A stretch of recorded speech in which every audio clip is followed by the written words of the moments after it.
Denham Springs High School football is on the air. Denham Springs High School football broadcast, a John Fine production on Family Radio 91.9 FM Baton Rouge and on the internet at johnfineproductions.com. With Yellow Jackets color commentator Mitch Covington and producer John Fine. Here now is your Yellow Jackets play-by-play announcer, Josh Ward. Good evening and welcome to Denham Springs High School football on Family Radio 91.9 FM and on the web at johnfineproductions.com. It is week 5, the halfway point of the season, as the Yellow Jackets welcome in the St. Thomas More Cougars to Yellow Jacket Stadium. I'm Josh Ward, and this is the Sporting Center Yellow Jackets warm-up brought to you by Sporting Center, your local sporting goods store.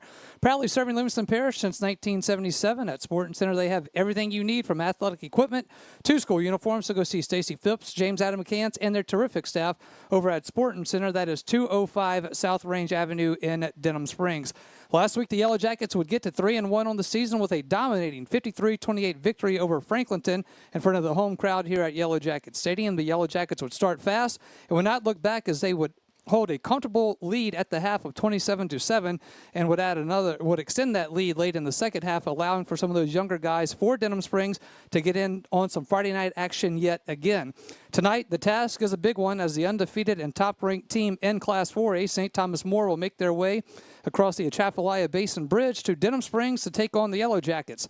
St. Thomas More is a fundamentally sound team all the way around. Offensively, they run the spread offense to near perfection with returning quarterback Sam Altman behind center. Defensively, it's a 4-2-5 scheme that rarely finds anyone out of place. The Yellow Jackets will have a great opportunity here tonight to see just how much progress has been made since week 1, as they will begin district play next week in the Battle of Highway 16 with Live Oak. So the last tune-up before that. And a special note, that game next week will be on Thursday night, so mark your calendars and reminder for that. We have a great show lined up for you coming up shortly. It will be John Fine with special guest Bob Starkey, assistant basketball coach for the LSU Lady Tigers basketball team under head coach Kim Mulkey. That will be followed by your weekly chat with head coach Brett Beard. And then we get you set for kickoff and what should be a great atmosphere here on Old Denham's northern border. We will take a timeout when we return. I'm joined by my broadcast partner, Mitch Covington. It is Mitch, who is, by the way, the defending middle school coach of the week. So we'll see how that works out tonight. So stay with us. We'll be right back after this timeout on the Sporting Center Yellow Jackets warm-up.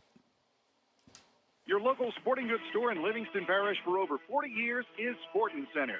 Sporting Center has all of your Denham Springs and surrounding school shirts, caps, clothing, and fan gear. Plus, Sporting Center has all of your brand names like Adidas and Russell Athletic. And Sporting Center offers one-on-one customer service. Sporting Center does in-house monogramming, screen printing, and laser engraving. And they can handle all of your advertising, promotional, and sign shop needs. Sporting Center, 205 South Range in Denham Springs. Small Sliders is now open in Denham Springs. At Small Sliders, they are obsessed with serving up premium, delicious cheeseburger sliders. Keep it simple with a single patty. Make it a Biggie Smalls. That's double patty, double cheese. Or add a colossal stack of bacon, Drew Brees style. And perfect for tailgating, Smalls party packs with 25 sliders and a tray of fries. Never frozen, pattied in-house, and cooked to order. That's Small Sliders, Aspen Square in Denham Springs. Demco wants to give you the knowledge to get Power Smart. Simple tips that can help you conserve energy and save money. Sealing air leaks around windows and doors is a good start. Smart thermostats and improved insulation are great ways to make a bigger difference. There are many more ways to save energy and money. So when you're ready to make a big-time power move, download our free do-it-yourself energy audit checklist at demco.org. Big Mike's Sports Bar and Grill has it going on. Big Mike's has burgers, steaks, seafood, pizza, salad, sides, and desserts, 37 TVs, and Big Mike's is open late after the games. Live music on the weekends, locally owned and operated by Denham Springs High School graduate Big Mike O'Neill. Check out the Denham Springs Athletics Hall of Fame at Big Mike's. Big Mike's Sports Bar and Grill, 123 Aspen Square in Denham, or delivery through Waiter or Grubhub. If your saving for retirement approach involves the phrase, I'll get around to it someday, Edward Jones can help. When it comes to meeting your goals, time can be on your side, and there's no better time than now to get started toward your retirement goals. Edward Jones Financial Advisors Scott Landry and Sims White can help. Stop by their office at 179 Del Orleans. That's Scott Landry and Sims White at Edward Jones, 179 Del Orleans, right across from the post office. Edward Jones, making sense of investing. Member SIPC. Denham Springs High School football broadcast on Family Radio 91.9 FM and on the net at johnfineproductions.com are brought to you in part by You Safe and Lock, David Azar Shelter Insurance Company, La Casa Casino, Coconut Willie's Daiquiris, Sport Clips, Buddy's Barbecue, and Safe Voyage Tattoo. We thank you for your support and patronage of these local businesses.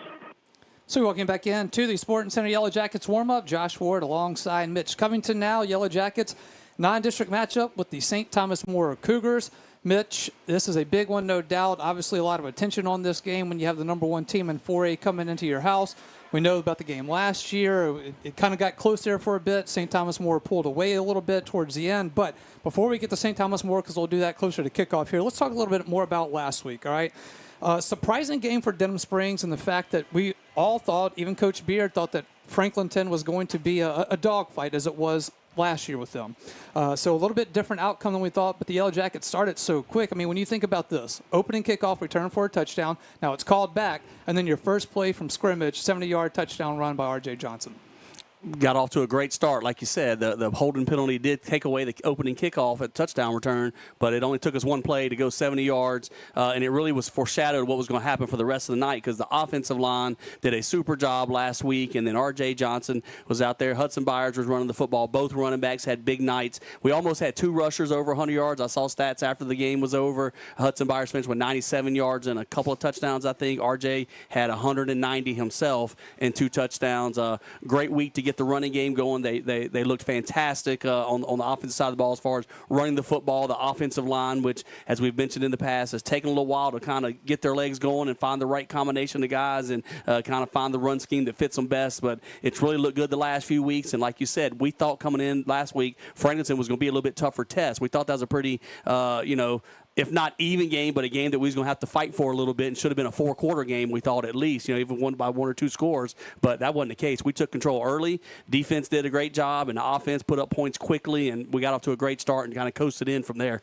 Well, I mean, when it's 27-7 at the half, I think Coach Beard said, we're in at halftime saying, is this the same game that are y'all seeing the same thing that I'm seeing? Because it just wasn't expected. But when you get in that position, he said, obviously, at the half, we were feeling pretty good. We were able to get some more guys. I mean, you talk about how good the running game is with R.J. Johnson and Hudson Byers, but, you're able to get a guy like Brenton Paul in a lot of action. He's been getting a lot of work here the last few weeks. It's very valuable for those younger guys to get that Friday night experience. It definitely is because, especially in the running back room, you're not going to have one or two guys for the season. You need three or four. You never know when one guy's going to go down with an ankle injury. You're not going to have one running back tote the ball every time throughout the game. You have to have a few guys to rotate. So just like last year, we had the great combination last year, the 1-2 combo, but then R.J. Johnson was kind of the number 3 guy. And he got, several carries. He wasn't getting 10, 15 carries a game, but he was getting 2 or 3 carries in there, and every now and then a series he'd be in the game. And, well, you see how that built to where we got to this year. Now R.J. is one of the main guys, and then you see, as you mentioned, some of the younger guys,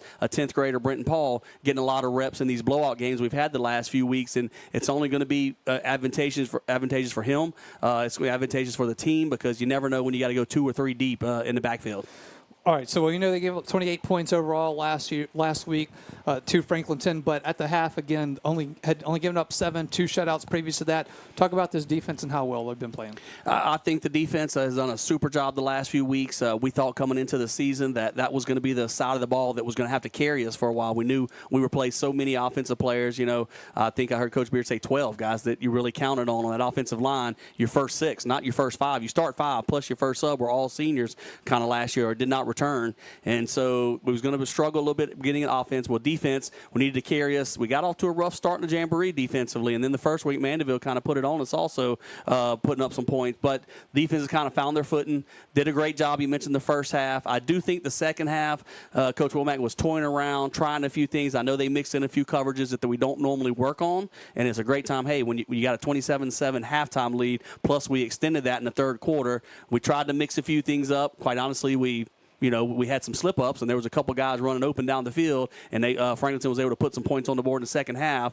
But those are things that you work on because maybe this week St. Thomas More has a very diverse offense, and they keep you spread out. They run the ball. They pass the ball. You got to be able to mix it up defensively, and I think we're trying out some things last week to see if we needed to use that this week. No doubt. We will take a timeout. Franklinton again, 53-28, the final there. Yellow Jackets 3-1 on the season. When we return, it is going to be John Fine. Earlier in the week, sat down and had a chat with LSU women's assistant basketball coach Bob Starkey. It's a great interview John did with Coach Starkey, and thank you, Coach Starkey, for the time that he gave us as well. So stay tuned. That is coming up right after this timeout on the Sporting Center Yellow Jackets warm-up. No pain, no gain might apply to football, but not your teeth. If you have toothache pain, gain relief with Dr. Michael Sharola. Emergencies are seen the same day. Dr. Sharola and his staff treat all phases of dentistry, including Zoom whitening procedures. Michael Sharola was an all-state Denham football and baseball player, and you'll feel all world by visiting him. Call 665-3100 or visit Dr. Sharola in Watson next to the post office. Hey, it's Max Sellers from Ralph Sellers Chevrolet. We're again excited to be a sponsor of the Denham Springs Fighting Yellow Jackets football team this year. We appreciate all the support from your community in our first few years in business, and we are excited about things to come. Whether it's a new or used car, truck, or SUV, award-winning service from our dedicated service and parts staff, or even an outstanding collision repair for your vehicle, Ralph Sellers Chevrolet wants to earn your business. From our Ralph Sellers Chevrolet dealership family to your school family, go Jackets! Bank Plus makes it easier to bank. With extended drive-through hours plus 24/7 online and mobile banking, we're here when you need us. Lost your debit card? Get a new one instantly at any Bank Plus location. No waiting for the mail. And interactive teller machines offer drive-up personal service 7 a.m. to 7 p.m. Monday through Friday and 9 a.m. to 1 p.m. Saturdays. Your bank, your plus. Learn more at bankplus.net. Member FDIC. Where can you get good neighbor service and surprisingly great insurance rates? At State Farm. Because State Farm agent Brandy Robertson is your one-stop shop in Denham Springs for the service you deserve at the price you want. So stop looking around. State Farm agent Brandy Robertson is ready to help. Visit betterwithbrandy.net for your surprisingly great rates today. Brandy Robertson, State Farm Insurance. Like a good neighbor, State Farm is there. Individual premiums will vary by customer. All applicants subject to State Farm underwriting requirements. Fire and water, cleanup and restoration. Serve Pro of Livingston. The #1 choice in cleanup and restoration is Serve Pro of Livingston. Whether it's water damage, fire damage, mold, storm, or construction issues, let the highly trained professionals at Serve Pro of Livingston clean and restore your property and make it like it never happened. Serve Pro of Livingston is prepared for just about anything and is open 24/7, so Serve Pro is faster to any disaster. Serve Pro of Livingston, Florida Boulevard, Denham Springs. Soon to be at the old Albertsons. Fire and water, cleanup and restoration. Serve Pro of Livingston. Denham Springs High School football broadcast on Family Radio 91.9 FM and on the net at johnsignproductions.com are brought to you in part by Pony Up Restorations, Shea Landry Closing Attorney, Milestone Title, Brandon Rishu with Smart Move Real Estate, KOA Campground, Adams Smoke Shop, Brian Ross, owner, OK Computers and Auto Sales, and Dr. Chip Bankson and Baton Rouge Orthopedic Clinic. We thank you for your support and patronage of these local businesses. Sporting Center Yellow Jackets warm-up as Denham Springs in action against St. Thomas More. Bob Starkey, assistant coach for the LSU Lady Tigers basketball team. Coach, thank you for being with us. 22-23, you reached the pinnacle of your profession. You'd come close previously to winning a national championship as head coach at West Virginia State way back when. Also some Final Fours with the Lady Tigers in a prior stint at LSU. But what was it like after so many years to finally reach the pinnacle of your profession? Well, it was really fulfilling. Not so much for me, but just for our community. I felt a lot of gratification for our former players that played here. The journey just didn't happen this year. A lot of seeds were planted. Players like Marie Ferdinand, Simone Augustus, Tamika Johnson, Sylvia Fowles, and you go even further past that to some of the players that played before Coach Gunner. There's so many people that came here and worked hard and made LSU women's basketball relevant. And by doing that allowed Kim to accelerate doing what she does. So it just meant a lot. When the horn went off and I'm seeing our team celebrate. That's an amazing feeling. Getting them to see them reaching a dream, and then I'm looking out on the outskirts of the court. And there's so many former players there that are relishing the victory. So it just meant a lot because I think it was so important to so many people. It's almost a rite of passage growing up in West Virginia, if you're a basketball guy, to idolize Jerry West. How cool was it to find out that he is as humble a superstar as you're ever going to see? Well, Jerry special. He was a humble guy, but he was also a hard-nosed player with a tremendous work ethic. He came up through a difficult part of West Virginia, and made his. You know, a lot of players from West Virginia don't go on to be big-time NBA players or professional athletes, and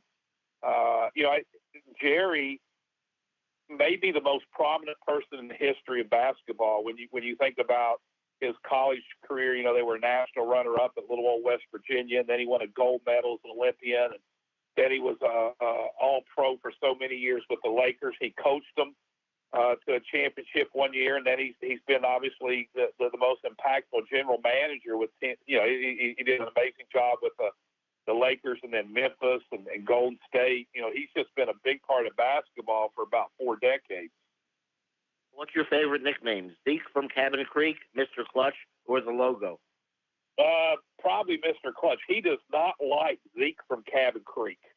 You know, a funny story, John, is when I worked in the summer, I used to work at a warehouse on a loading dock. And the general manager of that loading dock was a guy named Charlie West, and that was Jerry West's brother. And Charlie would come down on the dock every now and then, grab me, and bring me up to his office, and we would open up, the Street and Smith basketball magazine, and we'd talk about college and pros, and we'd always talk about Jerry. And that's where I learned he did not like the Zeke nickname. So I'm going to go with Mr. Clutch and stay on his good side. All-time Denham Springs High School great, a member of the Denham Springs High School Athletic Hall of Fame, Katrina Hibbard. You mentioned at the Denham Springs Athletic Association meeting in which you had a talk that you were not inspired by her athleticism, but you were very, very inspired by her basketball IQ. Talk about Katrina. Well, she's just an incredibly smart player. I'd like to take some credit for that, but she had a great basketball IQ when she came over here. I think a lot of it is the way they play basketball in Australia. And certainly she is one of the slowest players I ever coached, but she's still in the top 10 all-time in steals here. That's because she was just mentally sharp. You know, we have a saying, the mental is the physical is 4 to 1, and she might be the most mentally quick player that I've ever coached. She was always where she was supposed to be, and that's a big part of defense. She knew her scouting report better than anybody. She was a student of the game. She watched film. So mentally, she was always 10 toes in, and that really made her a good player. But the mental part also, you know, it extended to the offensive end. Back in those days, we ran motion offense where there was no pattern or structure. You're coming off screens, and you're reading the defense as to whether or not you curl straight or go back. And she was a player that we could play in the post or play on the perimeter. She was just, gosh, John, she was a special player and still is a special person. She's back over in Australia and coaches professionally and works with the national players, and I can only imagine what kind of coach she is. It seems as if you have a man's crush on Tasman Mitchell, who you mentioned is the best practice player you've ever seen. Well, Taz has, there's just something about Taz as a person, you know. The Taz you see every day is the Taz that's there every day. He's always got a big smile. He's always, you know, got full of energy and is always positive. And, you know, I didn't coach Taz. I was on the women's side, but I used to enjoy going and sitting and watching practice and just watch Taz. Taz was a warrior in the purest sense in terms of basketball. It didn't matter if they were playing Kentucky or if they were playing Kentucky Wesleyan. Taz was the exact same competitor every time, and he's one of those kids you watch, and as a coach, you sit there and you say, man, I hope I coach one of them. As Mitchell, a member of the Denham Springs High School Athletic Hall of Fame as well. Coach, you mentioned that the South Carolina loss and the way the players and the program reacted was a big reason, maybe the catalyst to you being the national champions last year. Well, it is. First of all, I'm a firm believer in having an NBA mentality. NBA for me stands for next best action. That's a Don Meyer mantra. So I think championship teams respond to bad things in a championship manner. There's no finger pointing. There's no pouting. There's no moping. There's, hey, this is what happened. Let's look at it. Let's get better from it. And that's what we did. A lot of that credit goes to Coach Malky. That's part of her leadership. She's never down. She's always on, and all that thing did was open up our eyes to some areas in which we needed to improve upon. And to me, that's a great thing. Anytime an opponent or somebody can show you a way to get better, then you got to take advantage of it. At the risk of pissing off some of your listeners, I think I talked about this at Denham Springs. I'm a big Saban fan, and Nick Saban's big thing is never waste a failure. And we didn't waste it with South Carolina. Our next film session was outstanding. Our next practice was outstanding, and we got better from that. Well, you just mentioned West Virginia. How about Minot, North Dakota, and Dale Brown? How you reacted to the South Carolina loss? Does that bring up memories of the failure quotient, the FQ that Coach Brown was known for saying? Oh, certainly. And, there's nobody that was a better NBA person than Dale. I can remember losing a really tough game by a large margin. And the next day, Dale pops into the office, and you would have thought he won the national championship. And he went down the hall in every office and hugged every coach and said, "You guys ready to climb back up the mountain?" So I think your attitude that you have when things don't go well is a great part in finding a way to get where you want to go. And Dale certainly was one of those guys that was always a positive guy. You mentioned Nick Saban and the process. Is part of the process this year to get the kids grounded, back down to earth, not reveling in last year's national championship? It is. We're already there. We're already there. That part of that is Coach Malky's attitude. Her verbiage at practice and team meetings and individual meetings. Everybody knows that that's in the rearview mirror.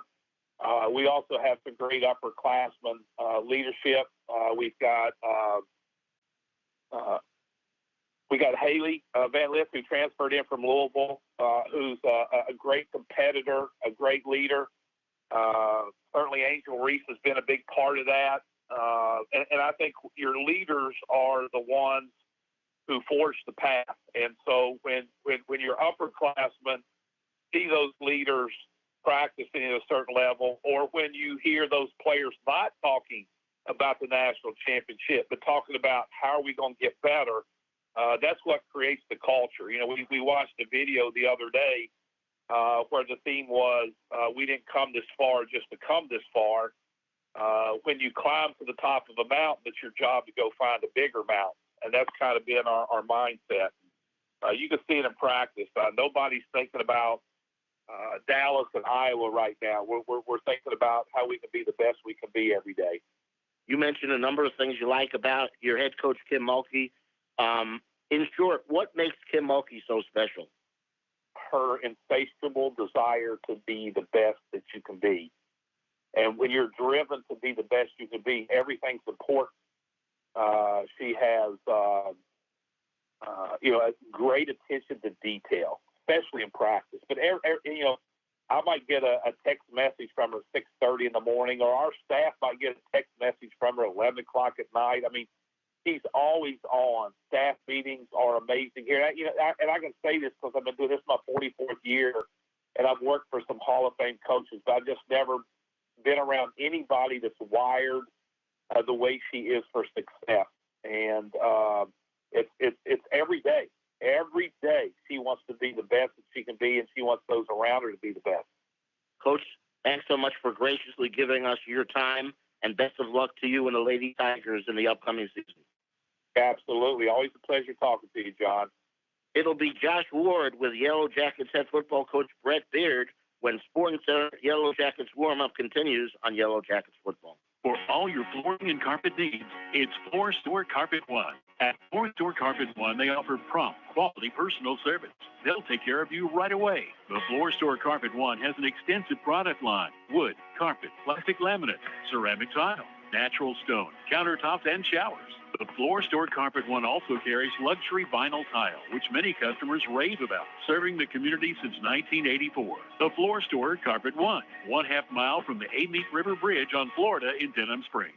Remember, local and loco when you think of Maria's Mexican Restaurant. Local in that the Abarca family is from Denham Springs and has been serving great Mexican food at Maria's for almost 40 years. Loco means crazy, and you'd be crazy not to eat at Maria's. Fajitas, tacos, burritos, quesadillas, enchiladas, amigos, it's all great at Maria's. So be local and don't be loco by eating at Denham Springs High School graduate David Taco Abarca's Maria's Mexican Restaurant, Florida Boulevard, 1/2 mile east of James Drug Store. Your local authorized Steel Outdoor Power Equipment dealer is C&M Outdoor Power Equipment. C&M Outdoor Power has been satisfying Livingston Parish customers since 1965. Known for their quality outdoor steel equipment and tools, C&M Outdoor Power will expertly service everything they sell, and C&M is here to answer all of your questions. Locally owned and operated by Travis Murray and his family, your local steel dealer is C&M Outdoor Power Equipment Sales and Service, corner of Florida Boulevard and Jubin Road in Denham Springs. Personal injury? Boyer, Abear, and Angel. Auto accidents? Boyer, Abear, and Angel. Workers' compensation? Boyer, Abear, and Angel. One law firm can handle all of your legal needs, and you don't have to fight big city traffic to find them. Mark Boyer, Dominic Amato, and Lucas Shank have a team of 12 attorneys ready to assist you. The lawyers at Boyer, Abear, and Angel have invaluable experience that allows them to provide expert legal counsel that's professional, prompt, and productive. Small town values, big city results. Boyer, Abear, and Angel.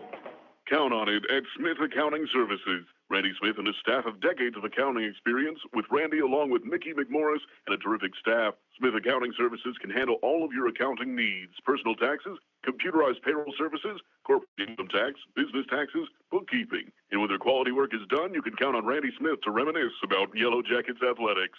Smith Accounting Services, 277 East Railroad, Denham Springs. Denham Springs High School football broadcast on Family Radio 91.9 FM and on the net at johnfineproductions.com are brought to you in part by Denspre, Mr. Gaddy's Pizza, Cypress Pharmacy, Burning Lotus Tattoo of Denham Springs, the Law Office of Ivy L. Graham, and Hunt's Tire Pros and Car Care. We thank you for your support and patronage of these local businesses. It is the Sporting Center Yellow Jackets warm-up. Yellow Jackets last week beat Franklinton 53-28 at home. This week it is home again to take on St. Thomas More. I'm Josh Ward, and we are joined by head coach of the Yellow Jackets, Coach Brett Beard. Coach, a nice win last week puts you at 3-1 on the season. Looking back from week one against Mandeville to this point now, you have to be happy with the growth you have seen, knowing that there is still more to get to, but seeing the steps that this team has made. Oh, absolutely. You know, I thought our preseason going to Mandeville, that game, getting hit in the mouth, I think it finally was a wake-up call we needed, that our group needed.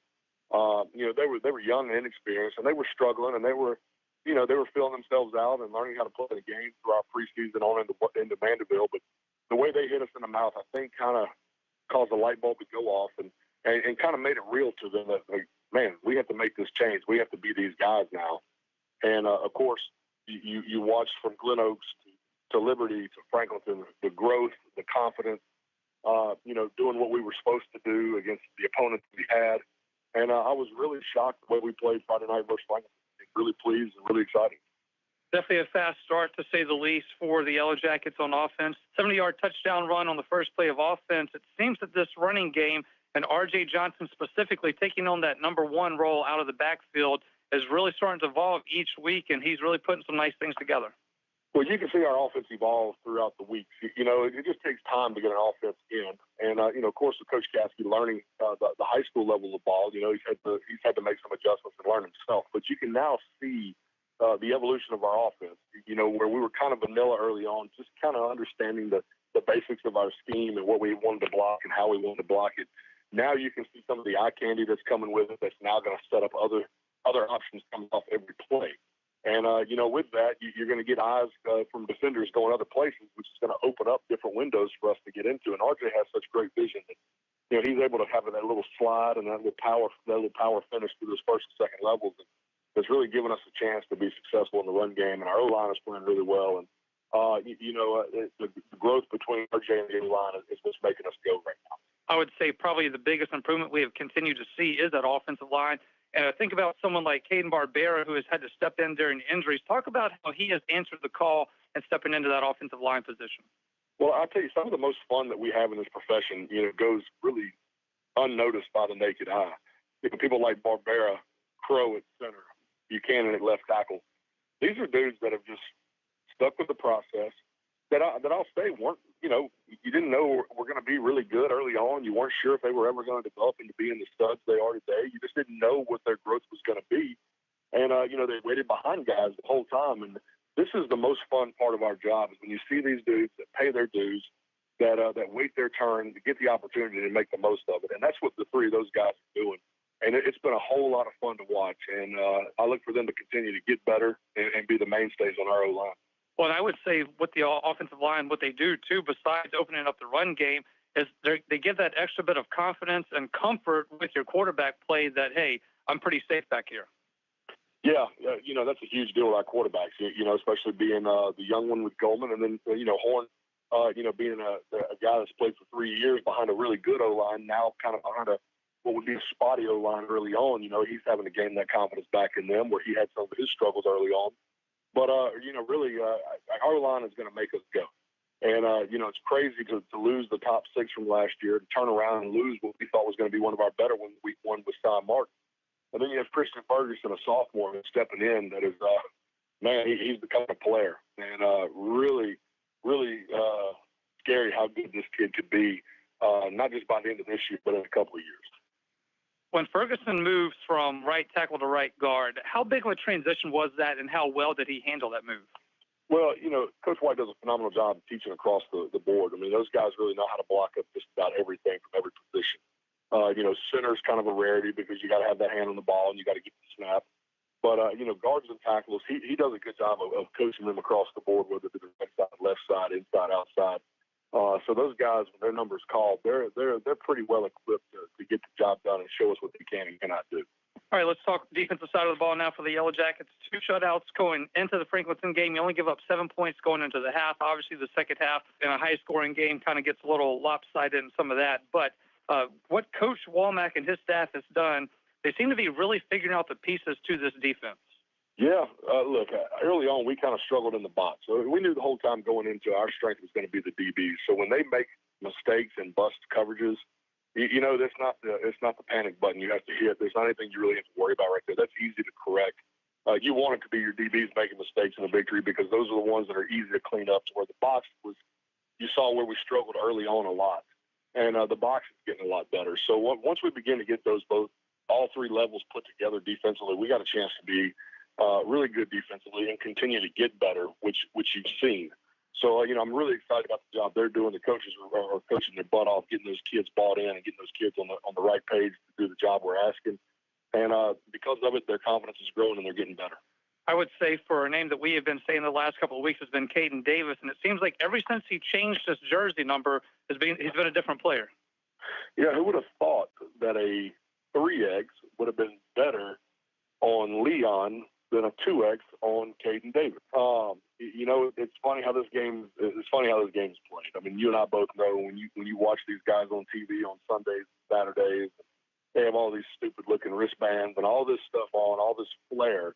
It might look stupid, but at the end of the day, if those kids think they play better because they look better, get after it. If their jersey was, is now loose enough or tight enough for him to be more comfortable to play and play better, heck, we should have changed this number a long time ago.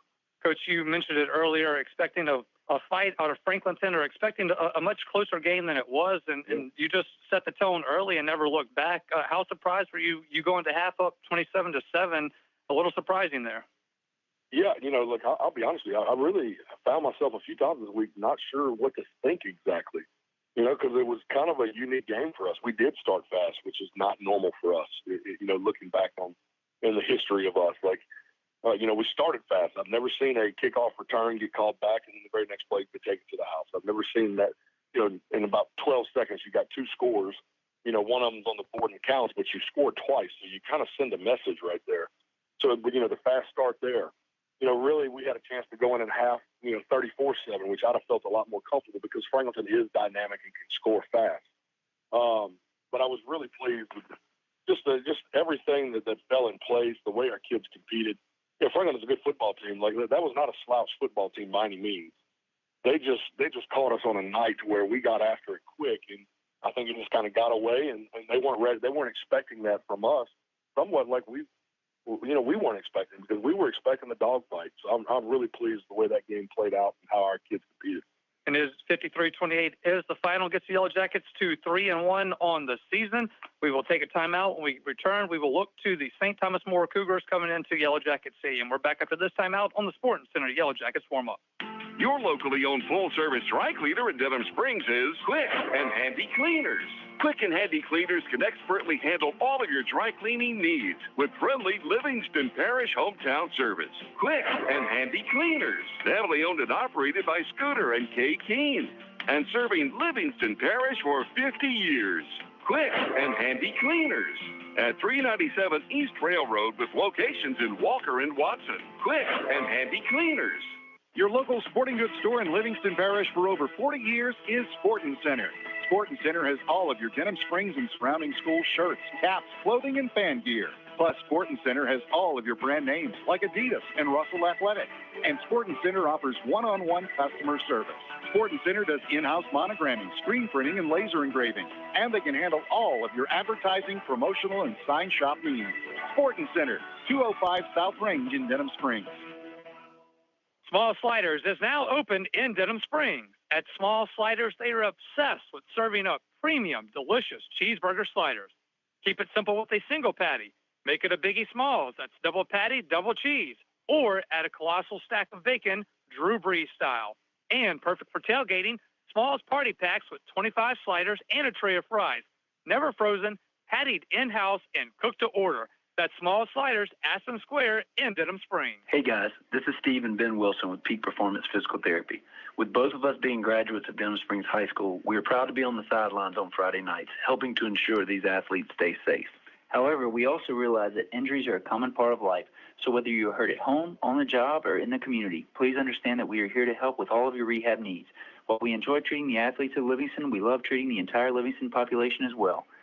So come see us at Peak Performance Physical Therapy for all of your rehab needs. Big Mike's Sports Bar and Grill has it going on. Big Mike's has burgers, steaks, seafood, pizza, salad, sides, and desserts, 37 TVs, and Big Mike's is open late after the games. Live music on the weekends, locally owned and operated by Denham Springs High School graduate Big Mike O'Neill. Check out the Denham Springs Athletics Hall of Fame at Big Mike's. Big Mike's Sports Bar and Grill, 123 Aspen Square in Denham, or delivery through Waiter or Grubhub. Denham Springs High School football broadcast on Family Radio 91.9 FM and on the net at johnfineproductions.com are brought to you in part by Danny Pauline of 5 Star Printing, Horace Wilkinson State Farm Insurance, Rustic Home Outlet, and Mattress Express Outlet, Sport Clips, BJ Pawn and Gun, Livingston Parish Clerk of Court Jason Harris, and L. King Company. We thank you for your support and patronage of these local businesses. Do you have a go-to doctor when you're sick? Now more than ever, having a primary care provider you know and trust is essential. It's time to put your health first and schedule a visit with a North Oaks primary care provider today. From annual checkups to health screenings and everything in between, our team of providers are ready to provide the care you need to stay healthy. Call 985-230-APPT today to schedule an appointment or schedule online at northoaks.org/PCP. With Bank Plus, your account is always just a tap away. Bank anywhere, anytime with free Bank Plus mobile banking. Pay bills, transfer funds, and check your account day or night with the Bank Plus mobile app. Deposit checks with the snap of a photo. Keep tabs on your account with transaction alerts. Lost your debit card? Disable it instantly from your smartphone. Then, turn it back on when you find it. Your bank, your plus. Learn more at bankplus.net. Member FDIC. Hey, it's Max Sellers from Ralph Sellers Chevrolet. We're again excited to be a sponsor of the Denham Springs Fighting Yellow Jackets football team this year. We appreciate all the support from your community in our first few years in business, and we are excited about things to come. Whether it's a new or used car, truck, or SUV, award-winning service from our dedicated service and parts staff, or even an outstanding collision repair for your vehicle, Ralph Sellers Chevrolet wants to earn your business. From our Ralph Sellers Chevrolet dealership family to your school family, go Jackets! It is the Sporting Center Yellow Jackets warm-up. Yellow Jackets in a non-district matchup with St. Thomas More. I'm Josh Ward. We continue our conversation with head coach of the Yellow Jackets, Brett Beard. Coach, it goes without saying, St. Thomas More, one of those programs in the state, the success speaks for itself. And year in and year out, it's one of those programs that I think any program in the state would love to be in their shoes. Oh, I mean, definitely. This this could arguably be one of the best teams in the entire state this year. And, definitely top 4 or 5 teams. So, I mean, this is going to be a huge test. They've got a program built over there and a machine built over there that we would all like to build. Coach Hightower does a phenomenal job. The OC and the DC are probably some of the best in the state to go with kids that play the game the right way. And, I'm sure the St. Thomas More way is something they preach and talk. And because of it, their program is established and built. And, Coach Hightower's been there a long time and has had a ton of success there for a reason. Coach, when you have an opportunity to go against a legend like this and someone who does it the right way and has such a sustained success at one program, is it a little more extra juice for you getting in this one just to match with someone like that? Well, I mean, there's no doubt because, I think there's people out there that probably feel the same way when they compete against me and my teams, the way I feel about some guys that I compete against, guys that have got my number, guys that are Hall of Famers or future Hall of Famers. I mean, there's no doubt that, you want to impress them and you want your program to impress them because those guys know what it looks like to be one of the best and successful. And any chance you get to impress a guy like Coach Hightower by the way you run your program and the way your kids play, I think is a compliment in itself, I mean, much less getting a victory. Absolutely. And looking at the Cougars on offense, Shane Savoy, the offense there, they run that spread offense. But it all starts with their signal caller, Sam Altman, senior quarterback returning. He doesn't make a lot of mistakes, and he runs a very sound offense. Yeah, I mean, that's the biggest thing, St. Thomas More. They're not going to beat themselves. A lot of high school teams, even good ones, usually run into, you see them kind of make some critical mistakes or kind of put themselves behind chains. And, this team doesn't do that. The kid is special at quarterback, no doubt, but, I mean, the system's unbelievable. They do an uncanny ability. They have an uncanny ability to really exploit what we want to do. They know how to attack our windows and our weaknesses, no matter what coverage we're given and no matter what we're trying to disguise. They really they do a great job of attacking and knowing where to attack. So, we got to do a good job of being creative and mixing things up and mixing some looks up and make those guys work a little bit and, force them to make some decisions quicker than they want to make. When you look at them on film, they only have 3 returning starters on that offense, but you really couldn't tell it by looking at it. And I think the word that comes to mind when I look at them is just fundamentally how they run that offense. It's just too precision, but they just don't make mistakes. They don't turn the ball over. It's prolific in a sense. Yeah, look, the biggest thing they do, if you watch them, they very seldomly take losses in plays. Like, they are constantly playing in front of the chains. They got a great mix-up of the run and the pass and the screen game. It really just they've got a great system. Shane has put together something that is definitely impressive. And a guy I'd like to ultimately look at one day. I'm there's no secret about that. Those are the type of guys you want to hire. When you impress me like that, I'm blown away by the way this guy runs his offense. So really excited about the challenge. That's what it's about. They got great players, great scheme. We got great players, great scheme, and we're just going to see if we can match up with it. Let's look at St. Thomas More on the defensive side of the ball now. They're pretty stingy there. They play assignment football, and they make you earn everything. They don't give you anything for free. Yeah, again, the program is kind of based off of being sound and disciplined and being where they're supposed to be. They're not going to do anything, overly creative that's going to blow you out of the water. They're just going to be where they're supposed to be, when they're supposed to be there, and they're great tacklers. Those kids play really hard. They tackle really hard, and they fly around, and that's what it takes. They play a nasty brand of football that we all would like to create and are going to continue to do so. And a win against this team would be a staple in the program that could really catapult us to another level. All right, let's look at the Yellow Jackets defensively going against the St. Thomas More offense. With that offense and what they do and the weapons that they have, what is the biggest challenge if you had to pinpoint one spot on that you have to raise to be successful? Well, I think if you remember last year, that was the only time I'd seen them before. Their ability to speed up and slow down and put other guys in some spots that are uncomfortable.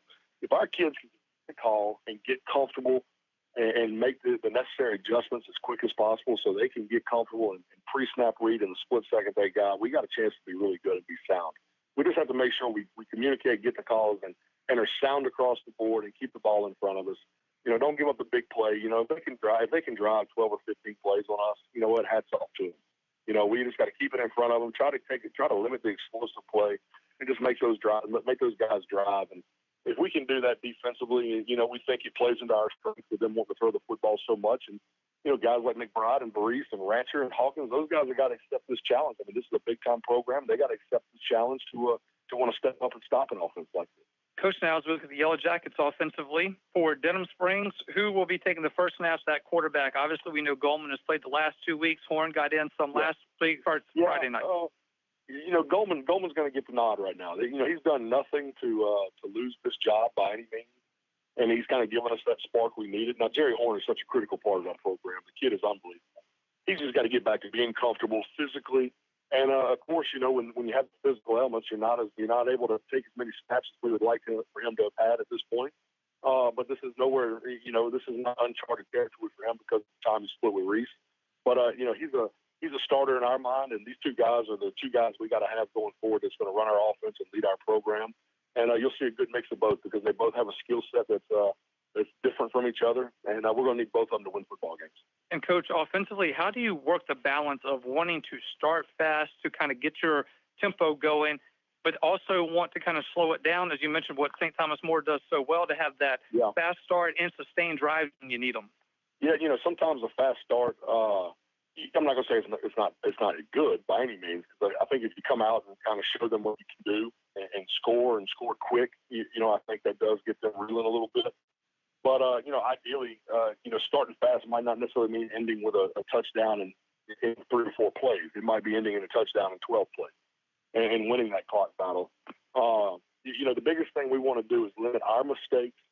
And we don't want to get into a shootout with these guys. We want to make them play our game. We want to keep it to where, our defense is fresh when it comes time to where they're going to have to score to stay with us or to win a football game. Our defensive guys have been on the sideline to where they can play fast and continue to defend this prolific offense. So we don't want to get into a shootout with them. We want to control the ball. We want to get physical with them. And you know what? If that physicality ends up, in our favor, and we're able to score some big chunk plays and going a little faster than we would like, we'll take that as well, as long as you're ending with points. Yellow Jacket Stadium should be rocking Friday night. It should have a playoff atmosphere feel to it. And, at the end of the day, as big as this game is, and it's being made as big as it is, at the end of the day, it's one game on your schedule of 10. How important is it not to make this bigger than it actually is? Well, here's the deal, man. I tell our kids every week it's the biggest game of the year because it's the next one. Right. You work 355 years to play for 10 dates. Every game is important because you only have 10 opportunities to show off what it is you've been working, what you've been grinding on, what you've been doing in the weight room. So, this is the biggest game of the year because it's the next one. And if we take that on, we embrace that because as the year goes on, as you get into district rivalry games and district games and ultimately playoff games, if you're used to handling that game as the biggest one of the year, it becomes easy, it becomes natural. And you know what? This is a huge game for us because it's the next one. And it is a big-time game because of St. Thomas More. And it is at home where we would love to have the support of the community and everybody out watching it, instead of trickling in a little late, because we're going to need everybody to pull this off, and we want everybody to watch what we do. All right, Coach, we always appreciate the time. Best of luck. Go Jackets, and we will talk with you next week. Yeah, man. Thank you as always, Josh. My parents are in town, so I don't have to tell them I love them. Dad will be up there in the bleachers, and Mom will be sitting on the field. Well, I'm going to have to come find them and say hello to them. Definitely, man. I love it. Yep. All right, good deal. Thanks, Coach. We will talk with you next week. That was head coach of the Yellow Jackets, Brett Beard. We are back after this time out on the Sporting Center Yellow Jackets warm-up.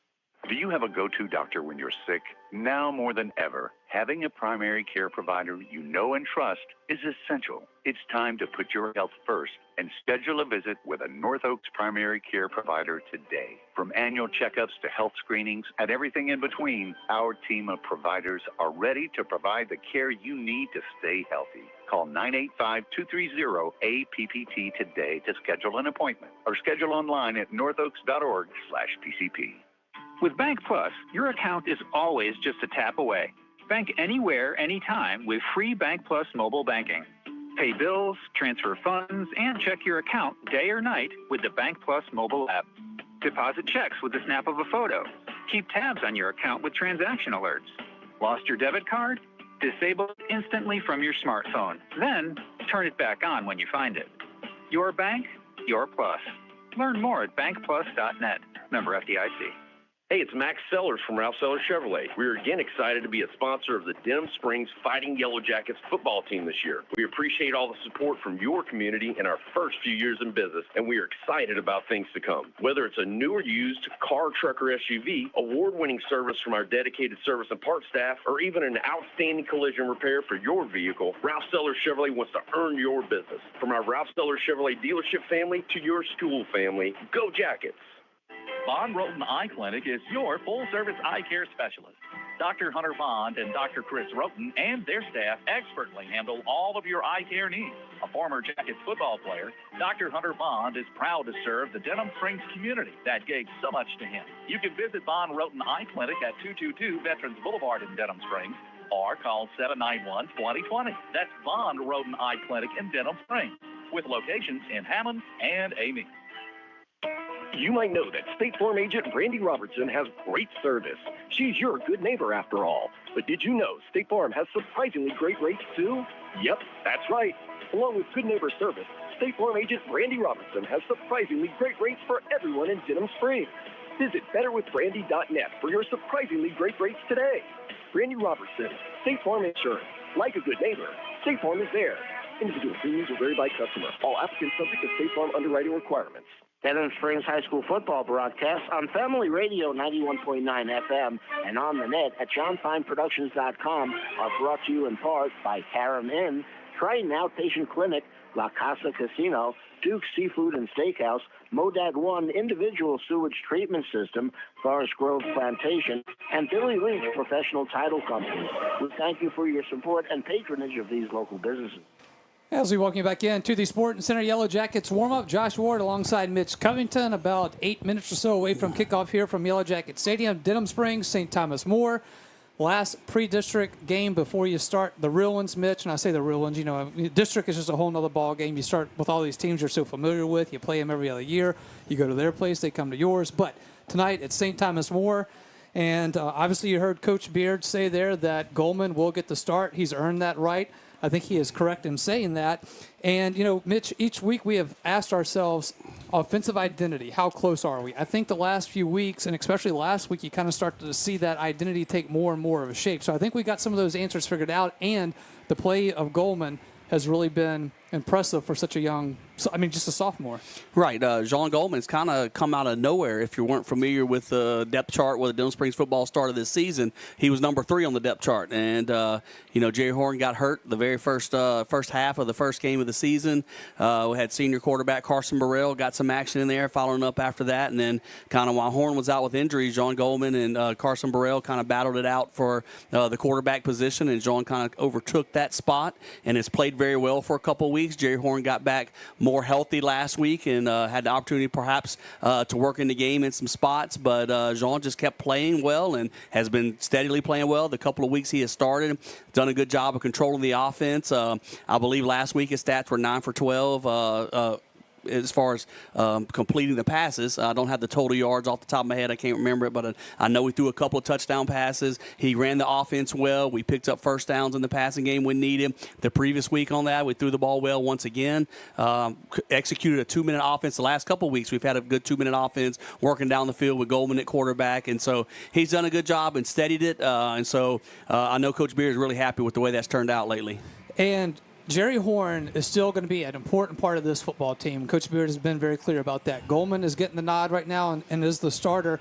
And, again, we talk about how he has earned that right, but he also wanted to make sure that we know and that everyone knows that Jerry Horn is still an integral part of what this offense does, whether it's in practice and how they do things. And if something happens, as we saw last week, there are opportunities or moments when he has to go into the game. He certainly does. And Jerry Horn is still the quarterback with the most experience on this team. 2 years ago as a freshman, he became starting quarterback for a good part of the season, at least the last part of the season, the last couple of games. They gave him his chances, and he did a great job. We won a playoff game with him at starting quarterback. And he started, a lot of time last year. He battled back and forth with Reese Mooney, split time in some games. St. Thomas More, I'm looking at him across the sideline right now. We went to Lafayette, and Horn played a big part in that game last year and played pretty darn well. And so we know he can do it. We know he's got capability in there. So when his number gets called, he's going to be ready to hop right back in there. As we look at St. Thomas More, obviously, their records, their state championship trophies, everything that they have speaks for itself.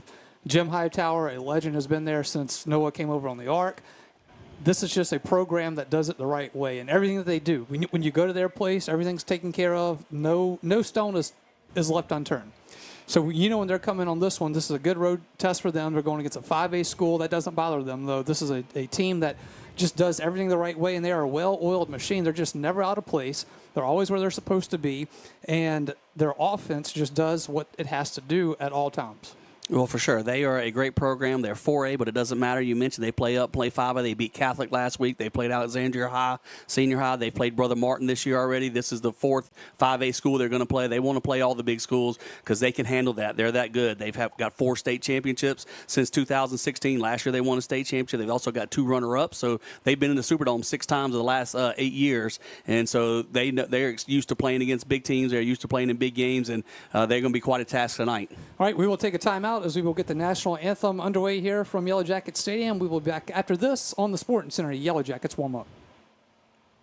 Peak Performance Physical Therapy has been serving the wonderful of Livingston Parish for over 20 years now. This is Ben Wilson, Denham Springs High School, class of 98. And the much younger Stephen Wilson, class of 2003. We are honored to have the opportunity to help those in our community return to a normal way of life following injury. From the geriatric population to the young athlete, we are committed to helping you become stronger, faster, and better. So for all of your physical therapy and rehab needs, come see us at Peak Performance Physical Therapy, located in Denham Springs at 145 Aston Square, or visit our website at peakperformancephysicaltherapy.com. Hey, assistant, what's the best way to stay connected to my Demco account information?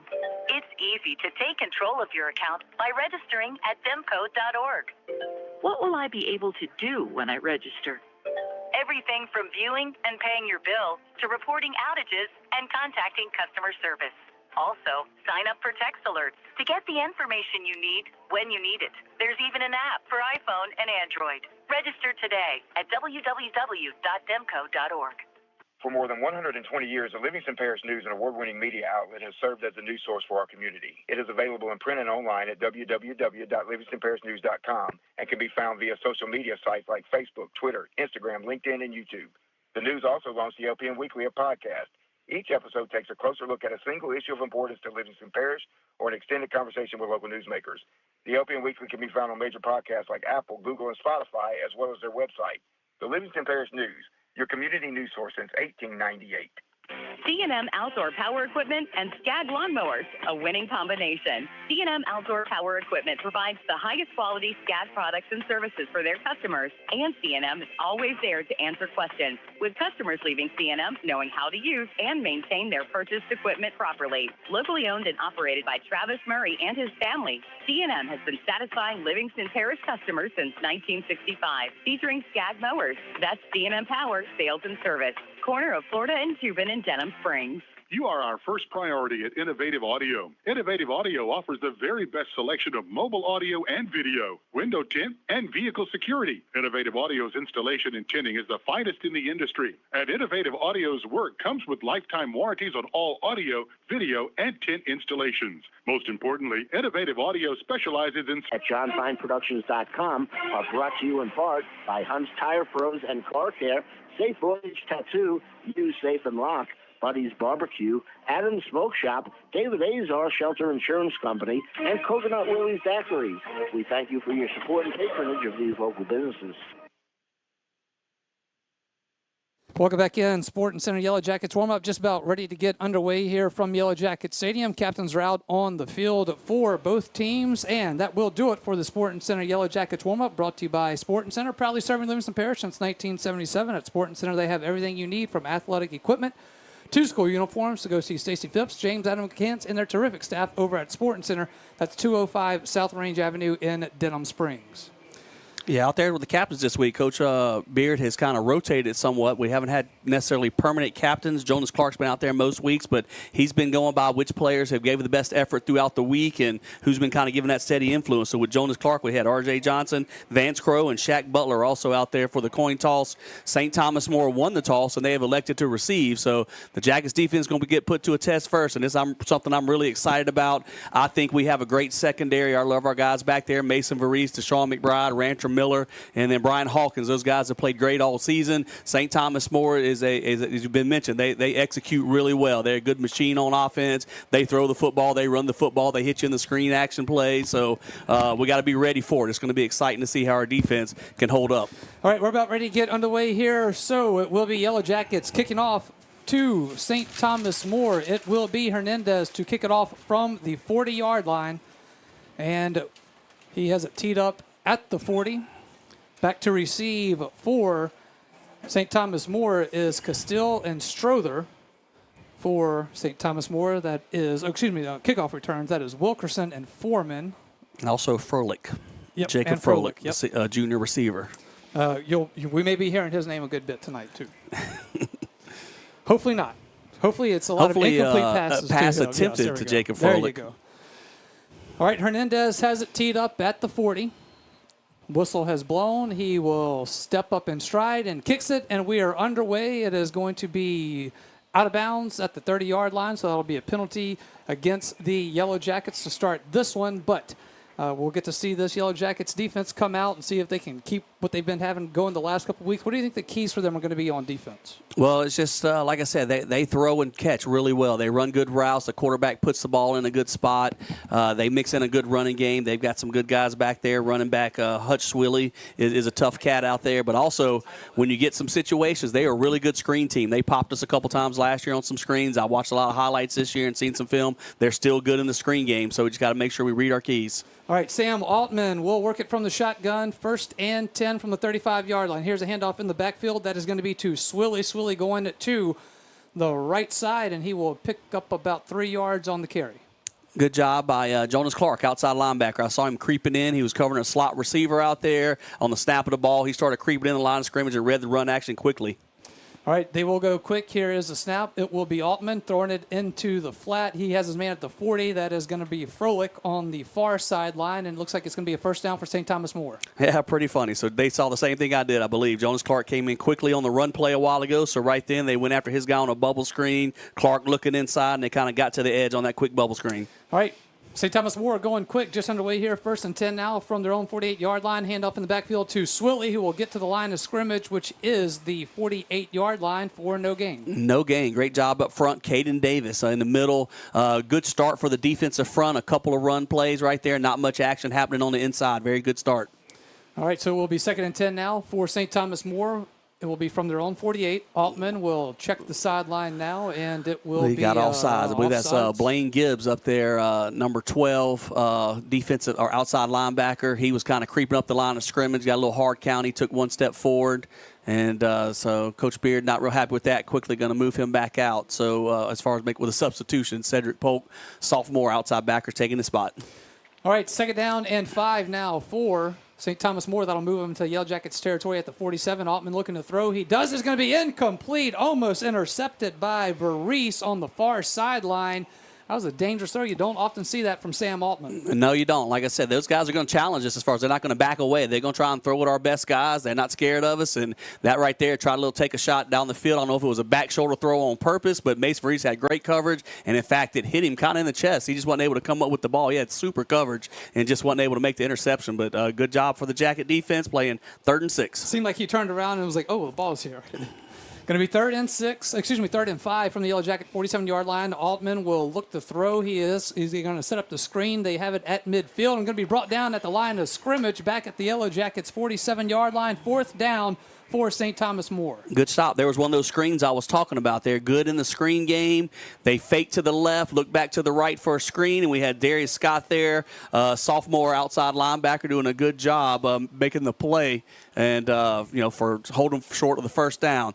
There was a flag on the field, illegal formation against St. Thomas More, so we're going to decline that, and hopefully they will punt and not fake it right here, and a great start for the Jacket defense. It will be Brooks Tomplay to punt it away for St. Thomas More. It is Varese back to receive, standing at about the 17-yard line.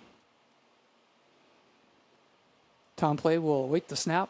Gets it on 4th and 5 from the 47. Here is the kick, a high sky one. They will let it hit about the 15-yard line. It rolls and will roll to the 1, and that's where they will down it. It'll be Yellow Jackets ball. 1st and 10 from the 1 after this timeout on Yellow Jackets football.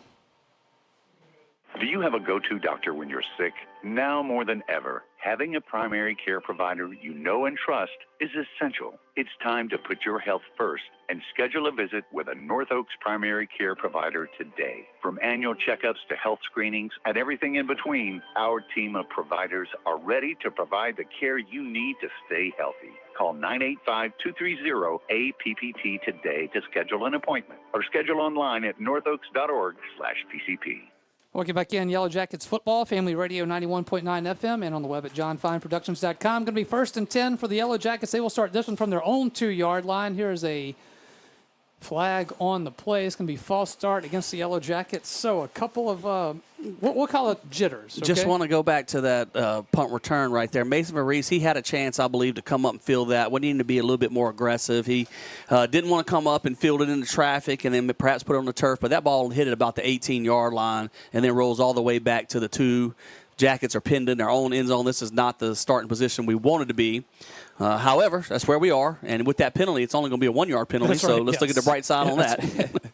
First and 11 now from their own 1-yard line for the Yellow Jackets. Goldman from the shotgun gets the snap. Will hand it off in the backfield to Johnson. Johnson at the goal line trying to get some positive yards, and he'll be pushed out of bounds at about the 3, so a gain of 2.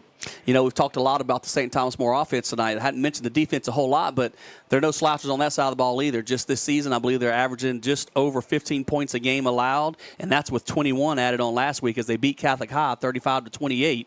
So other than the Catholic game, they've been giving up about 1 score a game. So another, good test for the Jacket offense because this defense is pretty stout. Will be second down and 9 at Denham Springs, their own 3-yard line. Goldman from the shotgun will hand it off in the backfield to Johnson. Again, Johnson gets to the 5-yard line, will try to push forward to the 6, and I believe they will give him forward progress to the 6-yard line, and it will be third down. That was a good positive play, backed up in our own end zone. First play got us 2 yards. That one right there, good push between the tackles, getting about 3 yards or so. So playing about 3rd and 5, maybe 3rd and 6 here, but at least we've got a little bit of breathing room, but not necessarily a spot we want to punt from, so we'd really like to pick up this first down. 9:25 left here in the first quarter. We are scoreless. St. Thomas More had to punt on their first possession of the game. Yellow Jackets now on their first offensive possession. It will be Goldman from the shotgun. Drops back, looks to throw quick, has Johnson. Johnson at the, just shy of the 10-yard line, going to be brought down at the 9, and it will be 4th down now for the Yellow Jackets. Good move by Goldman. Got rid of it quickly there. Didn't want to take a sack in the end zone. Found his outlet coming out the backfield, RJ, and had a chance maybe if he could have broken a tackle to pick up the first down.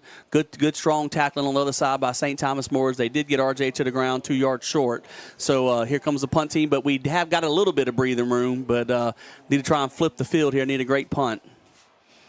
All right, it will be Trenton Harrison back there punting. Yes, I actually talked to Coach Beard. He said he will be taking over the punting duties. It will be Trenton Harrison to punt it away on 4th and 3 from the 9-yard line.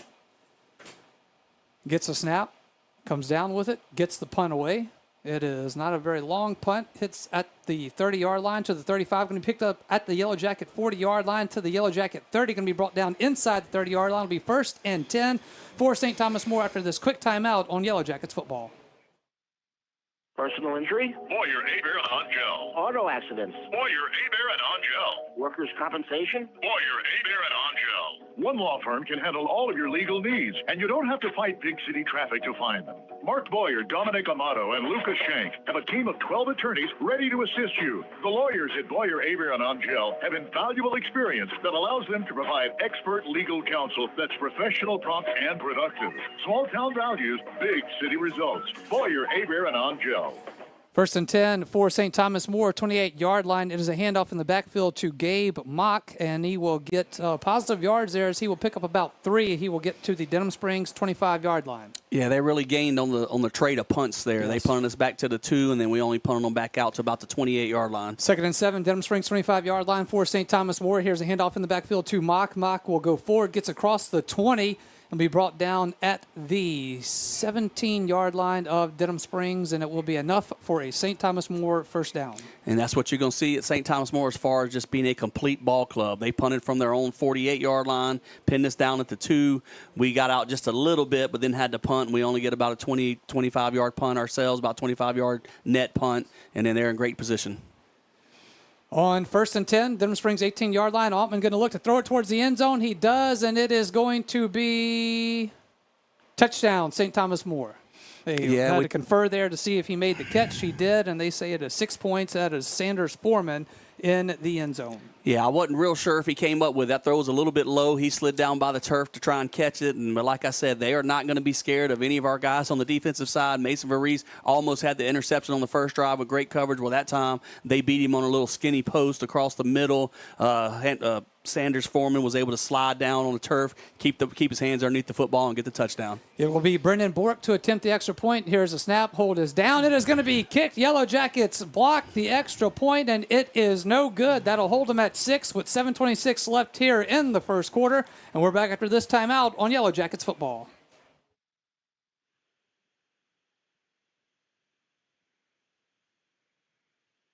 Your local sporting goods store in Livingston Parish for over 40 years is Sporting Center. Sporting Center has all of your Denham Springs and surrounding school shirts, caps, clothing, and fan gear. Plus, Sporting Center has all of your brand names like Adidas and Russell Athletic.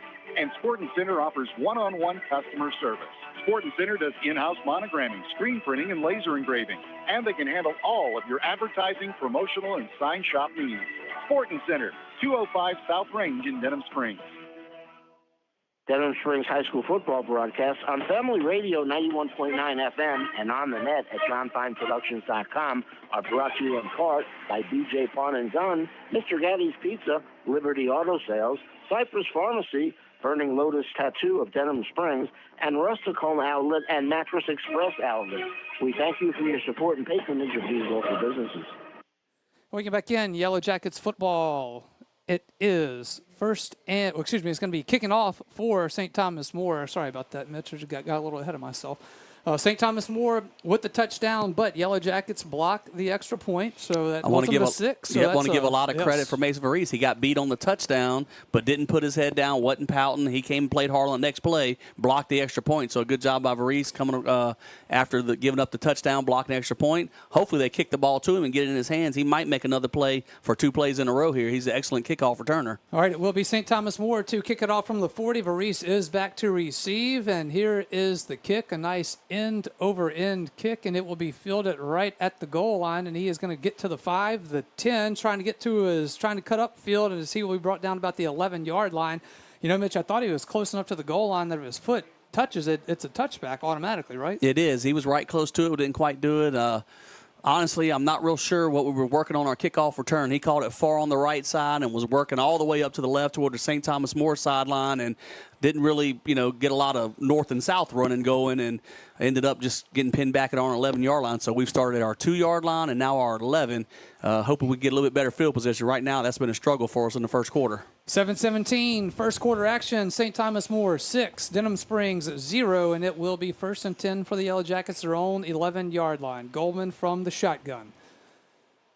Waits for the snap. He gets it, hands it off in the backfield. That's R.J. Johnson coming to the left side, has some room at the 15. Will get across the 20 to the 21-yard line. We'll see where they mark him down. It should be just enough for a first down, and it is, making it our first Big Mike's Sports Bar and Grill. Jackets first down, family-owned, children-friendly, incredible food, and locally owned by Big Mike O'Neill. I want to take this time to publicly apologize to Coach Caskey because that's that little sweep play that we've run a lot this year. And the first couple weeks of the season, I wasn't real impressed with it. But, boy, the last 2 weeks has it come around, and it's been big gains for us. And that play looked excellent right there with a 12-yard run on first down. 1st and 10, their own 21-yard line now for the Yellow Jackets. Goldman from the shotgun will hand it off in the backfield again to the left side. It is going to be Johnson. Johnson will get to about the 25-yard line. So Yellow Jackets playing it as they should here with R.J. Johnson. Obviously deep in your own territory, throwing the ball there, put you in some tough spots. But R.J. Johnson just continuing to do what he does. He definitely is. And I was real interested to see if has it been kind of, a mirage the last few weeks, this running game against some weaker teams, what we were going to be able to do tonight. But on the first 2 drives so far, we're getting some positive yards on the ground running the football, and I like what I'm seeing. And I believe it does show that we are a vastly improving football team right now. 2nd down and 6 for the Yellow Jackets. It will be from their own 25-yard line. Here is Johnson again, and trying to work that left side again. Excuse me, right side. I'm sorry. Our left, his right.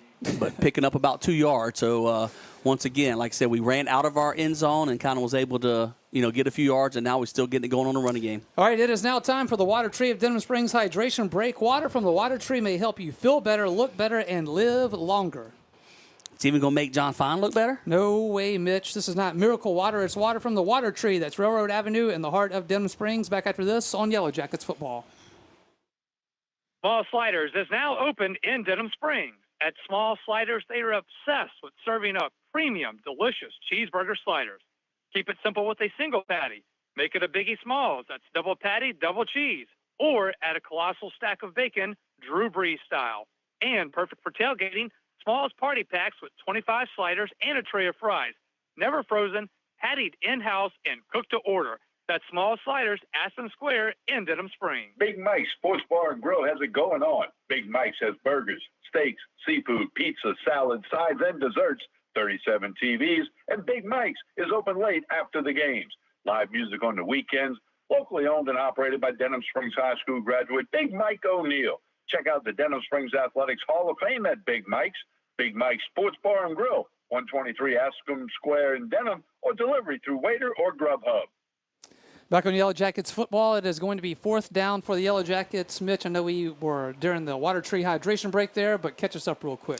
Yeah, we had a good chance to pick up the first down. Nice little play action pass. We faked that sweep that we've been working so well the last couple of weeks and had a little bootleg action going to the top side. Goldman tried to find Hunter Ryder, who had gotten open in the flats, and he just kind of air-mailed it and threw it over his head a little bit. Would have been a nice play for a first down, but incomplete pass, so out comes the punting team. Trent Harrison will have to punt it away with 5:55 left here in the first quarter. It is 6-0 St. Thomas More. Trenton Harrison to punt it away. Here is a snap. Here is the punt.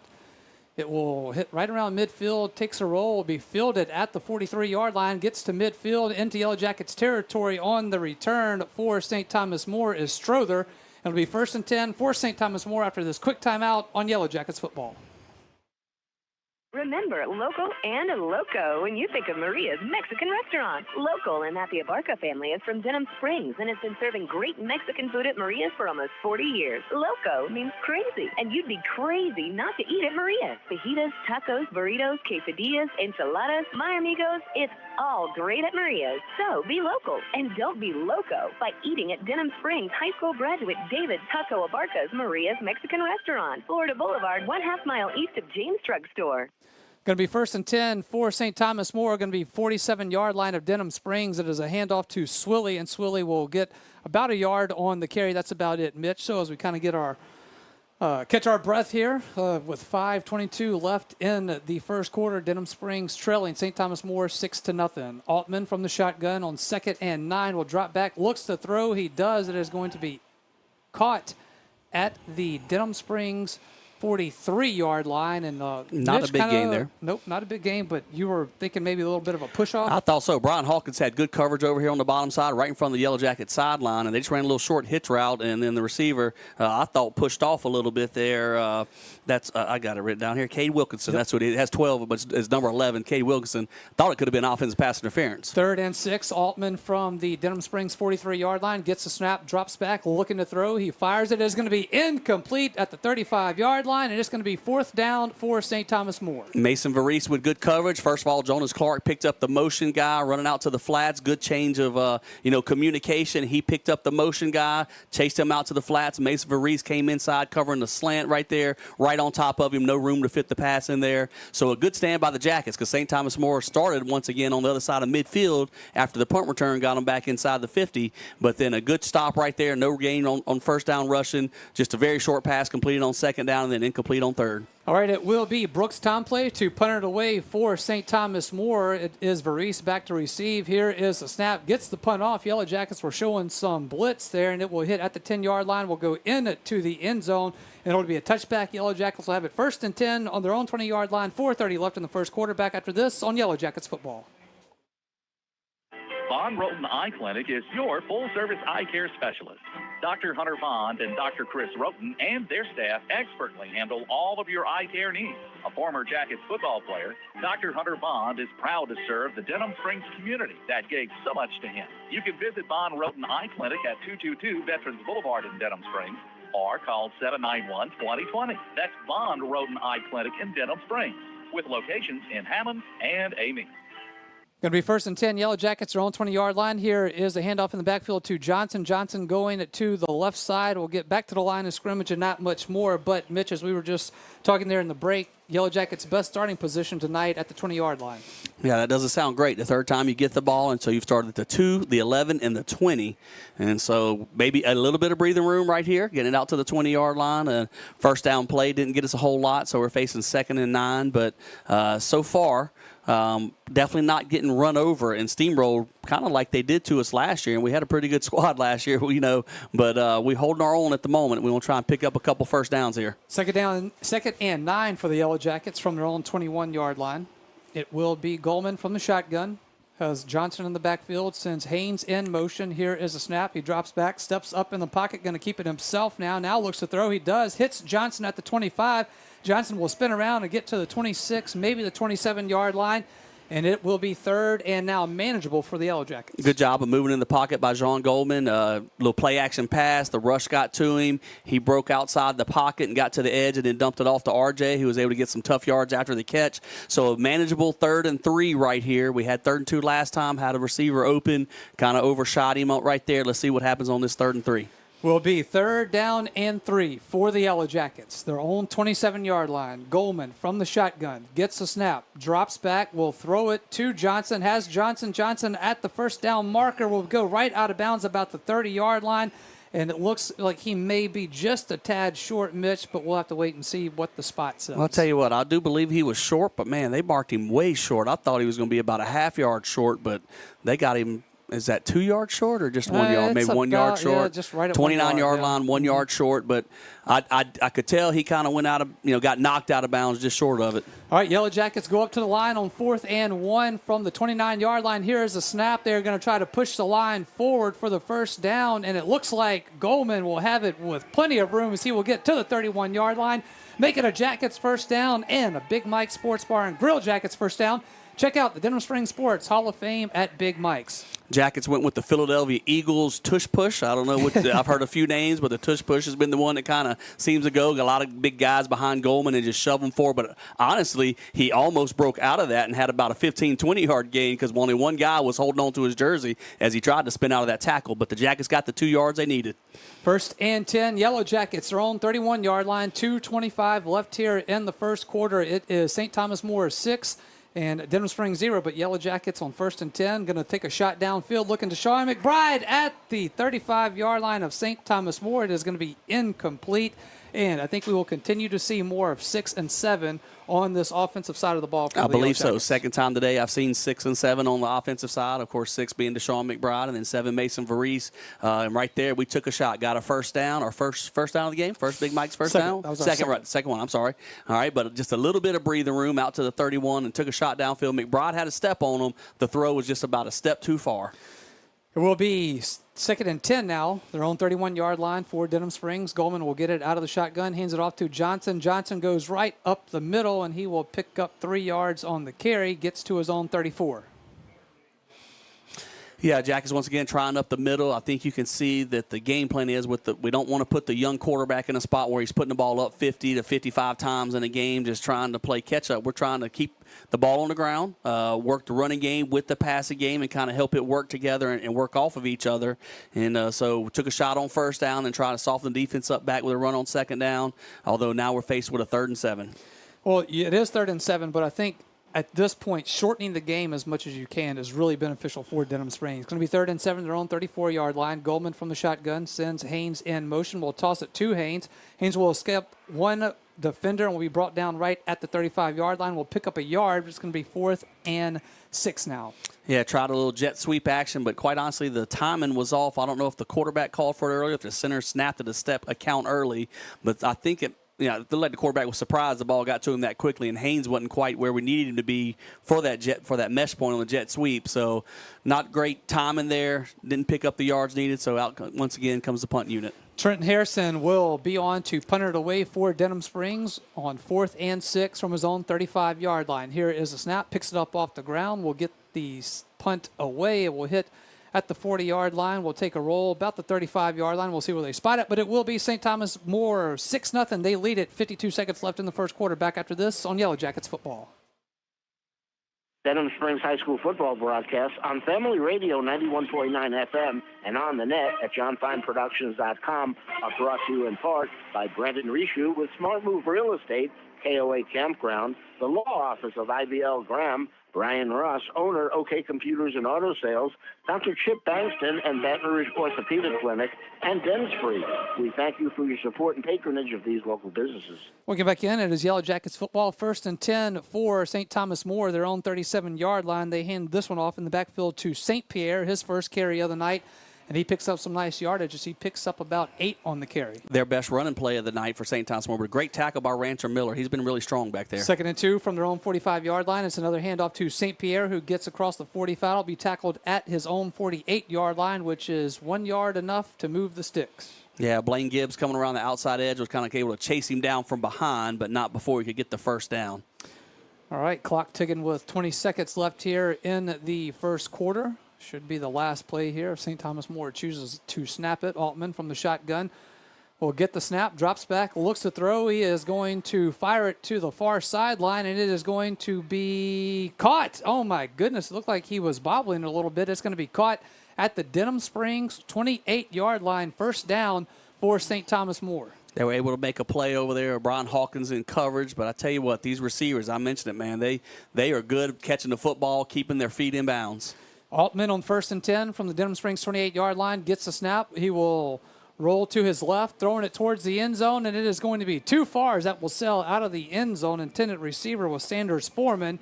And that will do it for first quarter action here from Yellow Jacket Stadium. We played 1. It is St. Thomas More 6, Denham Springs 0. Back after this timeout on Yellow Jackets football. Hey, it's Max Sellers from Ralph Sellers Chevrolet. We are again excited to be a sponsor of the Denham Springs Fighting Yellow Jackets football team this year. We appreciate all the support from your community in our first few years in business, and we are excited about things to come. Whether it's a new or used car, truck, or SUV, award-winning service from our dedicated service and parts staff, or even an outstanding collision repair for your vehicle, Ralph Sellers Chevrolet wants to earn your business. From our Ralph Sellers Chevrolet dealership family to your school family, go Jackets! If your saving for retirement approach involves the phrase, I'll get around to it someday, Edward Jones can help. When it comes to meeting your goals, time can be on your side, and there's no better time than now to get started toward your retirement goals. Edward Jones Financial Advisors Scott Landry and Sims White can help. Stop by their office at 179 Del Orleans. That's Scott Landry and Sims White at Edward Jones, 179 Del Orleans, right across from the post office. Edward Jones, making sense of investing, member SIPC.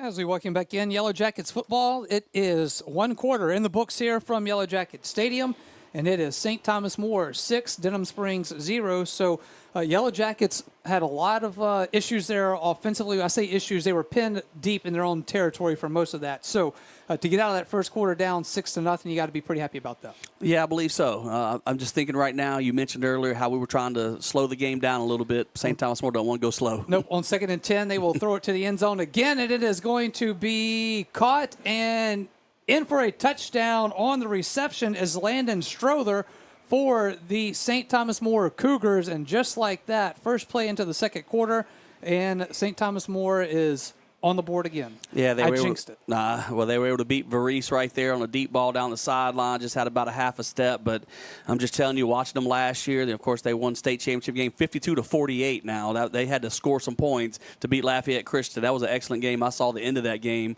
last year in the Superdome. I was there to see it. And then, they can throw and catch. Once again, they show that the guy toe-tapping on the sideline a while ago to bring one in, and then now just execution on the go route, getting by Varese. All right, looks like we have a flag on the It was play. Varese had interference on top of it. Yeah, so they'll assess that on the kickoff, right? Well, I believe they could. Yeah, That's I think correct. they will, yeah. Bork will attempt the extra point. Here's a snap. Hold is down. Kick is up. This one is through the uprights, and the extra point is good. 11:53 left in this first half. It is St. Thomas More 13, Denham Springs 0. Back after this on Yellow Jackets football. Your local authorized Steel Outdoor Power Equipment dealer is C&M Outdoor Power Equipment. C&M Outdoor Power has been satisfying Livingston Parish customers since 1965. Known for their quality outdoor steel equipment and tools, C&M Outdoor Power will expertly service everything they sell, and C&M is here to answer all of your questions. Locally owned and operated by Travis Murray and his family, your local steel dealer is C&M Outdoor Power Equipment Sales and Service. Corner of Florida Boulevard and Cuban Road in Denham Springs. Denham Springs High School football broadcast on Family Radio 91.9 FM and on the net at johnfineproductions.com are brought to you in part by Livingston Parish Clerk of Court Jason Harris, L. King Company, Danny Pauline with 5 Star Printing, Horace Wilkinson State Farm Insurance, Sport Clips, and Karam Inn. We thank you for your support and patronage of these local businesses. As we welcome back in Yellow Jackets football, Family Radio 91.9 FM and on the web at johnfineproductions.com. 11:53 left here in the first half. St. Thomas More 13, Denham Springs 0, but Yellow Jackets getting the ball back here and hopefully try to get something going on this offense here. R.J. Johnson is doing all that he can, but it's going to take a few shots down the field to get this going. You say getting the ball back. I hope we get the ball back because that was, as we mentioned before the break, we had pass interference on Varese as well as them catching the touchdown, and so they get to take the penalty for that interference on the kickoff. So they're kicking from the 50. We know Coach Beard, he loves the onside kick when he gets the kick from the 50-yard line. So I would be happy if they just boot this out the end zone and we can take it at the 20. That's what I'm hoping too. But as you said, kicking off from midfield after that penalty is assessed on the Mason Varese interference call. So here is the step. He will go up and now we'll go back. That's a flag on the play. I don't know what happened. The kicker started running forward and then kind of stopped, and one of his kickoff coverage guys was running with him, and when the kicker stopped, he couldn't stop his momentum and stepped across the 50, so that's going to be a 5-yard offside penalty on the St. Thomas More kickoff coverage. Well, they wanted to not necessarily kick it all the way out the end zone. They wanted to make it close. So we're going to do this on purpose. They went back 5 yards. They didn't like letting us get the ball at the 20. They want to try and pin us at the 8 this time. That's right. That was kind of funny. The kicker ran up there and they just stopped. And then the other guys didn't know what was going on. They kept on running. So they were offsides. All right, so here it is. It was now teed up at the 45-yard line. Here is the kick, and the kick is away end over end, and it will go into the end zone for a touchback. It'll be 1st and 10 for the Yellow Jackets. 11:53 left in the second quarter. Back after this on Yellow Jackets football. For all your flooring and carpet needs, it's Floor Store Carpet One. At Floor Store Carpet One, they offer prompt, quality personal service. They'll take care of you right away. The Floor Store Carpet One has an extensive product line: wood, carpet, plastic laminate, ceramic tile, natural stone, countertops, and showers. The Floor Store Carpet One also carries luxury vinyl tile, which many customers rave about, serving the community since 1984. The Floor Store Carpet One, 1/2 mile from the Amite River Bridge on Florida in Denham Springs. 1st and 10 for the Yellow Jackets. Their own 20-yard line. Here is a handoff in the backfield to Johnson. Johnson will get across the 20 up to about the 22-yard line for a gain of 2. Yeah, not a whole lot of room there. RJ did a good job to not get a tackle for a loss because senior defensive lineman there, Jack Vadreen, was in the backfield quickly and hit RJ about a yard deep in the backfield. RJ spun off of him, worked to the right side, and at least picked up 2 yards. All right, so it'll be 2nd down and 8, 22-yard line for the Yellow Jackets. They kind of slowing it down here a little bit. As quick as St. Thomas More goes, you want to try to get some long drives here to give that defense of yours a little rest. A couple of first downs would go a long way for us right here. 2nd down and 8, Denham Springs, their own 22-yard line. Goldman will send a man in motion. That is Bishop. Will turn around and hand it off to Johnson. Johnson trying to find some positive yards and will not. He will be brought down for a loss on the play back to the 19-yard line. Yeah, we work on that sweep play again where Goldman's going to take the handoff and hand it to R.J. Johnson behind him, who's coming to the other side of the field. That time there was an outside linebacker there. Nick Blanchard was sitting there kind of unblocked, so we had something wrong with the blocking scheme. He was just right there ready with nobody on him, hitting R.J. in the backfield for a loss. Yep, will be 3rd down and 11 now as they push him back to his own 19-yard line for the Yellow Jackets. It will be Goldman from the shotgun, has Johnson lined up in the backfield. They will set to the right side. Here is the snap. Goldman drops back. Going to keep it now. Going to throw it. It is going to be incomplete, and that will bring up 4th down now for the Yellow Jackets. Goldman did a good job breaking the pocket, worked to his right, and I thought he had Tylen Haynes open, and we tried to fit it in there to him, but a linebacker flowing with him stuck his hand up and batted it down.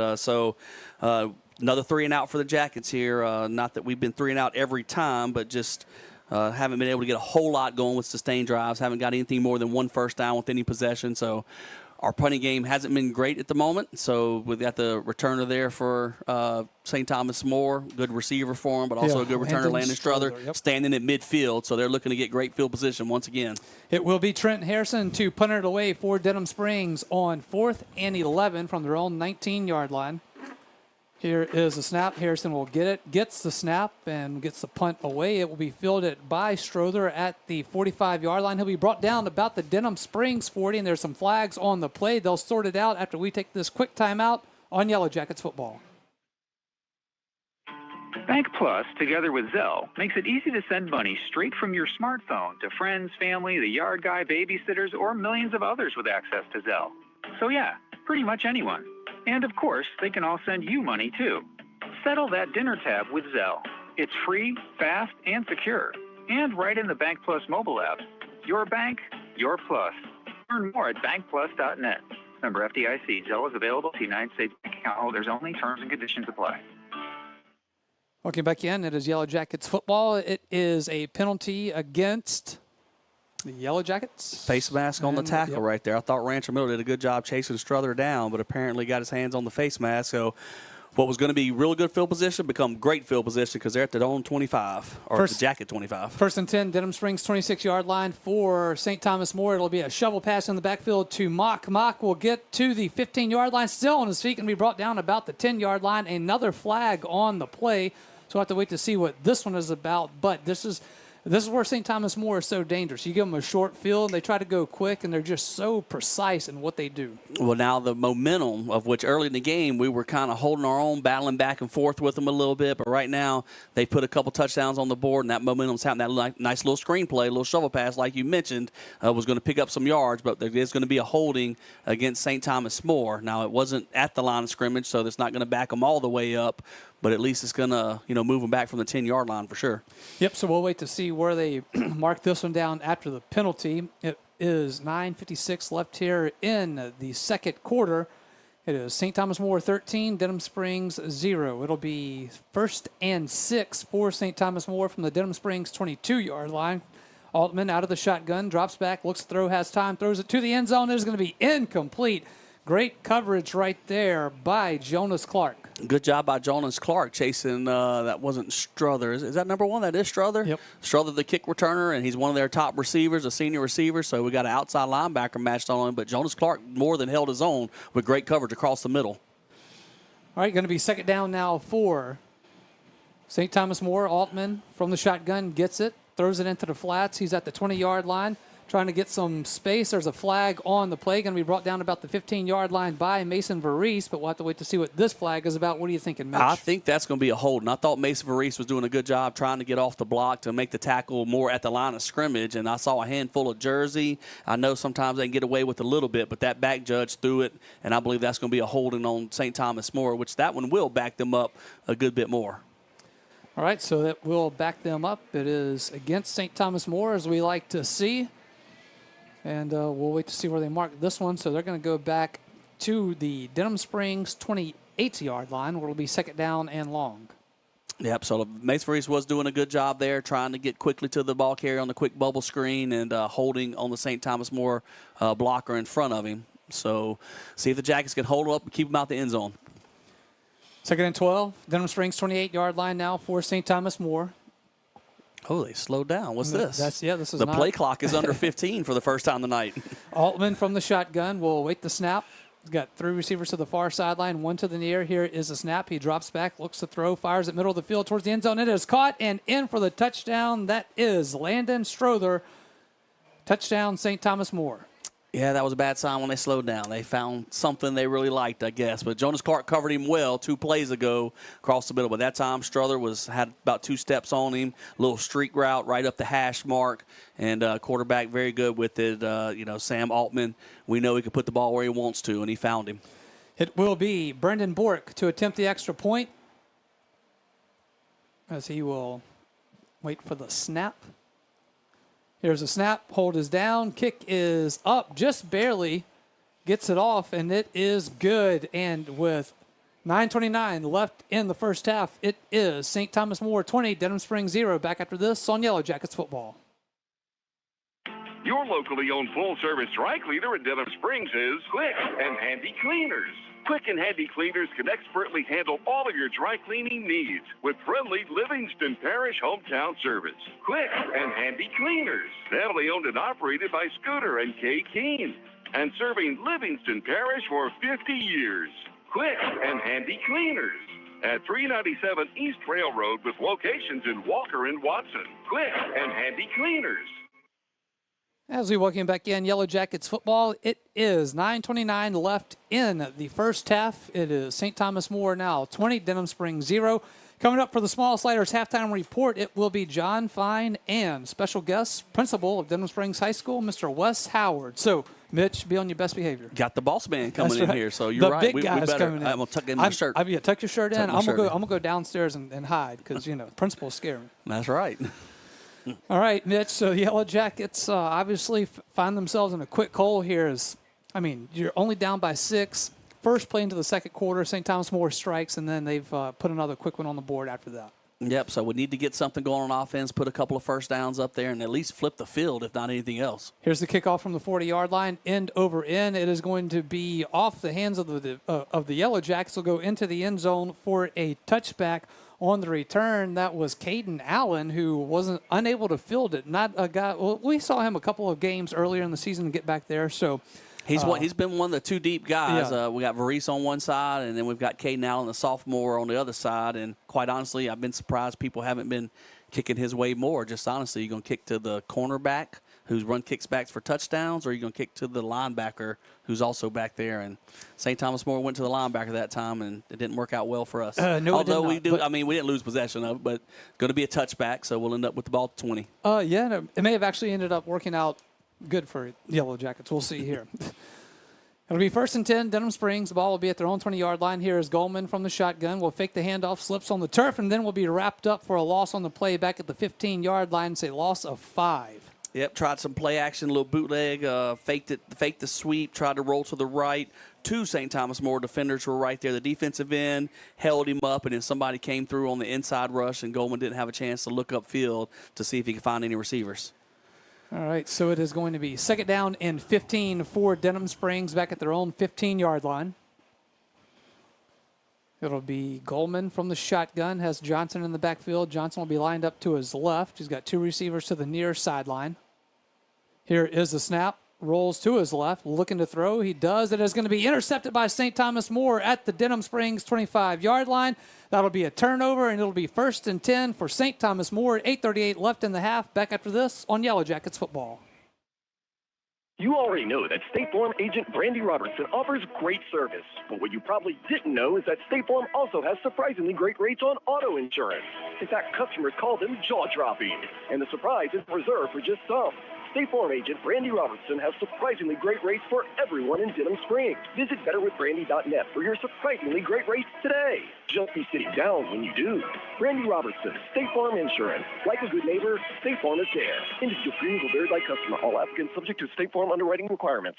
1st and 10 for St. Thomas More. Ball at the Denham Springs 25-yard line. Altman from the shotgun will take a shot to the end zone. It is going to be incomplete as they were going to Mason Varese's side of the field again.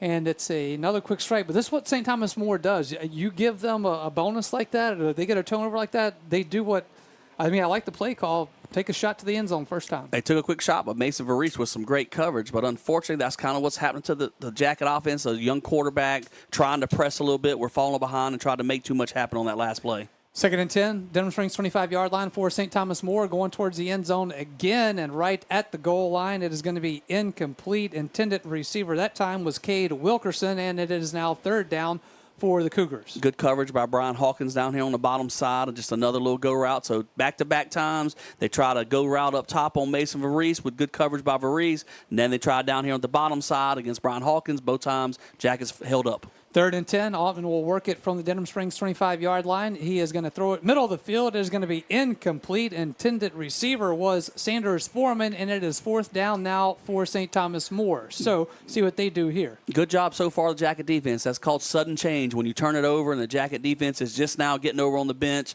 trying to get the coaches talking. All of a sudden, they got to run out there and sprint on the field. You want to try and hold up and be strong in what you got. So far, I'd like to say we forced a 3 and out, but they're going to go for it on 4th and 10, so we got to make another stand. A field goal attempt would be about 42 yards from here. It'll be 4th and 10 from the 25-yard line. Here is Altman going to throw it on 4th down. Middle of the field, it is wide open, but they drop it, so it'll be a turnover on downs.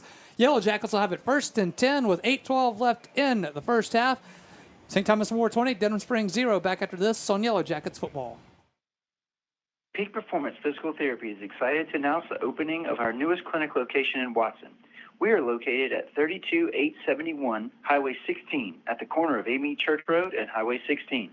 And don't forget about our Denham Springs Clinic located at 145 Aston Square next to Spectrum Fitness Club. At Peak Performance Physical Therapy, we treat the athlete and everyone. We welcome back into Yellow Jackets football. It will be 1st and 10 for the Yellow Jackets. They will have it at their own 25-yard line. It is going to be Jerry Horn now in at quarterback for Denham Springs, and he will hand it off from the 20 to R.J. Johnson, who will get they started from the 25. I said 20. It was a 25-yard line. I apologize for that. And he'll pick up about 3 yards on the carry. First of all, I want to say what a great job the defense did right there. A quick turnover. You got to scramble out there, not really set, but they did a good job. 4th and 10, so no yards even gained on that. 4 incompletion, so good job for Jacket defense. 2nd down and 6 now. It will be Jerry Horn again in at quarterback. Here is the handoff in the backfield to Johnson. Johnson has some room at the 30, spins around, and will get to the 35-yard line. If they mark him at the 36, which I believe they have, that is a Big Mike Sports Bar and Grill. Jackets first down. Big Mike stays open late after Denham Springs High School football games. You know, the last time we had the ball, the young quarterback probably had a guy open short, was trying to bite off a little bit too much and force it down the field, throws an interception. And you mentioned before the game, we expect at some point we're going to see Jerry Horn back out there on the field. And here he is on the first drive. We've picked up a first down right now, so got a little bit of momentum. Let's see if we can keep it moving. 1st and 10, they're on 36-yard line now for Denham Springs, sticking with Jerry Horn. Here's a handoff to Johnson. Johnson going off to his right side, and he will get to the 40-yard line to about the 41, so a nice first down run right there by R.J. Johnson. So, as you said, sticking with Horn right now, kind of giving a little spark to this Yellow Jackets offense. It has, good job in the run game as well. R.J. Johnson getting up in there, running the ball that time up on the right side of the Jacket offensive line, getting behind those guys. Caden Barber, right guard, and then Christian Ferguson, also the right tackle, opening up some holes. And so that's a good way to kind of settle things down if we can get some yards on the ground. 6:45 left here in the first half. St. Thomas More 20, Denham Springs 0. Yellow Jackets 2nd and 5 from their own 41-yard line. Horn will send Haynes in motion. We'll get the snap. We'll turn around, hand it off to Hudson Byers now. And Byers will be brought down for a loss on the play, and we also have a flag. Yeah, first time we've seen Byers in the game tonight, and then tried to get on the right side of the line, trying to stay over there, stay consistent. Didn't work out for us. Flag on the ground. They're talking with the St. Thomas More coaches, so that's never a good sign for the Jackets. All right, so it looks like it will be against Denham Springs. We will wait for the official call here, but holding against Denham Springs, so that'll back them up. That's unfortunate, Mitch. Starting to just get something going and getting that little bit of momentum, and it seems like this first half, every time there seems to be a little something going positive, it's a flag or a turnover or whatever it may be. Right, and this is a strong St. Thomas More defense now. We mentioned that before. These guys are not easy to move the ball up and down the field on, and so it's going to make it tough for us. But now after the holding penalty, playing 2nd and 14 or 2nd and 15. Yep, 2nd and 15 right at their own 31-yard line for Denham Springs. Jerry Horn from the shotgun will send Haynes in motion again. Here is the snap. Horn drops back, looks to throw. Pressure coming, going to throw it downfield. Has an open receiver. It is caught. That is Deshaun McBride at the St. Thomas More 25-yard line and brought down at the St. Thomas More 21. And it is a first down for the Yellow Jackets and a big one at making that a Big Mike Sports Bar and Grill Jackets first down. You can cater your next party at Big Mike's. Check out Big Mike's catering menu. Great throw by Jerry Horn on a deep post there to Deshaun McBride. We had 2 receivers, brought a motion guy, Haynes, across the field to make trips on this side. And then we had McBride to start on the outside, running a deep post, and Horn threw that ball a long way in the air. It is now time for the Water Tree of Denham Springs hydration break. Mitch, enjoying this 40-degree weather out there? 40 degrees? No way. Mitch, I'm talking 40 degrees Celsius, buddy. Oh, well, in that case, we need to stay hydrated. We absolutely do, and I did before the game started here tonight. You can get hydrated at the Water Tree. That's Railroad Avenue, making that 40-degree temperature more tolerable. Back after this on Yellow Jackets football. Denham Springs High School football broadcast on Family Radio 91.9 FM and on the net at johnfineproductions.com are brought to you in part by Forest Grove Plantation, Liberty Auto Sales, Shea Landry Closing Attorney, Milestone Title, Triton Outpatient Clinic, Modad 1 Individual Sewage Treatment System, and Duke Seafood and Steakhouse. We thank you for your support and patronage of these local businesses. Von Roten Eye Clinic is your full-service eye care specialist. Dr. Hunter Bond and Dr. Chris Roten and their staff expertly handle all of your eye care needs. A former Jackets football player, Dr. Hunter Bond is proud to serve the Denham Springs community that gave so much to him. You can visit Von Roten Eye Clinic at 222 Veterans Boulevard in Denham Springs or call 791-2020. That's Von Roten Eye Clinic in Denham Springs with locations in Hammond and Ames. Back on Yellow Jacket football, going to be 1st and 10 for the Yellow Jackets, St. Thomas More 20-yard line. And before we can get the play off, it is going to be a flag on Denham Springs. False start, push them back 5 yards. Tried a quick motion there with the tailback, Hudson Byers swinging out to the left side. Somebody flinched somewhere. I didn't see it, but the referee threw the flag there quickly. Probably had to have been somebody on the offensive line would have flinched, as we went in motion quickly there. So it's playing at 1st and 15. 1st and 15 from the St. Thomas More 25-yard line now for Denham Springs. Horn from the shotgun will drop back, has pressure coming, and will step up, and he is going to be wrapped up for a loss on the play, and they will blow it dead at about the 32-yard line of St. Thomas More. A little bit disappointing. The first big play we have of the night, Horn with a great strike down the field to Deshaun McBride, puts the Jackets at first down at the 20-yard line after a quick penalty and now a sack. The Jackets going to be facing second and is that 20, 25, 23? 23, right, yes. So we got a long way to go right here after a sack and a penalty. Yeah, we call that a country mile. Going to be 2nd down and 23 officially, though, for the Yellow Jackets from the St. Thomas More 33-yard line. Yellow Jackets will come to the line. 5:12 left here in this half. It is, I think we've got a timeout called. Yep. Play clock was running down.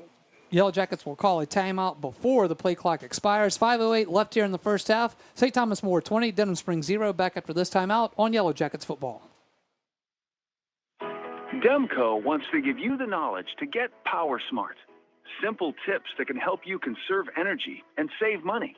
Sealing air leaks around windows and doors is a good start. Smart thermostats and improved insulation are great ways to make a bigger difference. There are many more ways to save energy and money. So when you're ready to make a big-time power move, download our free do-it-yourself energy audit checklist at demco.org. As we welcome back in Yellow Jackets football, Family Radio 91.9 FM, and on the web at johnfineproductions.com. Josh Ward alongside Mitch Covington. It is 5:08 left here in the half. St. Thomas More 20, Denham Springs 0. Yellow Jackets getting some positive plays and then going backwards. So I had to use a timeout there, their first of the half, and they will now play at 2nd and 23 from the St. Thomas More 33-yard line. It will be Horn from the shotgun. Gets the snap, and we have another flag on the play. Yeah, I'm not sure if this has anything to do with the quarterback change. I just know sometimes when a different quarterback comes in, the cadence is just not quite exactly the same. But I think it really just probably has more to do with the motions. We had another motion coming across the field just then. Somebody in the interior of the offensive line flinched. And so if we had a country mile a while ago, we've got a country mile plus 5 at this point. So, Coach Caskey, good luck finding that play card on your card. 2nd down and 28. Ball will be at their own at the St. Thomas More 38-yard line. It will be Horn again. Sends Haynes in motion. Here is the snap. Now we'll get it to Varese and the flats. And Varese will be brought down for another loss on the play. I didn't want to hear you say another loss on the play. Well, I mean, I'll tell you what, I'll say it differently next time, okay? It's 3rd and 33 is what I'm looking at on the scoreboard here. So from the 43-yard line, we have 1st and 10 at the 20. So now we're playing 3rd and 34 from the 44-yard line. I just say, hey, let's just try a go route, chunk it up there deep. Maybe somebody go up and make a catch on it. There you go. You do have Reese and McBride in on offense on 3rd and 34. Ball at the St. Thomas More 44-yard line. Horn will get the snap, drops back, throws it middle of the field, has his receiver, and it is going to be 4th down for the Yellow Jackets. It is Mason Varese on the reception, but Yellow Jackets, a lot of ground to make up, made that one a little more manageable, but still, I guess you do have a decision to make here, though. Probably Mitch. got about half of it, so not a bad shot right there. A little quick seam, kind of a shallow slant across the middle, and Horn stuck it in there, and Varese held on to it as the safety came up to try and make the hit, but we are going to go for it on 4th and 17. I think he made exactly half of it. 4th and 17 now for the Yellow Jackets. St. Thomas More 27. Horn drops back. Pressure coming. Going to keep it himself now. He is going to get to the 25-yard line. Escapes one tackle. Be pushed out of bounds at about the 20, and it will be 1st and 10 for St. Thomas More. 3:44 left in the half, and it is St. Thomas More 20, Denham Springs 0. Back after this on Yellow Jackets football. Your local sporting goods store in Livingston Parish for over 40 years is Sporting Center. Sporting Center has all of your Denham Springs and surrounding school shirts, caps, clothing, and fan gear. Plus, Sporting Center has all of your brand names like Adidas and Russell Athletic. And Sporting Center offers one-on-one customer service. Sporting Center monogramming, screen printing, and laser engraving. And they can handle all of your advertising, promotional, and sign shop needs. Sporting Center, 205 South Range in Denham Springs. Going to be 1st and 10 for St. Thomas More. Ball will be at their own 24-yard line to start. This one, it is Sam Altman. He hands it off to Swilly, and Swilly gets back to the line of scrimmage, and then we have another flag on the play. Mason Varese doing a good job as they stretched it out toward the sideline. Jonas Clark missed the tackle, but it kept the runner going east and west as Varese got up there to make tackle near the line of scrimmage. The receiver pushed him in the back, so now we got St. Thomas More going backwards. And finally, they had 5 possessions. They had 5 possessions, and 4 of them started on the Jacket side of midfield, and the worst they had was their own 40. Well, they finally take possession at their own 24, and now we backed them up and got them inside the 20. It will be 1st and 18 now after the penalty against St. Thomas More. 1st and 18 from their own 16-yard line. Altman from the shotgun throws it into the flats to Swilly. Swilly gets to the 20, 25, 30. Still on his feet. Flag comes out as he will continue to try to get extra yardage, and some pretty hard running right there by Hutch Swilly of St. Thomas More. We'll have to wait to see what this flag is about. What's your early eyes telling you? I believe that's going to be holding on the cornerback. Brian Hawkins was trying to get off the receiver to make a tackle, and there's going to be a holding. Now, that wasn't at the line of scrimmage. It's probably going to, they'll back up 10 yards from the 32-yard line. Looks like where the flag is laying on the ground, so they'll have it at the 22. But they had a little bit of room, a little bit of space. They got it there to Swilly, who was in a slot receiver, threw a bubble screen to the outside, and he kind of outran McBride. I say outran McBride. McBride was coming from a long way away, but it kind of helped him get to the corner with the holding on Hawkins out there. All right, so we will wait to see where they mark this one. Said it will be 1st and 10, and Mitch, you were right at the 22-yard line. So it'll be 1st and 12 for St. Thomas More from their own 22. Altman from the shotgun will get the snap, looking to throw, throws it towards the middle of the field, has his receiver at the 40-yard line. It'll be a 1st down for St. Thomas More. On the reception was Landon Strother, and it is 1st down for the Cougars. Good throw and catch right there. Just they call it a glance route now. It's not a deep post. It's a little bit deeper than a slant, though, but just coming across the middle. 1st and 10, their own 40-yard line. 3 minutes left here in the half. They lead at 20-0. Altman scrambling now, has to roll to his left, going to the sideline, and he will be pushed out of bounds around the line of scrimmage. So he may have picked up a yard or 2 on that quarterback scramble, but nice play right there defensively for the Yellow Jackets to stay with him. Good job with the Jacket interior rush right there. That's the first time we had Altman on the move. We got to flushed him out of the pocket, and a lot of guys giving a lot of chase right there. I believe that was Shaq Butler was in there a little bit, chasing him off to the sideline. 2nd down and 8 for St. Thomas More, 42-yard line. Here is the snap. He will hand it off in the backfield. That is going to be to St. Pierre. Now St. Pierre will get some nice positive yards as he will get across midfield right to the Denham Springs 49-yard line, just enough to move the sticks, and there's a flag on the play.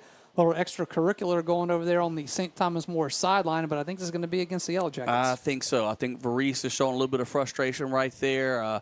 Guys have been trying to block him hard all night. They've been running a lot of pass routes. I don't know if they're saying anything to guys back and forth, but as the play was ending, they both were pushing a little bit back and forth, and the last thing I saw is a harder push by Mace Varese coming back to the St. Thomas More guy, and that's when the flags came down.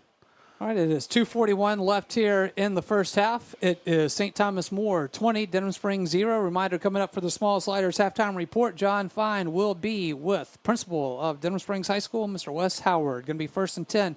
St. Thomas More, Denham Springs 34-yard line after the penalty against the Yellow Jackets. Altman from the shotgun. We've got a flag on the play on the far sideline.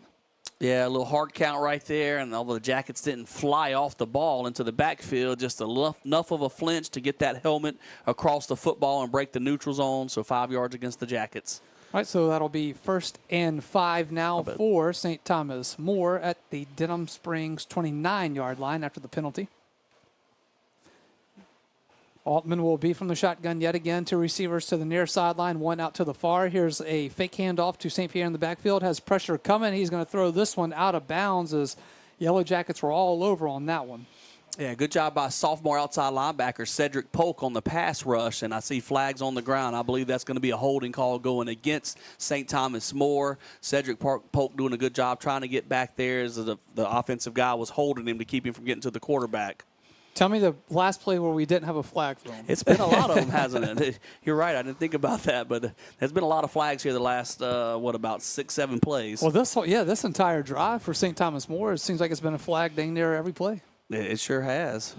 They like to grab a lot when they're trying to block. Now, they don't need to do that. They're pretty good. They can get away without doing that. You know, what impressed me about St. Thomas More's offense, only 3 returning starters from that team we saw last year. But, man, they just reload over there. It's not like they have a ton of Division I athletes. They got some great high school players, and they are good at what they do, and they execute really well. 1st and 15 from the Yellow Jacket 39-yard line for St. Thomas More. Altman fakes the handoff, going to keep it himself now to the 35, and will slide shy of the Denham Springs 30-yard line. They'll actually mark him down to the 34, so thought he had a little bit better of a slide than that. But when they got to where if you're going to slide forward, those referees mark it back about 2 yards from where you start because you're giving yourself up. So that was a heads-up play. I don't think that was a called play. He saw that the receiver was covered and just tucked the ball and ran to get what he could. Makes it 2nd and 10 for St. Thomas More. Denham Springs 34-yard line. Going to be a quick throw into the flat to St. Pierre, who will be brought down for a loss on the play. Yellow Jackets doing some really good defense here. Jonas Clark with the tackle on the far sideline. I tell you what's impressive to see. I still see a lot of fight out there in that Jacket defense. It's been a long first half, them being on the field a whole lot, but they're still fighting. And we got a timeout called on the field. Yellow Jackets will take their second of the half. We'll take it with them. 1:43 left here, and we are back after this on Yellow Jackets football. Denham Springs High School football broadcast on Family Radio 91.9 FM and on the net at johnfineproductions.com are brought to you in part by You Safe and Lock, David Azar Shelter Insurance Company, La Casa Casino, Coconut Willie's Daiquiris, Sport Clips, Buddy's Barbecue, and Safe Boy Tattoo. We thank you for your support and patronage of these local businesses. As we welcome back in, it is Yellow Jackets football. Family Radio 91.9 FM on the web at johnfineproductions.com. It is St. Thomas More 20, Denham Springs 0. 1:43 left here in the second quarter to get us to the half, and it will be 3rd and 14 at the 38-yard line of Denham Springs for St. Thomas More. As we said before the break, this Jacket defense is still fighting. It's 20-0 right now, 1:43 left in the half, and we're trying to keep them out the end zone and keep them from getting there, playing with a lot of pride at the moment. Altman on 3rd and 14 from the Jacket 38-yard line will try to set up the screen. He is hit immediately at the 40-yard line. Going to be 4th down for the Cougars, and on the tackle for Denham Springs was... That jersey is tucked up under there. I can't tell. I think that's Trevor got to be 38. Is that Trevor Lewis, 38 or 36? What we got? He's got it tucked up under his shoulder pads. I can't hardly read if it's a 38 or 36. All right, so we got another timeout on the field, and Coach Beard will take his final of the half with 1:33. We've seen this play out before, Mitch, with Coach Beard and the timeouts at the end of the half. We'll take a quick one with them back after this on Yellow Jackets football. Small Sliders is now open in Denham Springs. At Small Sliders, they are obsessed with serving up premium, delicious cheeseburger sliders. Keep it simple with a single patty. Make it a Biggie Smalls. That's double patty, double cheese. Or add a colossal stack of bacon, Drew Brees style. And perfect for tailgating, Smalls party packs with 25 sliders and a tray of fries. Never frozen, pattied in-house, and cooked to order. That's Small Sliders, Aspen Square in Denham Springs. 1:33 left here in this first half. St. Thomas More 20, Denham Springs 0. It is going to be 4th and 16 now for St. Thomas More, and they will have see what they do here. Looks like they're going to roll out the offense on 4th and long, and it will be just 1:33 left, but I think Coach Beard has used his last timeout of the half. I'm going to go ahead and say that was Trevor Lewis, number 39, that was in the middle. Did a great job of reading the screen and getting back there and making a hit. On 4th and 16, Altman from the shotgun gets it, drops back, looks to throw. He fires it. It is going to be incomplete at the 20-yard line. It is a turnover on downs. It'll be 1st and 10 for the Yellow Jackets. So, Mitch, we had talked about it. It was a Liberty game where Denham Springs used all 3 of those timeouts right at the half here and kind of left it's almost the same script dang near. It is. I would tell you what, if I'd be a little bit offended as a Jacket offense right here that St. Thomas More didn't bother to punt us back deep on 4th and really long. They said, we'll just go for it, and if we don't get it, we'll give it to the Jacket offense at the 41-yard line. And so I'd take that a little bit personally and try and get down the field and get some points on the board. 1st and 10 for the Yellow Jackets. They will have it at their own 41-yard line to start this one. Jerry Horn remains in at quarterback. Here is the snap. Horn will drop back. Pressure is coming. He escapes it, gets back to the 40-yard line, will be brought down. Gets back to the 41-yard line, the original line of scrimmage, for no gain. You know, this is where Jerry got in a little bit of trouble earlier in the year when the pressure gets to him, and there definitely was pressure there, but instead of trying to float around the pocket and keep his eyes upfield, he tucks and runs pretty quickly. Yellow Jackets going to go quick here with a minute left here in the half. Horn from the shotgun on 2nd and 10 from his own 41. He's going to be sacked back at the 28-yard line. Going to be 3rd and long now for the Yellow Jackets. And back-to-back plays, the St. Thomas More rush definitely did get to him quickly. And as he tried to move out the pocket right there, just wasn't able to maneuver around the St. Thomas More rushers, as now they've put it in a really long spot, and the Jackets have slowed it down. Probably wisely at this point, trying to let the clock run a little bit more and try and keep it out of the hands of St. Thomas More's offense now, because we're facing 3rd and really long. Yep, clock runs down. 30 seconds left here in the half. It is going to be 3rd and 20 from the 30-yard line for Denham Springs. Horn from the shotgun has 2 receivers to the near sideline. Here is a handoff in the backfield to Hudson Byers. Byers will get to the 34-yard line, and that should do it for first half action here from Yellow Jack. No, we do have a timeout called. You're right. St. Thomas More, they are going to use their timeout with 13 seconds. We'll be back after this on Yellow Jackets football. Big Mike's Sports Bar and Grill has it going on. Big Mike's has burgers, steaks, seafood, pizza, salad, sides, and desserts, 37 TVs, and Big Mike's is open late after the games. Live music on the weekends, locally owned and operated by Denham Springs High School graduate Big Mike O'Neill. Check out the Denham Springs Athletics Hall of Fame at Big Mike's. Big Mike's Sports Bar and Grill, 123 Ascom Square in Denham, or delivery through Waiter or Grubhub.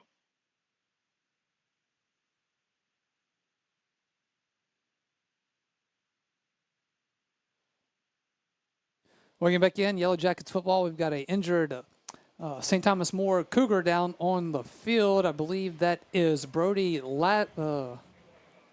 Latole? Come on, let's get our Cajun pronunciations going. going. And I actually had the sheet. I just Did they send us a pronunciation chart? They did. With them? They actually did. Kudos to them. They absolutely did. So I could actually pull that out. Well, back to the game here. So just going to put a little pressure on the Jacket punt team now. We've had some issues this season with some snaps and getting handling the snaps on the deep snaps on punts. So got to get this snap back there and get the punt off cleanly. All right, it will be St. Thomas More, 4th and 16, 13 seconds left here. Here is the punt to St. Thomas More from Trenton Harrison. It is going to be fielded at the 35-yard line, hit at the 40, going to spin around, be tackled about his own 45-yard line, and it will be the end of the first half now officially. Before we break, I want to give a lot of credit. Dalton Poley right there with the deep snap, perfect snap right back to Trenton Harrison, so a fine job right there. All right, we're going to wait and see here. They may actually put a second on the clock. I thought that he was down with about a second left, and St. Thomas More is not going to just let that second go off, I can assure you. But again, coming up at the half, it will be John Fine. We'll recap how this first half played out for us, and then he will be joined by Principal of Denham Springs, Principal Wes Howard. And once again, we've got our shirts tucked in. We're sitting up straight. Don't want to get any dress code violations at the moment. I got my belt. I don't have my name tag. Put my cell phone away, too. All right, so they're actually going to put 3 seconds back on the clock, so we've got 3 more ticks left before we get to the half here for the Small Sliders halftime report. Clock operator was probably hungry, wanted some popcorn at halftime, I believe. That's David Guidry, so we can blame him. Well, he doesn't get he doesn't get the official. Oh, he doesn't time, get the official. You're right. They have an official that you got to pay money to that's going to get the time. David Guidry gets to keep up with the first down, 45-yard line, all that kind of stuff. All right, so now I believe it is a timeout called on the field by St. Thomas More. So we'll keep it here just to get us to the half, Mitch. This isn't surprising. Like St. Thomas More, you talk about the machine that they run there. I would say a majority of the teams that you would go against right now would not be asking for the 3 seconds back, with a 20-0 lead. I don't know. There's just other programs run different ways, and St. Thomas More, one of those that is going to take every bit that they can. They're going to stay aggressive, and, it pays off for them. In that state championship game last year, they were down 2 scores in the last minute. I believe they scored with about 45 seconds or so left in the game, recovered an onside kick, and then went down and scored again. So they scored twice in the last minute to win the state championship last year. So they work on this all year long. Let's try and get the ball and score as quickly as we can. Absolutely. 1st and 10 for St. Thomas More, their own 45-yard line with 3 seconds left. Here is the hook and ladder. It's now at the Denham Springs 30-yard line. Still on his feet. That is Swilly. Swilly on his feet at the 25-yard line. Ball will come out, and that will officially do it for first half action right there. Good play by St. Thomas More, though. Give them credit. Add it to the stats Absolutely. anyway. Yeah, that's right. That will take us to the Smalls Sliders halftime report, brought to you by Small Sliders, now open in Denham Springs. Perfect for tailgating. It is Small Sliders party pack of 25 sliders with a tray of fries. That is Small Sliders, Aspen Square in Denham Springs. We are back after this on Yellow Jackets football. Do you have a go-to doctor when you're sick? Now more than ever, having a primary care provider you know and trust is essential. It's time to put your health first and schedule a visit with a North Oaks primary care provider today. From annual checkups to health screenings and everything in between, our team of providers are ready to provide the care you need to stay healthy. Call 985-230-APPT today to schedule an appointment or schedule online at northoaks.org/PCP. Personal injury? Boyer, Abear, and Angel. Auto accidents? Boyer, Abear, and Angel. Workers' compensation? Boyer, Abear, and Angel. One law firm can handle all of your legal needs, and you don't have to fight big city traffic to find them. Mark Boyer, Don Amato, and Lucas Shank have a team of 12 attorneys ready to assist you. The lawyers at Boyer, Abear, and Angel have invaluable experience that allows them to provide expert legal counsel that's professional, prompt, and productive. Small town values, big city results. Boyer, Abear, and Angel. Denham Springs High School football broadcast on Family Radio 91.9 FM and on the net at johnsteinproductions.com are brought to you in part by Pony Up Restorations, Shea Landry Closing Attorney Milestone Title, Brandon Rishu with Smart Move Real Estate, KOA Campground, Adams Smoke Shop, Brian Ross, owner, OK Confused and Auto Sales, and Dr. Chip Bankston and Baton Rouge Orthopedic Clinic. We thank you for your support and patronage of these local businesses. Hey, it's Max Sellers from Ralph Sellers Chevrolet. We are again excited to be a sponsor of the Denham Springs Fighting Yellow Jackets football team this year. We appreciate all the support from your community in our first few years in business, and we are excited about things to come. Whether it's a new or used car, truck, or SUV, award-winning service from our dedicated service and parts staff, or even an outstanding collision repair for your vehicle, Ralph Sellers Chevrolet wants to earn your business. From our Ralph Sellers Chevrolet dealership family to your school family, go Jackets! For more than 120 years, the Livingston Parish News, an award-winning media outlet, has served as a news source for our community. It is available in print and online at www.livingstonparishnews.com and can be found via social media sites like Facebook, Twitter, Instagram, LinkedIn, and YouTube. The News also launched the LPN Weekly, a podcast. Each episode takes a closer look at a single issue of importance to Livingston Parish or an extended conversation with local newsmakers. The LPN Weekly can be found on major podcasts like Apple, Google, and Spotify, as well as their website. The Livingston Parish News, your community news source since 1898. Fire and water, cleanup and restoration. Serve Pro of Livingston. The #1 choice in cleanup and restoration is Serve Pro of Livingston. Whether it's water damage, fire damage, mold, storm, or construction issues, let the highly trained professionals at Serve Pro of Livingston clean and restore your property and make it like it never happened. Serve Pro of Livingston is prepared for just about anything and is open 24/7, so Serve Pro is faster to any disaster. Serve Pro of Livingston, Florida Boulevard, Denham Springs. Soon to be at the old Albertsons. Fire and water, cleanup and restoration. Serve Pro of Livingston. It is the Small Sliders halftime report. Josh Ward now joined by John Fine. It is St. Thomas More 20, Denham Springs 0. John, welcome in, and great interview with Coach Bob Starkey in the pregame show with the Sports Center Yellow Jackets warm-up, and just want to tell you that was a good one. Thank you. We're going to have a great one with Wes Howard as well. That is coming up. And, you know, whenever you say the words Denham Springs principal, you cower a little bit, as if you have some very bad memories of the time that you spent in the principal's office when you were at Denham Springs High School, Josh. I saw Coach Wax before the game, and, you know, I always definitely around him because he remembers me. So anyway, but John, tell us how this first half played out for the Yellow Jackets? Well, Denham Springs behind schedule the entire first half. St. Thomas More with 3 touchdowns.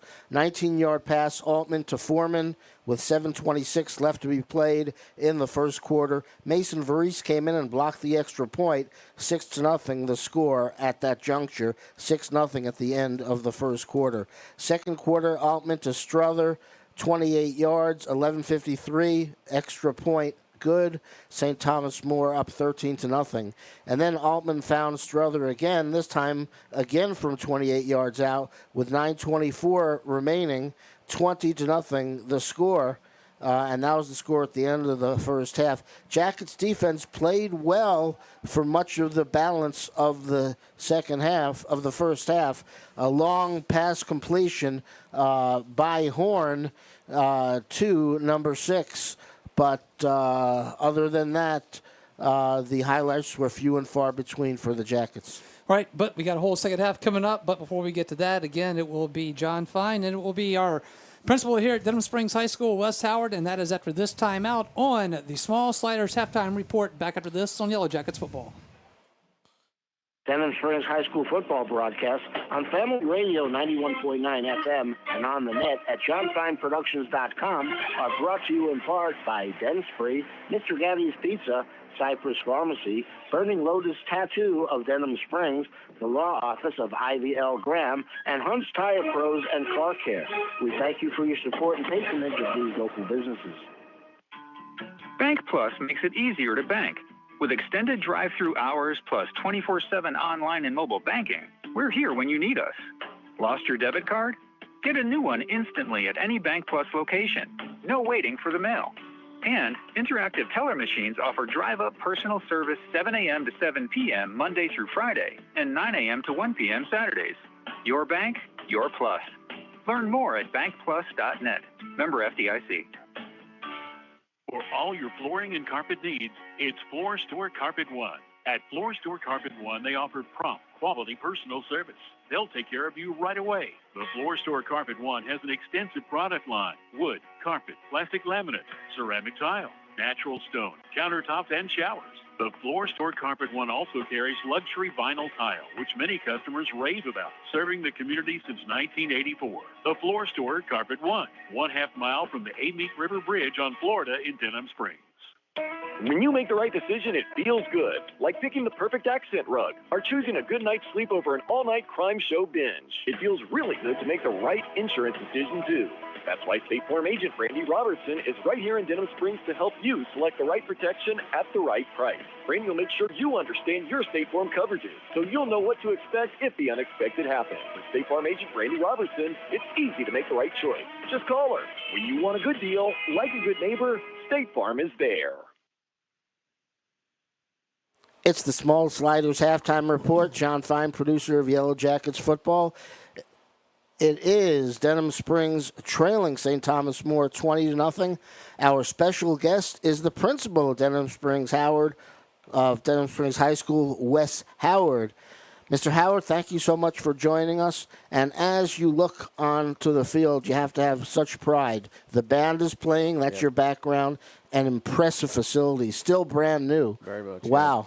Yeah, wow indeed. I got to tell you, it's starting to finally feel like home out here. I know we had a new facility put in place, but you know when you get that new car, you move into a new house, it doesn't feel quite like home for a little while, and I think we're starting to settle in. It's starting to feel like home. Well, it was one of the more unusual situations at the end of last year because you play, the Jackets do home games at Walker High School until the very end of the year, and then you finally get into the new stadium. So, I mean, it was really getting into the new stadium on the run, if you will. Yeah, it was special, too. Like they said, the season last year, I think we had 10 away games before we finally got back home. Right. And it was special getting to play here, finally. At the Denham Springs Athletic Association meeting earlier in the year, Brett Beard was speaking, and he asked if anyone had any questions. And then they said, Mr. Howard, do you have any questions? And you responded, well, not that I can ask you here. So you obviously have a very good rapport with Brett Beard. Talk about your relationship with your athletic director and head football coach. Well, I can't say enough positive things about Brett Beard, not just as a football coach and a mentor to these young men out here, but as an athletic director. He does a great deal of unifying our athletic programs at Denham Springs High School and bringing opportunities to us that we haven't had in the past.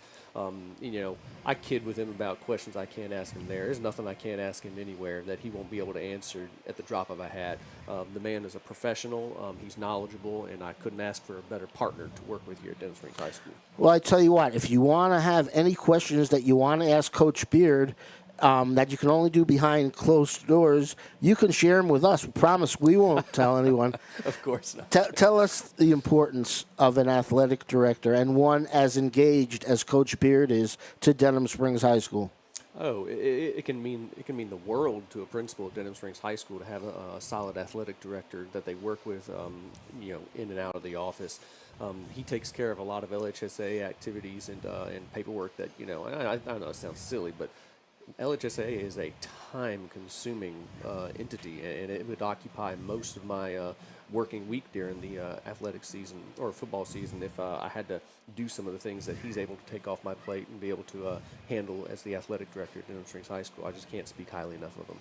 How much are you involved in Denham Springs athletics? Does he pretty much come to you when a major decision comes and says, I want to run this by you, Mr. Howard? Is that how it works? He does, and that works with a lot of our coaches and activities at Denham Springs High School. I try not to do much in the way of micromanaging those programs. I try to hire the best people to do the job that I ask them to do, and I trust them to make decisions that are best for the program. If there's a major thing that's going to be program changing or something he just wants to get a bounce an idea off of, he'll come and talk to me, and we'll discuss it. And I don't think I've said no very many times. When he comes to me, he has well thought out plans and ideas that are hard to argue with, and that's a real trait of a leader. Talk about the new track. Talk about the fact that your baseball and softball facilities are on campus right now. Talk about what that means to the kids who are participating in those sports. Well, I love having these facilities here at Denham Springs High School.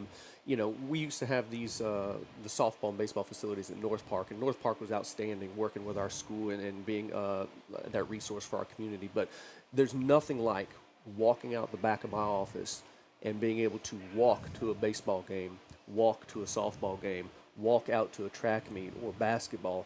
And at one point last year, we had 4 things running concurrently on campus. And it is just a blessing to see these children out here, pursuing their interests and their ambitions and their dreams and being able to be home to do it. It's just a great feeling. And not only were they concurrent, they were on at the same time. And I didn't go to Denham Springs High School, and I even know that. That's right. All right, talk a little bit about the importance of extracurricular activities, of course, with football being a major one, to the student athlete at Denham Springs High School.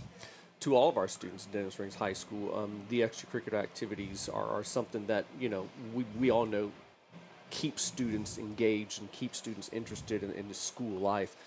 Some students, there are troubled students on every campus in America, and extracurricular activities are some of the things that we can hook them into the academic portion of their high school career and keep them here so that they graduate. We both know that without some of these extracurricular activities, some of these kids wouldn't finish high school. No doubt about it. I think that there's a misconception out there that kids who participate in extracurricular activities have it being a drain on their academic time. But I think it's been proven, and I don't know if there's actual empirical evidence, but anecdotally anyway, that when kids are playing a sport or are involved with a band or involved in chess club or what have you, they're going to do better academically. Yeah, they do. And I can't cite any studies, just like you were saying there, but I see it daily that students that are engaged in something at school, something outside of math, English, science, social studies, if they are engaged in something, math, science, English, and social studies come along with them, and they can improve as well. Those kids have to have something that they care about enough to pour their efforts into so that they want to succeed at school. Your 5th year as principal at Denham Springs High School, when we had you on during year 1, you mentioned you felt really good about Denham Springs High School academically, but you still wanted to push it a little bit more in the right direction. Where are you right now in that process? We are I mean, that's a hard question to answer. I mean, I feel like every year we've made improvements, we've made additions. This year we're expanding our offerings for students, both at the STEM Center and at Denham Springs High School with our, work accreditation programs, our college readiness programs. One of the things about our school here is we want to try to make sure that we're setting students up to be successful, whichever pathway they choose. We all know how expensive college is. So let's try to get a little extra college credit at high school while it's free. We all know how expensive it is to get out of high school and get a job and start to, pay for the things that we know are so expensive just going down the supermarket. Groceries are getting so expensive. So we want to set our kids up to be able to get out and get competitively high-paying jobs. So whatever they choose to do in life, whether that's going to be a college track or if they're going to go out into the workforce, we want to give them the tools they can use to be successful. Speaking about the STEM Center, talk about your superstar. Filming isn't everything; it's the only thing. Johnny Lombardi. He is an asset to us at Denham Springs High School. It's a pleasure to see him work with those kids. I go over there not often enough, but when I do go over there and visit John and the other teachers at the STEM Center, it's just a blessing to see them working with kids and doing stuff that I would have never seen in high school. I mean, they're creating videos, hype videos. They're cutting, editing pictures and videos. Engineering is building robots. They're coding computers. It's amazing what they do over there with those kids. And you're right, Johnny Lombardi is a superstar, and we're blessed to have him.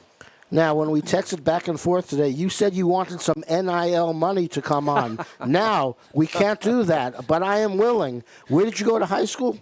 I graduated from high school in Mobile, Alabama, a school named Baker High School. Okay, so Baker High School in Mobile, Alabama. College? LSU. LSU. Okay, got that down. Now, I'm going to contact them and see if retroactively we can get you some NIL money. But there is a catch. Yeah. There's a quid pro quo, meaning that if I'm able to do that, I expect to be given an honorary degree from Denham Springs High School. Do we have a deal? I'll see what I can do. Okay, you're going to work on it, huh? Along those lines, you're Howard, I'm fine. If we get another Howard here, we could have like the Three Stooges, right? We can go like that. When growing up, did people ask you if you were related to Mo Howard or Curly Howard? They actually did not. This is actually the first time I've been compared to a Three Stooges, so I appreciate that, Mr. Fine. I'm going to put that on my... on your resume. On my resume. Okay, not that you're leaving Denham Springs High School, Not but at that's all. good to have it on your resume. Well, with Josh Ward and Mitch Covington and Darren Ferrante, we've been accused of being the Three Stooges, even though with my name Fine being the only one that has the last name like that. What are you most proud about Denham Springs High School? Oh, most proud? Yes. Jeez, that's... Tough question. You know, I was about to say it's a tough question, but it's not. I am proud of our kids. I have so many stories of things that I see them doing on campus on a daily basis to help each other, to help their teachers, to help our school as a whole. I can't say enough positive things about our kids at Denham High. Every once in a while we got some knuckleheads we got to take care of, but that's every school, and that's just teenagers being teenagers. I love the students at Denham High, and I would not want to be anywhere else. These kids are my passion. This community really has a lot to be proud of when they see what their kids are doing at Denham High. It's the kids, man. It is the kids. I love our kids, and I couldn't say enough good things about them. And I know that you and your staff try to imbue the kids with real good quality values. If you would tell us, what's the one principle that you think that Denham Springs kids abide by? Now, you asked me this question last year, and it was a trick question. So, the one principle is supposed to be Wes Howard, right? There you go. Yeah, okay, you got me. Yeah, but Come on. The real answer to that question is be good people first. If you're a good person first, everything else takes care of itself. That's PAL, Principal, P-A-L, not P-R-I-N-C-I-P-L-E. That would be Wes Howard. Mr. Howard, thank you for everything you do. Now, what we're going to ask that you do, okay? Mm-hmm. With the great job you've done on the interview at Denham Springs High School, we're going to send you to Washington, and you are going to take care of the stoppage. And while you're there, take care of the UAW strike, and also maybe look at climate change. Oh my gosh. But the most important thing is this, okay? Mm-hmm. You are required to do all that, but most importantly, come back Monday morning as principal of Denham Springs High School. I'll be back Sunday afternoon. Sunday afternoon. Good. Yeah. All right. Thanks, Mr. Howard. Appreciate it. Appreciate y'all. Halftime of Yellow Jackets football, Small Sliders halftime report. It'll be Josh Ward to wrap things up with Mitch Covington after this pause on Yellow Jackets football. No pain, no gain might apply to football, but not your teeth. If you have toothache pain, gain relief with Dr. Michael Sharola. Emergencies are seen the same day. Dr. Sharola and his staff treat all phases of dentistry, including Zoom whitening procedures. Michael Sharola was an all-state Denham football and baseball player, and you'll feel all world by visiting him. Call 665-3100 or visit Dr. Sharola in Watson next to the post office. Denham Springs High School football broadcast on Family Radio 91.9 FM and on the net at johnfineproductions.com are brought to you in part by Danny Pauline of 5 Star Printing, Horace Wilkinson State Farm Insurance, Rustic Home Outlet, and Mattress Express Outlet, Sport Clips, BJ Pawn and Gun, Livingston Parish Clerk of Court Jason Harris, and L. Chain Company. We thank you for your support and patronage of these local businesses. Hey, assistant, what's the best way to stay connected to my Demco account information? It's easy to take control of your account by registering at demco.org. What will I be able to do when I register? Everything from viewing and paying your bill to reporting outages and contacting customer service. Also, sign up for text alerts to get the information you need when you need it. There's even an app for iPhone and Android. Register today at www.demco.org. Big Mike's Sports Bar and Grill has it going on. Big Mike's has burgers, steaks, seafood, pizza, salad, sides, and desserts, 37 TVs, and Big Mike's is open late after the games. Live music on the weekends, locally owned and operated by Denham Springs High School graduate Big Mike O'Neill. Check out the Denham Springs Athletics Hall of Fame at Big Mike's. Big Mike's Sports Bar and Grill, 123 Ascom Square in Denham, or delivery through Waiter or Grubhub. Personal injury? Moyer, Abear, and Angel. Auto accidents? Moyer, Abear, and Angel. Workers' compensation? Moyer, Abear, and Angel. One law firm can handle all of your legal needs, and you don't have to fight big city traffic to find them. Mark Boyer, Dominic Amato, and Lucas Shank have a team of 12 attorneys ready to assist you. The lawyers at Boyer, Aber, and Angel have invaluable experience that allows them to provide expert legal counsel that's professional, prompt, and productive. Small town values, big city results. Boyer, Aber, and Angel. Welcome back in to the Small Sliders halftime report. Josh Ward now joined again by Mitch Covington. It is 20-0 St. Thomas More at the half. Just a few minutes here before we get the second half underway. You know, Mitch, thinking about it when you kind of step away from it, it seems like 20-0 is not that bad.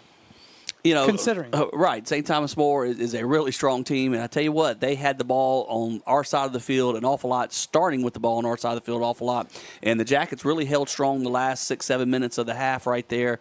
6-0 at the end of the first quarter, and then they popped two quick scores at the beginning of the second quarter. And that's the time you start thinking, man, is this about to snowball and get really out of hand? We had a turnover right there going through the interception, and then the defense had to rush out there with they started at their 25-yard line, I believe. But yet we kept them out the end zone. Not only did we keep them out the end zone, but they went 4 and out quickly right there. And then great stand by the defense.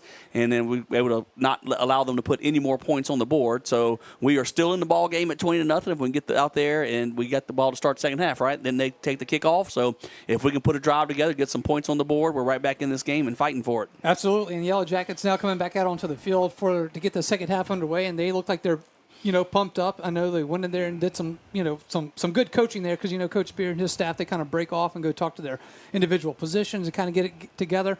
But I think my biggest question for you right now is you saw Jerry Horn, you've seen Goldman in the first half. Who do you go with second half? I'm not sure what Coach Horn is going to do. I'm sorry, it's Coach Horn, but Coach Beard is going to do.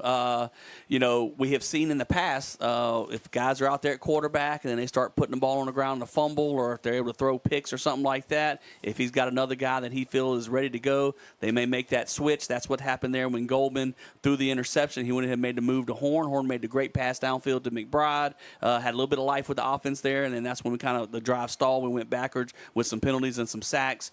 So I'm not sure if he's going to stick with Horn or if he's going to go back with Goldman. I think we may have a chance to see both of them at some point this half, perhaps. But once again, this says the season, we've mentioned, it's a long process, and it's what you see week 1 is not where you're going to finish week 10. Here we are in the middle, week 5 of the season, and we're going to be still evolving with the team. It looks like I see Horn standing with the offensive unit, so I believe Jerry Horn's going to be back at quarterback when we start the second half. All right, that will do it for the Small Sliders halftime report, brought to you by Small Sliders, now open in Denham Springs, perfect for tailgating. It is Small Sliders party pack of 25 sliders with a tray of fries.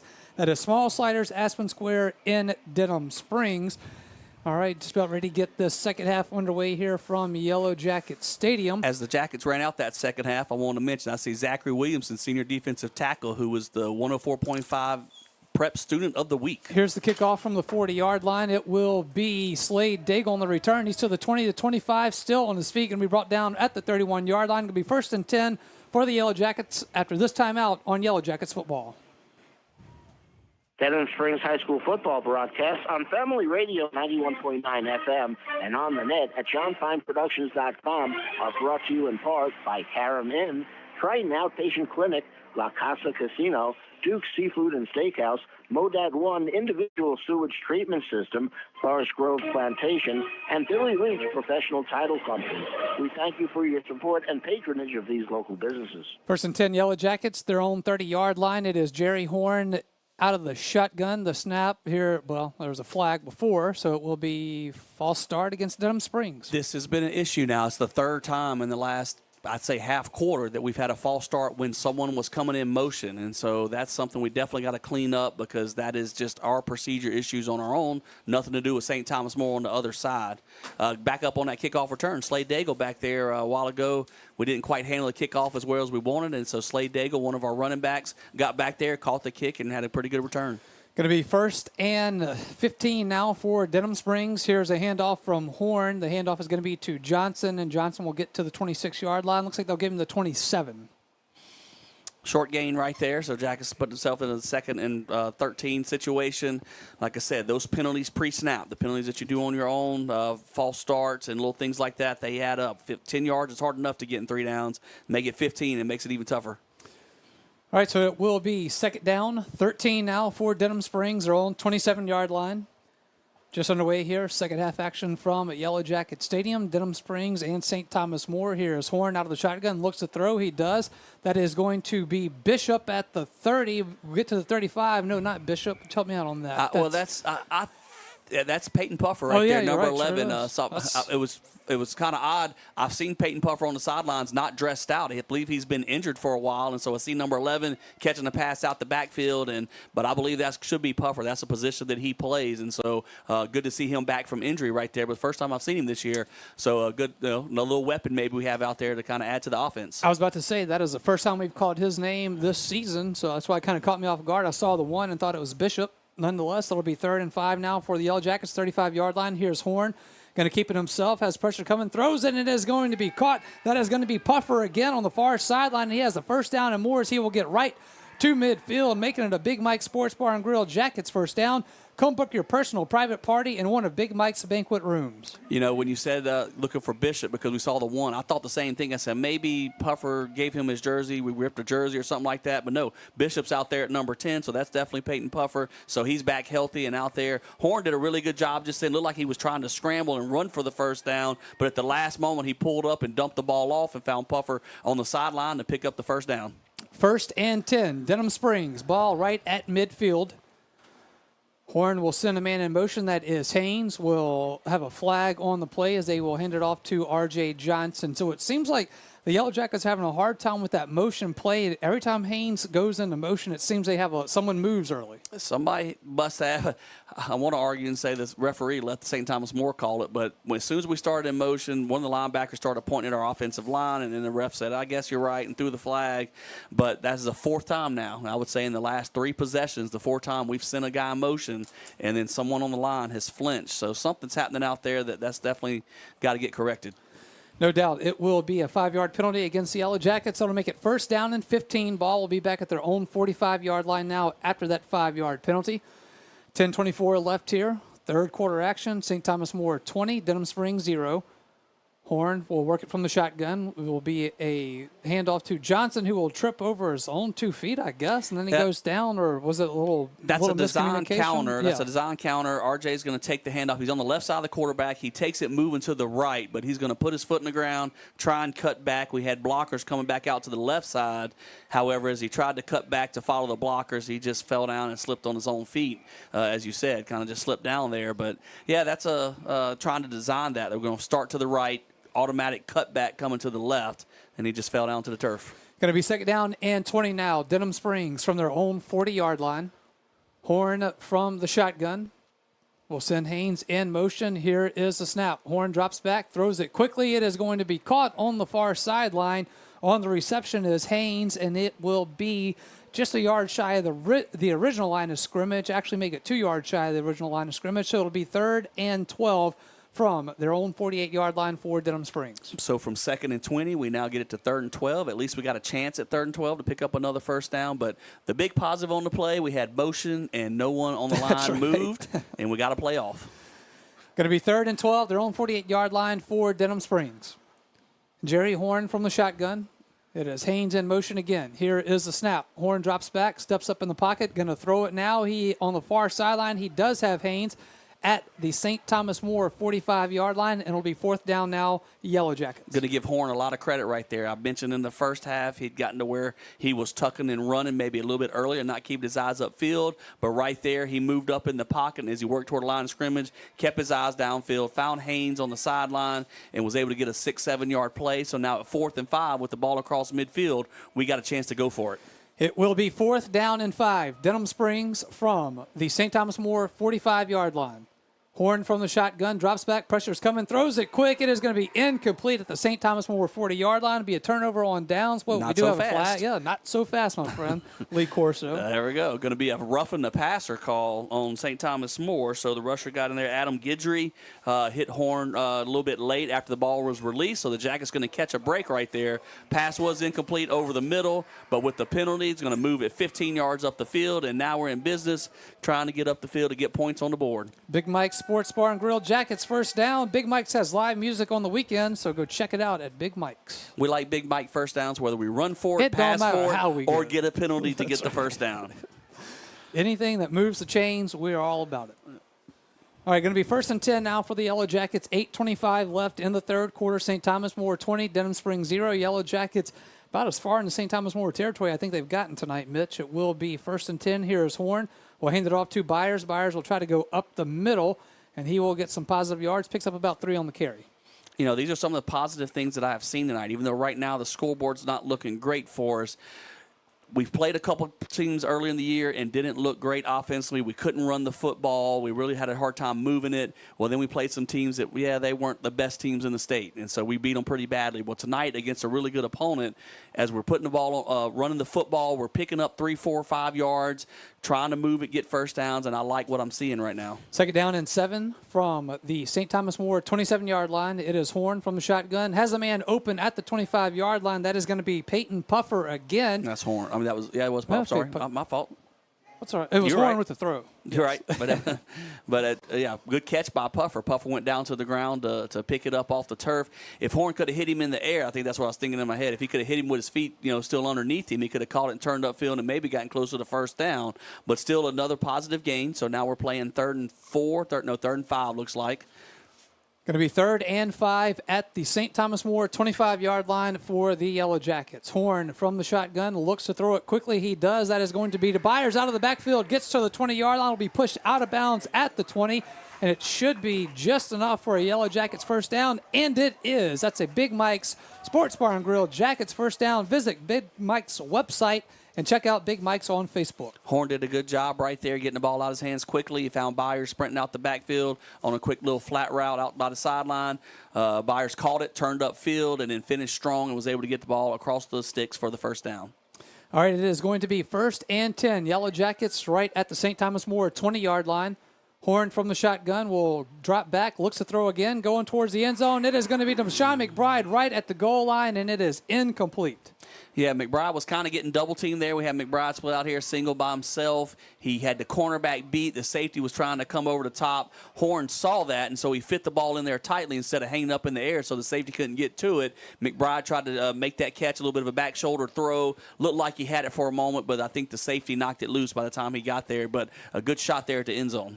No doubt, and I like the play call there with McBride. You know, just like you said earlier in the first half, throw it up, let him go get it when you have those playmakers like that. Going to be 2nd and 10 now for the Yellow Jackets. Handoff in the backfield to Byers. Byers coming to the near sideline, gets pushed out of bounds at about the 15. They're going to mark him down at the St. Thomas More 14-yard line. It'll be 3rd and short. Well, about 3rd and 4? About 3rd and 4, 3rd and 3, but that's another positive game rush, and that's what I was talking about before. We are moving the ball in small chunks, but we are moving it against a good defense right now, and I've been very encouraged of what I've seen by the offensive line in the running game. Stop clocks with 6:55 left here in the third quarter. It is St. Thomas More 20, Denham Springs 0, but it is 3rd and 3 for the Yellow Jackets. St. Thomas More 13-yard line. Pressure coming. Horn rolls to his left, keeps it himself. He's at the 10-yard line. Will be pushed out of bounds around the 10. We have a flag on the play. Looks like he was pushed after he got out of bounds. I believe that's what that flag's going to be. Horn did a good job. There was a free rusher coming off the edge. Horn avoided him and then tried to sprint to get to the first down sticks right there. Looks like he would have been right at it and maybe had it, but I believe they pushed him after he got out of bounds. That's what the referee dropped the flag for. Yep, so we'll wait to see what the call is here, but it is going to be personal foul, against St. Thomas More. So they will add the penalty, but that will make it another Big Mike's Sports Bar and Grill Jackets first down. Big Mike's delivers through Waiter and Grubhub. And, Mitch, what did we say earlier? We don't care how we get them. A Big Mike's first down is what we like. Well, we're just going to say that added to it because I think Horn, he was right at the 10. I think he picked up the first down, and then they went ahead and moved us closer to the goal line, so playing 1st and goal at the 5. All right, it will be 1st and goal. St. Thomas More 5-yard line for the Yellow Jackets. Horn from the shotgun has Byers in the backfield. Horn will get the snap, fakes the handoff, looks to throw. Pressure coming. He is going to be able to throw this one away, and he will throw it out of bounds as he was being wrapped up. And a good play right there by Horn not to take that sack. Well, the referees are going to talk, and I'll be honest, the rules have changed a lot over the years. I'm not sure the high school rule anymore for grounding, and now the 3 referees got together and talked. He would not have been out of the pocket, I know that much, and he chunked it out toward the sideline, and we didn't have anybody close enough to him. And so that sack's going to be very hurtful to the Jackets because now we're going to be backed up from the 5 to looks like it's going to be about the 15, 16-yard line. Well, and you talk about how the rules change with high school and all that. So when the flag didn't immediately come out, I thought there was a chance that, it was not going to be a flag. And let me add my correction. It's not a spot foul. It's 5 yards from the spot. So they marked off 5 yards from where he threw the ball. And so now it's going to be 2nd and goal from the 22. Yep, 2nd and goal, 22-yard line. So now we're going to be in that spot where we just need somebody that's going to have to make a play.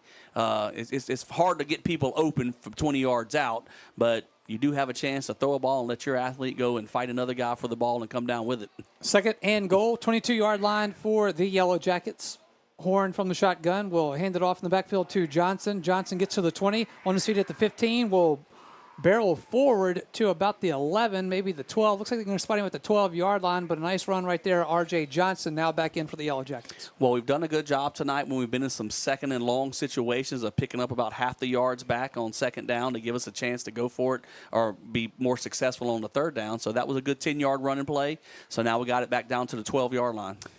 3rd and goal. St. Thomas More 12-yard line for Denham Springs. It is Horn from the shotgun. R.J. Johnson lined up to Horn's left. Sends a man in motion. That is Varese. And we are going to have a water break timeout.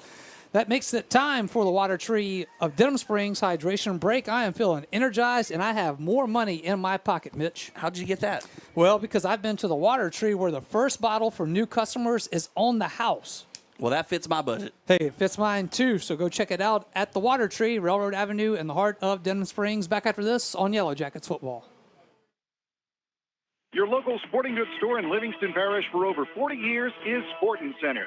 Sporting Center has all of your Denham Springs and surrounding school shirts, caps, clothing, and fan gear. Plus, Sporting Center has all of your brand names like Adidas and Russell Athletic.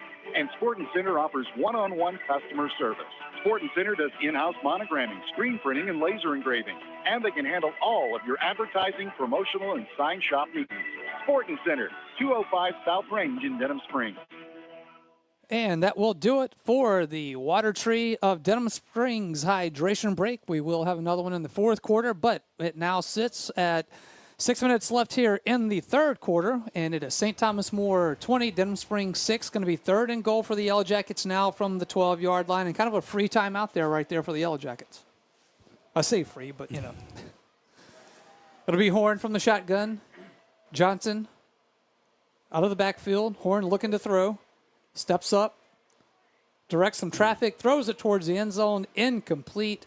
Intended receiver was Deshaun McBride. Brings up fourth and goal from the 12. Horn did a really good job right there, keeping his eyes upfield. He drifted out right outside of the pocket, kept his eyes downfield. McBride was open at about the 3 or 4 yard line, but the ball sailed a little bit over his head right there. Just a little misfire on the actual throw, but he did a good job of finding an open receiver. All right, so fourth and goal from the 12-yard line. Yellow Jackets are going to attempt a field goal here. About a 29-yarder. It will be Hernandez to attempt the field goal. Here's a snap. Hold is down. Kick is up, and it is through the uprights. It sneaks in just across, and it is 3 points for the Yellow Jackets. They get on the board with 5:48 left here in the third quarter. It is St. Thomas More 20, Denham Springs 3. Back after this on Yellow Jackets football. Small Sliders is now open in Denham Springs. At Small Sliders, they are obsessed with serving up premium, delicious cheeseburger sliders. Keep it simple with a single patty. Make it a Biggie Smalls. That's double patty, double cheese. Or add a colossal stack of bacon, Drew Brees style. And perfect for tailgating, Smalls party packs with 25 sliders and a tray of fries. Never frozen, pattied in-house, and cooked to order. That's Small Sliders, Aspen Square in Denham Springs. As we welcome back in, Yellow Jackets football. Yellow Jackets get on the board with 5:48 left here in the third quarter. They trail 20-3, but a 29-yard field goal by Sam Hernandez gets Denham Springs on the board, bringing us to a Brandy Robertson State Farm Insurance scoring drive for Auto, Home, and Health. It's Brandy Robertson State Farm Insurance. Team members include Justin Summerall, Amanda Cook, Pauline Incardis, Nikki Giachetti, and Christina Watson. Visit betterwithbrandy.net. Here's Hernandez kickoff. It'll be fielded from the 20-yard line. On the return to the 25 now, the 30, still on his feet at the 35. Gets to the 40. He'll be tackled shy of the 45-yard line. It'll be 1st and 10 for St. Thomas More. But, Mitch, give us that scoring drive, please, if you could. The Jackets took the ball on their own 30-yard line and then marched at 58 yards, and it took 5 minutes and but we ended up getting 5 minutes and 56 seconds left. 5 minutes, 56 seconds on the clock of time. 29-yard field goal by Sam Hernandez, and then with 5:48 left on the clock, the Jackets trail 20-3. All right, and that will do it for the Brandy Robertson State Farm Insurance scoring drive. We hope we'll have a couple more of those here tonight. Here is Altman on 1st and 10 from the 44. It's going to be a handoff in the backfield to Swilly. Swilly gets across midfield into Yellow Jacket territory. We brought down at the Denham Springs 45-yard line. And then as they run the football there, it kind of brings to mind, I mentioned before, I thought we had run the ball somewhat well tonight in some spots. Defensively, I thought we've held up against the run pretty well. That's only the second run, I think, that's popped off for more than about 6 yards tonight. So we're holding up pretty well up front, and I like to see that. 1st and 10 from the Yellow Jacket 45-yard line for St. Thomas More. Here is Altman. We'll hand it off in the backfield again to Swilly. Swilly off the left side will get to about the 40-yard line, make it the 41-yard line of Denham Springs. Good tackle by Mason Varese coming in there. They had all their linemen up front block. Varese was on the edge, was able to make a good tackle for a short gain. All right, going to be 2nd and 6. Here is a snap. Swilly again going to the left side, gets to the 40-yard line, be pushed out of bounds shy of the 35, which is where he needed to get for the first down marker, but we have a flag on the play. Yeah, I tell you what, Rancher Miller, man, he is having a great season from that safety position. He has really become a strong tackler coming out of the safety spot. He got upfield quickly to make a tackle there, but I believe we're going to get a bonus off of that because I think they were holding to try and get the ball to the edge as St. Thomas More players are walking back, expecting that to be the call. So So Jacket defense, as I compared it to what we saw early in the year against Walker in the Jamboree and Mandeville in week 1, quite frankly, we gave up a lot of yards rushing, and then we had a hard time picking up any yards rushing the football ourselves. But we look much better at this time of the year, week 5. You can see the improvement from the defense. You can see the improvement from the offense, and I know that's going to become beneficial as we start the meat of your schedule with district starting next week. And I think that we have a much better chance to hold up than we did after week 1. Second down and 16. It will be back to the St. Thomas More 49-yard line now after the holding penalty. Altman looking to throw on a second and long. He does. That is going to be incomplete at the 15-yard line. Intended receiver was Landon Strother, and it is third and long now for St. Thomas More. Not many of those that we had tonight. Right, get them in long yard situations there. But I tell you what, that Strother against Varese matchup, man, it's been pretty good to watch those guys go back and forth. And both of them had their wins tonight. And, of course, now when the offensive guy wins, Struthers, when he makes his wins, he's end up in the end zone because they're throwing the ball down the field. And if he gets it it's at the end zone, I didn't see what the flag was. I'm sorry, lost my thought there. But looked like there was going to be some kind of roughing the passer or something like that because it happened late. There's the flag is way back there where the quarterback would have thrown the ball. I was watching the routes going on there. Varese had pretty good coverage, and so he definitely won that battle. However, might have won that small battle, but we're going to lose the war because we had a penalty tacked on at the end of the play.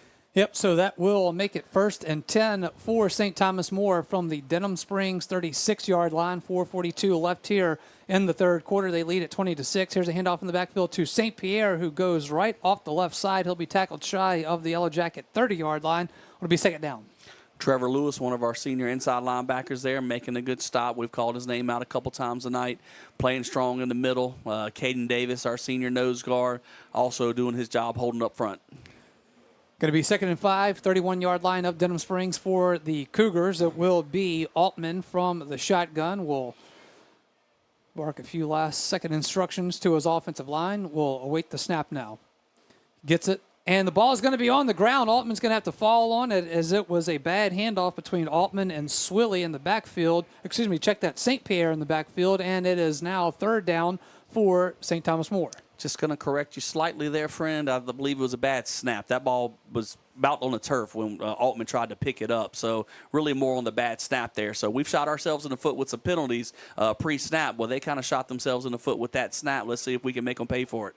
Going to be 3rd down and 7 now for St. Thomas More from the Yellow Jacket 33-yard line. Altman looking to throw, has pressure coming, pocket collapses. He is going to be wrapped up and brought down for a sack on the play. He'll still gain 1 yard as he stepped up in the pocket, but Yellow Jackets defense comes up big.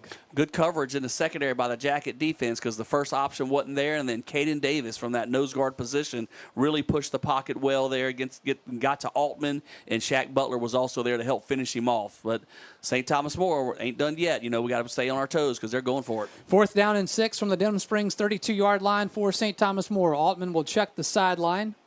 Clock runs with 3 minutes left here in the third quarter. St. Thomas More with the advantage, 20-6. Altman gets a snap, looks to throw, has pressure, is going to roll out of the pocket now, stays on his feet, gets to the 30-yard line. The 25 will be pushed out of bounds at about the Denham Springs 25-yard line, just enough for a first down on 4th and 6. St. Thomas More is able to convert. That's disappointing because we were fighting so hard right there. Secondary did a great job. They had several crossing routes, 3 receivers on one side, guys zigzagging back and forth, and we were sticking with them tight. Very good coverage, but Altman was able to just kind of tuck the ball, run around the end, and pick up the first down. St. Thomas More going to go quick here, 1st and 10 from the Yellow Jacket 20-yard line. It is a handoff to Gabe in the backfield, and he will go around the left side, and he will be brought down for about a 3-yard gain. But is there another flag? Did I see a flag come out? No. No, they're just marking the play there. But I tell you what, the football is a team game, man. I tell you, he didn't make the tackle on that play, but Shaq Butler did a super job on the defensive end of spot. He turned the runner back up inside and let his teammates make the tackle. 2nd down and 7 now for St. Thomas More. Denham Springs 17-yard line. Altman out of the shotgun yet again, hands it off. This time it is going to be to Gabe again, and he gets to the 10-yard line and fights his way to about the 7, and it'll be 1st and goal for St. Thomas More. They've got us on our heels a little bit now after that first down when the quarterback scrambled to get it. Just a small letdown by the defense, and they are going fast and not slowing down and trying to really attack at this point. 1st and goals for St. Thomas More from the Denham Springs 7-yard line. Here's the snap, hands it off to Gabe. Gabe to the 5, and we'll walk it in for the touchdown, St. Thomas More. You could just see the momentum right there. In fact, we had a little shift change, I guess you could say. We subbed in some defensive linemen there, trying to get a breather for those guys that have been on the field a long time, trying to get them fresh. Well, the new guys were in there, and they opened up a pretty big hole that time and found the running room they needed. All right, so it will be Brendan Bork coming on to attempt the extra point for St. Thomas More. Tell you what, we've looked pretty good trying to block extra points tonight. We blocked one and got our hands on another. Foreman is the holder. Here's a snap. Hold is down. Kick is going to be to the end zone, and a 2-point conversion is good. On the catch is Hutch Swilly, and it is St. Thomas More 28, Denham Springs 3, and we are back after this on Yellow Jackets football.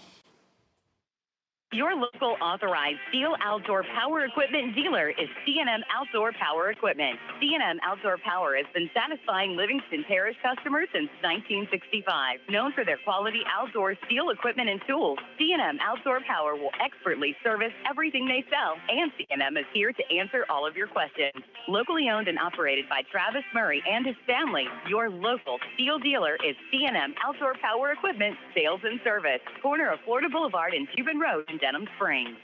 Do you have a go-to doctor when you're sick? Now more than ever, having a primary care provider you know and trust is essential. It's time to put your health first and schedule a visit with a North Oaks primary care provider today. From annual checkups to health screenings and everything in between, our team of providers are ready to provide the care you need to stay healthy. Call 985-230-APPT today to schedule an appointment or schedule online at northoaks.org/PCP. Welcome back in. It is Yellow Jackets football. It is St. Thomas More 28, Denham Springs 3. Brendan Bork will come on to kick it off from the 40-yard line, steps up from the 40, kicks it. It is a nice end-over-end kick, but it will be returned by the Yellow Jackets. That is going to be Slade Daigle again. He gets it at the 10, he's to the 15, and will get to about the 20-yard line. Looks like he'll be marked down at the 19. So this Yellow Jackets offense will get to come back out onto the field, and that third quarter, Mitch, that drive that they were able to get the 3 points on, they took a lot of time off the clock. Yeah, we had a over 6-minute drive there. The first time we took the second half kickoff and moved it down the field. Unfortunately, we couldn't get 7 on the board, but we were able to get 3 and get some points there. St. Thomas More countered with another long drive for themselves. Ended up with 8 on the board because that coaching chess match is fun to watch. I mentioned we'd been rushing hard and almost getting the kicks or had gotten some kicks. Well, they countered with a fake extra point there. We rushed hard. They pulled the ball, got around the end, and executed a 2-point conversion. Going to be 1st and 10, Yellow Jackets from their own 19-yard line. Here's a handoff in the backfield to Johnson, and Johnson will be brought down for about a yard on the carry as they'll put him down at the 20-yard line. Would like to see the offense kind of keep that momentum we built on that last drive. We put a good drive together, got down there, and then other than the sack with the intentional grounding tacked on that, which, by the way, Mr. Robert Graves helped us out on that. I do recall here, and after I got out of high school coaching, that they have allowed the quarterbacks to throw the ball away, but we were still in the pocket, and the ball did not get to the line of scrimmage, so that would be the intentional grounding. 2nd down and 9 for the Yellow Jackets. Their own 20-yard line. Horn will get it from the shotgun, throws it, has Haynes at the 34 to the 35, and will still be fighting for yards as he will be brought down at the Yellow Jacket 40 for a first down, making it another Big Mike Sports Bar and Grill Jackets first down. You can play pool on one of 3 pool tables that's at Big Mike Sports Bar and Grill.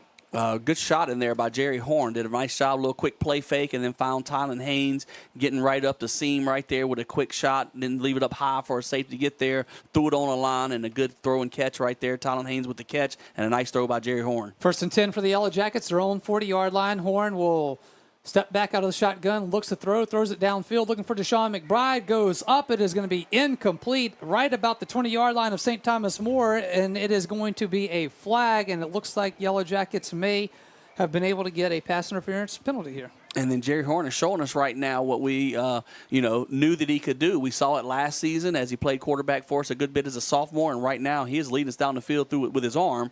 Made a good throw right there on first down, and then right there was a deep shot to McBride. Although it wasn't complete, there's going to be interference, going to be a 15-yard penalty.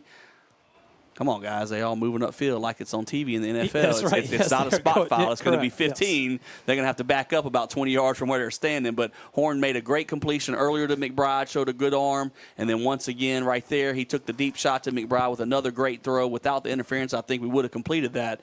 And so we've had good little spark right here with Jerry Horn, who entered the game late in the second quarter and has done a good job. All right, so it will be a 15-yard penalty against St. Thomas More, pass interference against the Cougars. It will be 1st and 10 for the Yellow Jackets now from the St. Thomas More 45-yard line. 30 seconds left here in the third quarter. It is 28-3. St. Thomas More with the advantage. Horn from the shotgun will try to throw it into the flat to Byers, and it is going to be incomplete right at the line of scrimmage. A little quick throw going out there on a little quick screen, trying to get it to Byers. Horn led him just a touch too much, trying to get him upfield with some good momentum, but wasn't able to complete it. A late flag comes out. I know twin brother of Sean Goldman, the quarterback. Sean Goldman was out there at receiver. I don't know what's going to happen. He was tangled up with another guy, and we'll see what the call is going to end up being. All right, so we will wait for that call here to see where looks like the white hat coming towards the Denham Springs sideline. It's going to be a personal foul against the Yellow Jackets. Make it 2nd and long. We've, hurt ourselves in spots. It's hard enough going against the St. Thomas More defense, which is pretty strong, but we've had some, penalties on our own that we really could clean up and probably unnecessary, and I think that went against us. All right, it is going to be 2nd down and 25 now. Here is Horn going to throw it downfield looking for McBride, and McBride has it at the 20-yard line, and the ball comes out, but there's going to be a flag on the play. I do believe McBride was already down anyway as the ball came out, but definitely a very obvious pass interference there, but more impressive is with the penalty is how McBride was able to carry that in with a guy all over his back. And we mentioned that earlier. Sometimes it's not going to be wide open. You just got to throw it out there and try and let your guys go make a play. But Horn made a really good throw right there. Hit McBride in stride, but you could see the guy pulling on his jersey and even had hands around him as McBride was trying to get by him. And McBride still caught the ball and got a few yards after the catch. As he went to the ground, the ball hit the turf, or he dropped the ball, but he was already down when that happened. But once again, Horn with another good throw and a connection to Deshaun McBride. Yes, and you definitely decline that penalty and take the yardage, and it will be 1st and 10. That's a Big Mike Sports Bar and Grill Jackets first down. It is happy hour 3 to 7 on weekdays and all day on Sunday at Big Mike's Sports Bar and Grill. So Jackets are moving again. Now we got it down at the 20-yard line. 15, I'm sorry, 15. Yep. 1st and 10, Yellow Jackets. St. Thomas More 15-yard line. Horn from the shotgun looks to throw. He does. It is going to be Byers at the 13. Will be pushed out of bounds at about the 13-yard line as the clock will stop with 5. Well, referees just refuse to stop the clock anymore. Anytime you could run straight out of bounds and the ref's going to just keep winding his arm like you lost your positive momentum. But all right, that will do it for third quarter action here from Yellow Jacket Stadium. It is St. Thomas More 28, Denham Springs 3, and we head to the fourth quarter after this on Yellow Jackets football. Denham Springs High School football broadcast on Family Radio 91.9 FM and on the net at johnfineproductions.com are brought to you in part by Hunt's Tire Pros and Car Care, Safe Voyage Tattoo, Use Safe and Lock, Putty's Barbecue, Adams Smoke Shop, David Azar Shelter Insurance Company, and Coconut Willie's Daiquiris. We thank you for your support and patronage of these local businesses. We welcome back in Yellow Jackets football, heading to fourth quarter here from Yellow Jackets Stadium. It is St. Thomas More 28, Denham Springs 3, but the Yellow Jackets will have it 2nd down and 8 from the St. Thomas More 13-yard line to get this fourth quarter underway here. Mitch, a quick score here would be awesome, because then Coach Beard and those onside kicks, which we have not seen one a single time this year, which is really surprising to be in Week 5. Might not have a kicker that kicks as well as we could last year. We did really well. I hate to say it, the young man that kicked for us last year, remember his name? Made the field goal at Benton, but he did a super job on all the kickoffs and such. But he was really good. Give me a second. It'll come He was really good with the onside kicks, man. He was excellent getting that ball to pop up as we needed. So we just might not be as good at executing the onside kicks here. But, the offense here has been really impressive this second half. Jerry Horn's done a good job. We've had 2 length-of-the-field drives. Had a long way to go both times. We've been marching it down the field, running a little bit. Horn's doing a good job throwing the ball. He scrambled a couple times when he needed to, and so it's looked really good right there, and the offense is moving here, and let's see if we can finish it off. All right, 2nd down and 8 for the Yellow Jackets from the 13-yard line of St. Thomas More. Jerry Horn from the shotgun sends a man in motion. That is Haynes coming to the near sideline. Now he has trips to the near side. Here is the snap, drops back, looks to his right, steps up in the pocket. He's at the 10-yard line and will get across the 10 to the 9, where it'll be 3rd down now for the Yellow Jackets, but inside the 10-yard line. Got it inside the 10. This may be 4-down territory for us right here. We've got some points on the board, but being down 25, might want to go ahead and try and get the full 7 this time. So 3rd down playing looks like 3 yards, maybe 4. 3rd and 4. I'm thinking we probably got two plays here to get these 4 yards. 3rd down and 4 for the Yellow Jackets. St. Thomas More 9-yard line. But we need to get a play in quickly now. It's 12 seconds, and we hadn't even gotten the huddle yet. We're going to have to use a timeout because no doubt. it's just Play taking clock down too long. To 7 seconds. 6. Yep. Play clock down to 5 seconds. And Yellow Jackets will take the timeout just as the play clock was about to expire. 11-12 left here in the 4th quarter. St. Thomas More 28, Denham Springs 3. Back after this on Yellow Jackets football. With Bank Plus, your account is always just a tap away. Bank anywhere, anytime with free Bank Plus mobile banking. Pay bills, transfer funds, and check your account day or night with the Bank Plus mobile app. Deposit checks with the snap of a photo. Keep tabs on your account with transaction alerts. Lost your debit card? Disable it instantly from your smartphone. Then, turn it back on when you find it. Your bank, your plus. Learn more at bankplus.net. Member FDIC. Hey, it's Max Sellers from Ralph Sellers Chevrolet. We're again excited to be a sponsor of the Denham Springs Fighting Yellow Jackets football team this year. We appreciate all the support from your community in our first few years in business, and we are excited about things to come. Whether it's a new or used car, truck, or SUV, award-winning service from our dedicated service and parts staff, or even an outstanding collision repair for your vehicle, Ralph Sellers Chevrolet wants to earn your business. From our Ralph Sellers Chevrolet dealership family to your school family, go Jackets! It is going to be 3rd and 4. Denham Springs from the St. Thomas More 9-yard line. Jerry Horn from the shotgun will get the snap. He drops back, looks to throw towards the end zone. Going up for it is going to be McBride on the far sideline. It is going to be incomplete. And it is going to be 4th down now for the Yellow Jackets.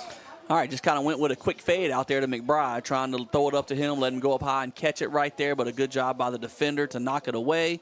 But as I did predict a while ago, we did have 2 shots to get it there, so we were incomplete on 3rd down, but we're shooting, going forward here on 4th and 4, trying to put the ball in the end zone.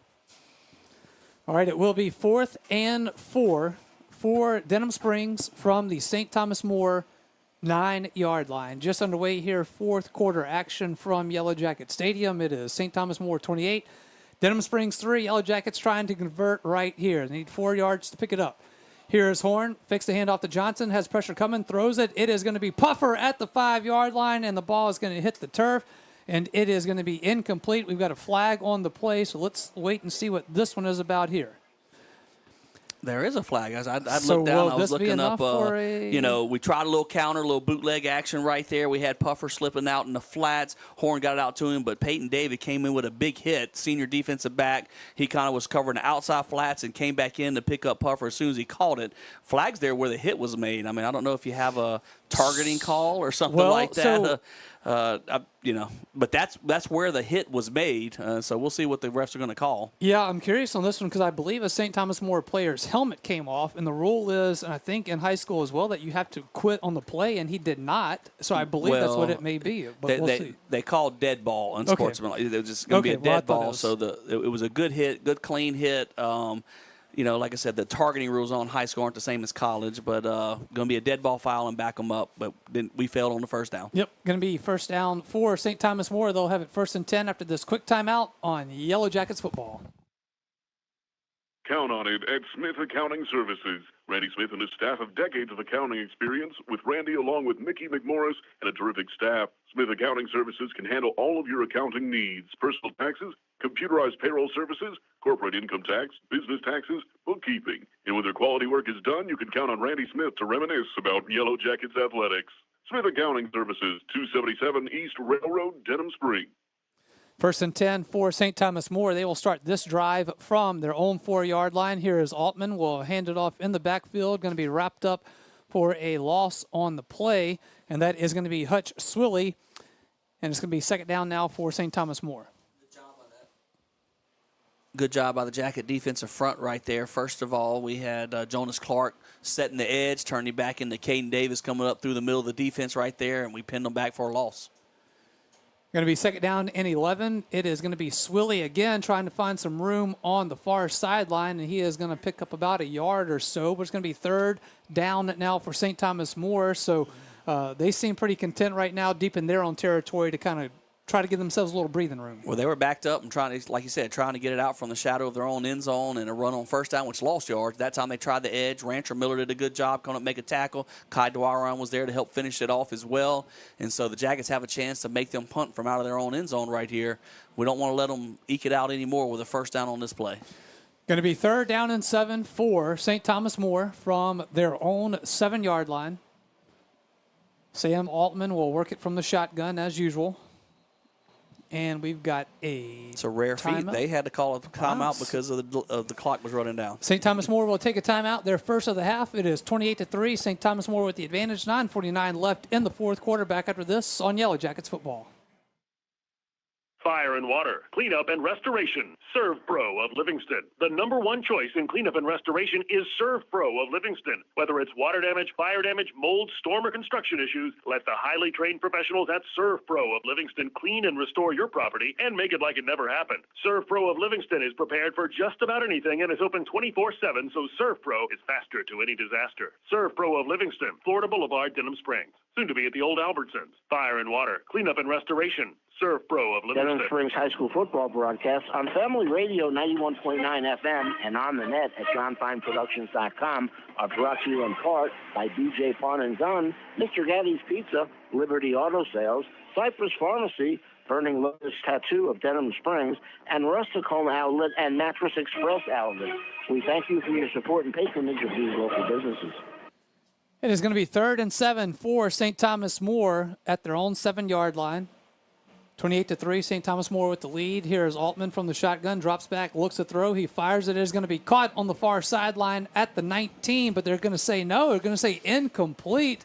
So that'll bring up 4th down. Now it looked like Sanders Foreman on that far sideline made a pretty decent catch, which we've seen them do earlier tonight, but hey, incomplete brings up 4th down now. So St. Thomas More got to send out the punt team deep into their own territory. But let's give a lot of credit to Rancher Miller. We talked about his tackling skills earlier. Well, there's his coverage skills. And as, like you said, Foreman had the ball in his hands. Rancher, I think, ripped it out. And as they went to the ground, the ball come fluttering out and on the ground. So great job by Rancher Miller to get that ball ripped out and force the incomplete pass. Brooks Tomplay will come on to punt it away. He stands with his heels on the back of the end zone. Here is a snap. Yellow Jackets come after it. They just get it off, and it is going to be Varese with a fair catch at his own 42-yard line. And you're saying we got a flag on the play? It's going to be the worst flag. Yeah, we went after the punt right there, and Rancher Miller came through clean and just missed getting his hands on the ball for the block, but then he collided with the punter.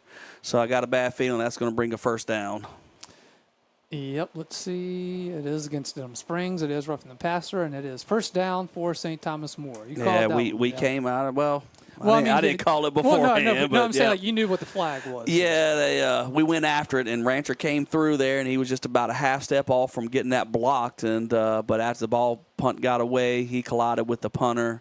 And unfortunately, after a good defensive stand of keeping them pinned back in their end zone, now St. Thomas More is going to have a little bit of breathing room here. You know, Mitch, and those are the backbreakers, the 4th and 6 where the quarterback runs and gets it and moves it. I mean, there's been several of those here tonight where you think you got them and they just somehow sneak it out each time.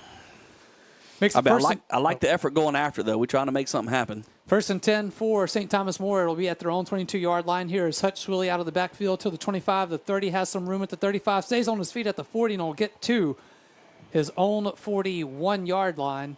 1st down, St. Thomas More. And if you remember last time, after they got that 1st down on 4th down, they started going real quickly and running the ball quick, and the defense has a little bit of a letdown. You thought you had your stop and you're off the field, and then now they're going to start popping runs and getting after you real quick here. Going to be 1st and 10 for St. Thomas More, their own 41-yard line after the run by Swilly. Here is Altman. Will hand it off to Swilly again in the backfield, who will be tackled at the 45-yard line for a 4-yard pickup. Good tackle by Trevor Lewis right there, stopped him after a small gain. But, yeah, tough on, like I said, just tough on the defense. You do a good job. You force that 3 and out. The punt team comes out, and you're going after make that block. I get it. The ball's, they're punting out of their end zone. We want to get a block, make something happen with that, and just miss the block and end up running into the punter and gives them the first down. 2nd down and 6 for St. Thomas More. It will be from their own 45-yard line. Altman from the shotgun gets a snap, fakes the handoff. Well, now actually handed off to St. Pierre, going off to the right side. And he'll be tackled about the Denham Springs 48. Going to bring up a 3rd and short. Like I said, would like to see the defense if we can hold up, make that stand. And then, like I said earlier, I was mentioning, here comes Zachary Williamson, your senior nose tackle, subbing into the game. He was the Scholar Athlete of the Week for 104.5. 3rd down and 3 for St. Thomas More from the 48-yard line. They will play it from their own 48. Altman will check the sideline now. Plenty of time on the play clock as it's just now to 10. Altman will get the snap, looks to throw. He does. It is going to be a quick strike to the 40-yard line of Denham Springs. That is Foreman on the reception, and he will get to the Denham Springs 40, and it'll be a first down for the Yellow Jackets. Yeah, we got a little taste of our own medicine. Horn hit Tylen Haynes on that same exact play earlier for a good gain. And right there, St. Thomas More followed up a little play fake in the backfield. A slot receiver runs about 10 yards, turns around, spots up quickly. Quarterback puts him on him in a well-executed play.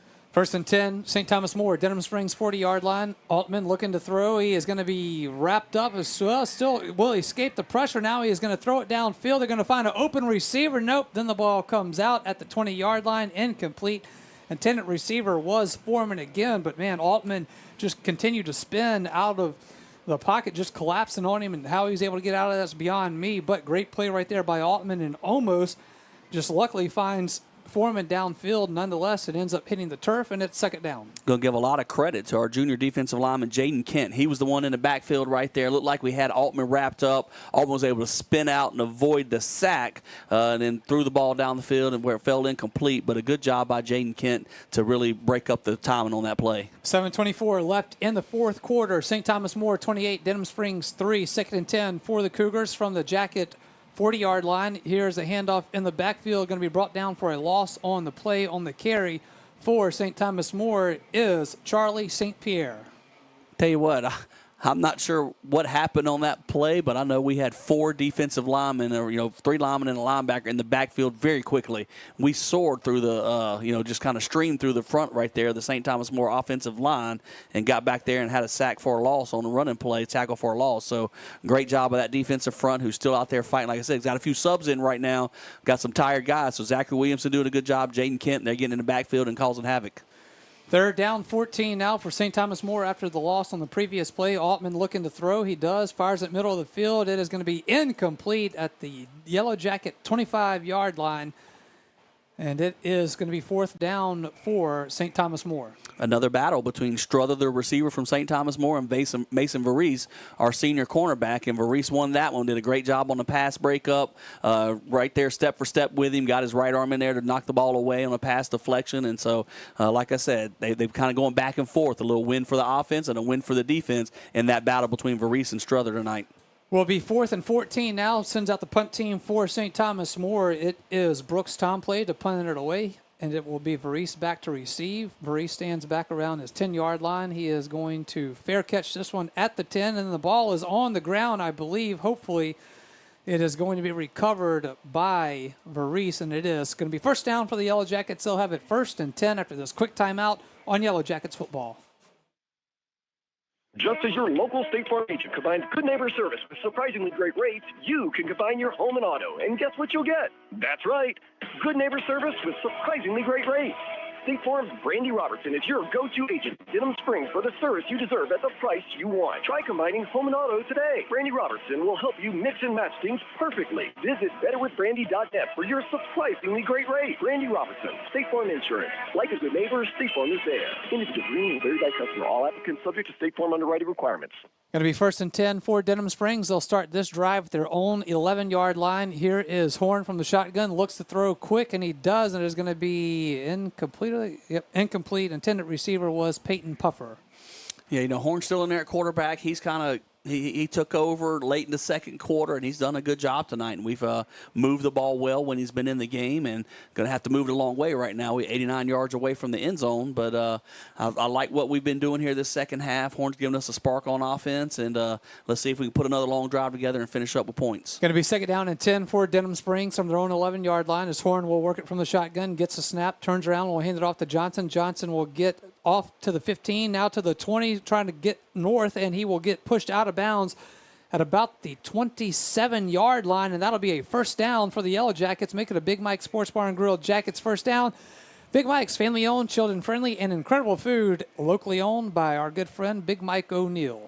Good run there by RJ. Made an impressive move. He got up the field and found a little hole. Looked like he's going to get about an 8-yard gain, but then he dipped back out to the outside, made the cornerback miss as he fell to the inside, and he cut back to the outside and picked up a lot more on that. So a very good play by RJ Johnson. It is now time for the Water Tree of Denham Springs Hydration Break. Bottles of premium, classic, and natural antioxidant alkaline H2O and product pH from 7.5 to 10.5. Mitch, you got all that? Josh, I went to Denham Springs High School and McNeese State, not Harvard. Can you please simplify? I'll tell you what, I will simplify it by saying this. A water tree may help you feel better, look better, and live longer with perfect hydration. Go see him at the Water Tree. That's Railroad Avenue in Denham Springs. Back after this on Yellow Jackets football.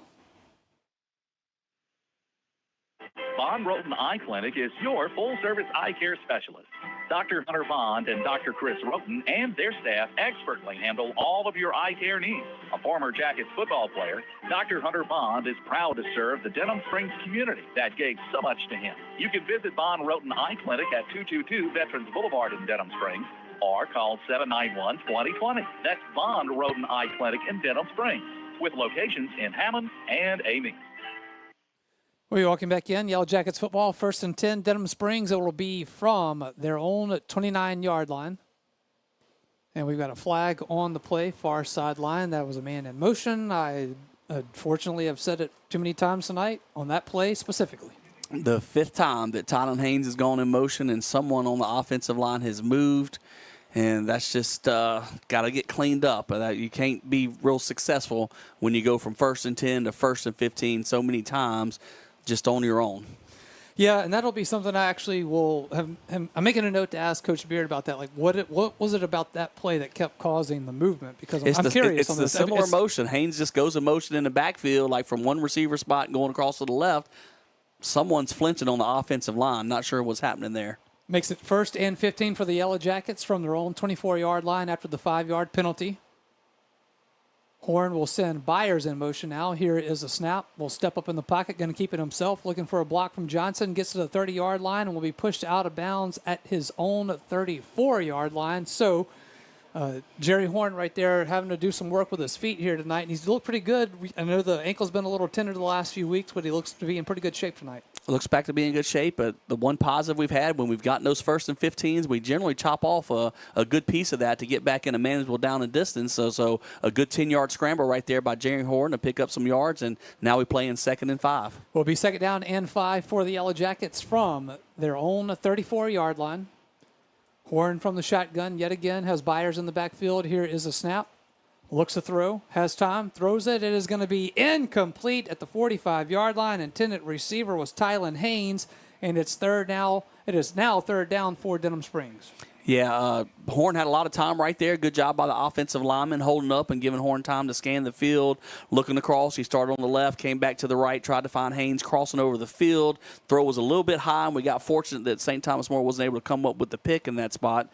But we lived to play another down, so 3rd down. 3rd and 5, Denham Springs, their own 34-yard line, 5:44 left here in the 4th quarter, 28-3. St. Thomas More with the lead. Here's a pass into the flats to Byers, and it's going to be incomplete, brings up 4th down. A little bit of an inconsistency right there. Horn tried to hit the back out the backfield. We've been successful on that a couple of times tonight, but right there just with his footwork or didn't quite follow through with the throw, didn't make an accurate throw on that one, kind of bounced it down by his feet. But the Jackets are going to go for it right here.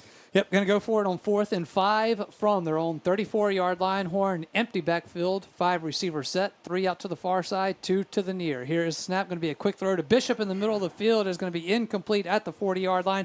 It will be a turnover on downs, 5:35 left in the 4th quarter. Back after this on Yellow Jackets football. Hey, Hey guys, this is Steve and Ben Wilson with Peak Performance Physical Therapy. With both of us being graduates of Denham Springs High School, we are proud to be on the sidelines on Friday nights, helping to ensure these athletes stay safe. However, we also realize that injuries are a common part of life, so whether you're hurt at home, on the job, or in the community, please understand that we are here to help with all of your rehab needs. While we enjoy treating the athletes at Livingston, we love treating the entire Livingston population as well. So come see us at Peak Performance Physical Therapy for all of your rehab needs. First and 10 for St. Thomas More. They will have it at the Yellow Jacket 34-yard line after the turnover on downs by Denham Springs. Sam Altman will await the snap from the shotgun. Here is the snap. Hands it off to Swilly in the backfield. Swilly going off to his right. Gets to the 30. Stays on his feet at the 25. Will be pushed out of bounds about the 25-yard line. Looks like he may have just enough for a first down, defending on the spot. I think they got him to the 24, so it is first down St. Thomas More. Yeah, seeing some tired legs out there right now. Jonas Clark had a chance to make a tackle about 3 yards upfield, wasn't able to make it. Trevor Lewis was right there, also wasn't able to make the tackle, and those guys are a little bit worn out because they played a lot of football tonight. Going to be first and 10, St. Thomas More from the Yellow Jacket 24-yard line. Clock with 5:13 left in the fourth quarter. It is St. Thomas More 28 to Denham Springs 3. Altman gets the snap. Will hand it off in the backfield to Swilly. Swilly has some room with the 20, the 15, the 10, the 5, and in for the touchdown. Touchdown, St. Thomas More. Yep, just speaking of those tired legs, it's not just those two guys I mentioned a while ago. That was one of the bigger holes we've seen tonight. We've done a pretty fair job for most of the night of playing strong up the middle, but excuse me, Hutch, what's the last Hutch? What? Hutch Swilly. Swilly. I was thinking Twilly, and I knew it wasn't Twilly, but so Hutch Twilly. Whatever. Hutch, I know his first name. Hutch found a good hole right there, sprinting through the end zone, and, they've worn down the Jacket defense now at this point. 5 minutes left in the fourth quarter, and have put this one away. Brendan Bork will come on to attempt the extra point to extend the lead to 35-3. Foreman is the holder. Snap is up through the uprights, and the kick is good, and it is 5 minutes left in the fourth quarter. St. Thomas More 35, Denham Springs 3. Back after this on Yellow Jackets football.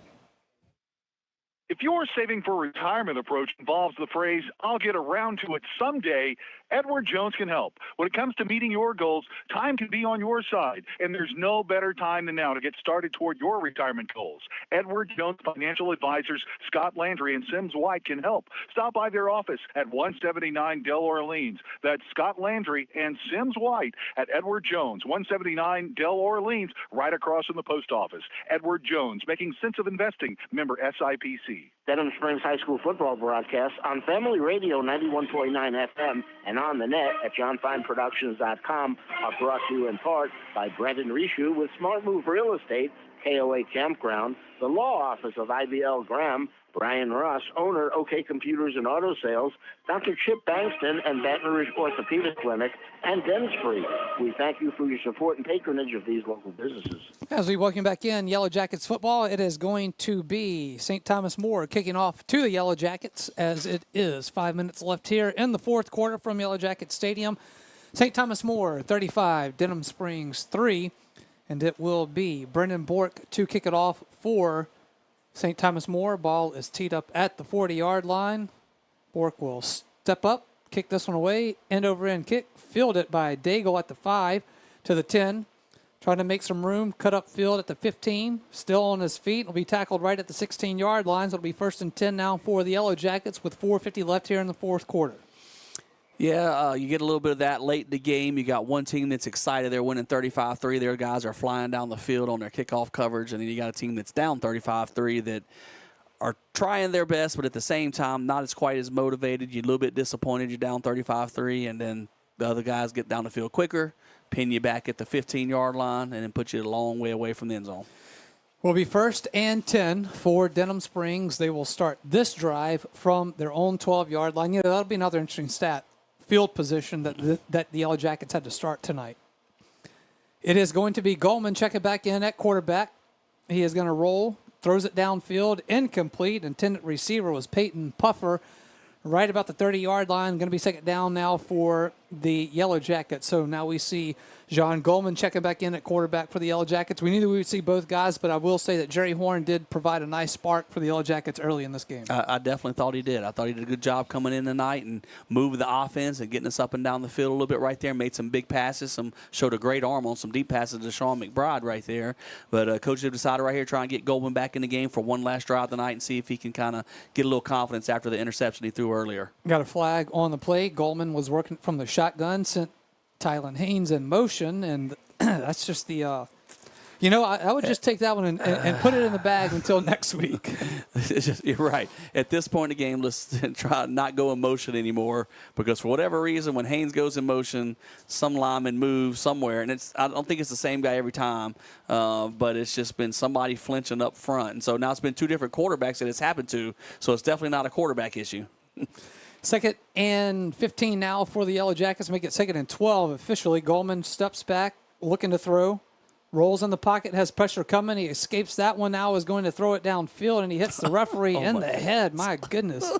Oh, my goodness. I mean, Goldman he was throwing it away. He's out of the pocket, and he's throwing it away, trying to get the ball to the sideline. And the ref that stands on the sideline probably is looking upfield at the defenders and the receivers and all of that, and not looking at the ball, and kind of got caught square in the head, didn't he? Oh, when I say he's seeing some little birdies flying around right now. All right, we're going to take a timeout here and let him swat those away, and we'll take a timeout with 4:26 left here in the fourth quarter. It is St. Thomas More 35, Denham Springs 3. Back after this on Yellow Jackets football.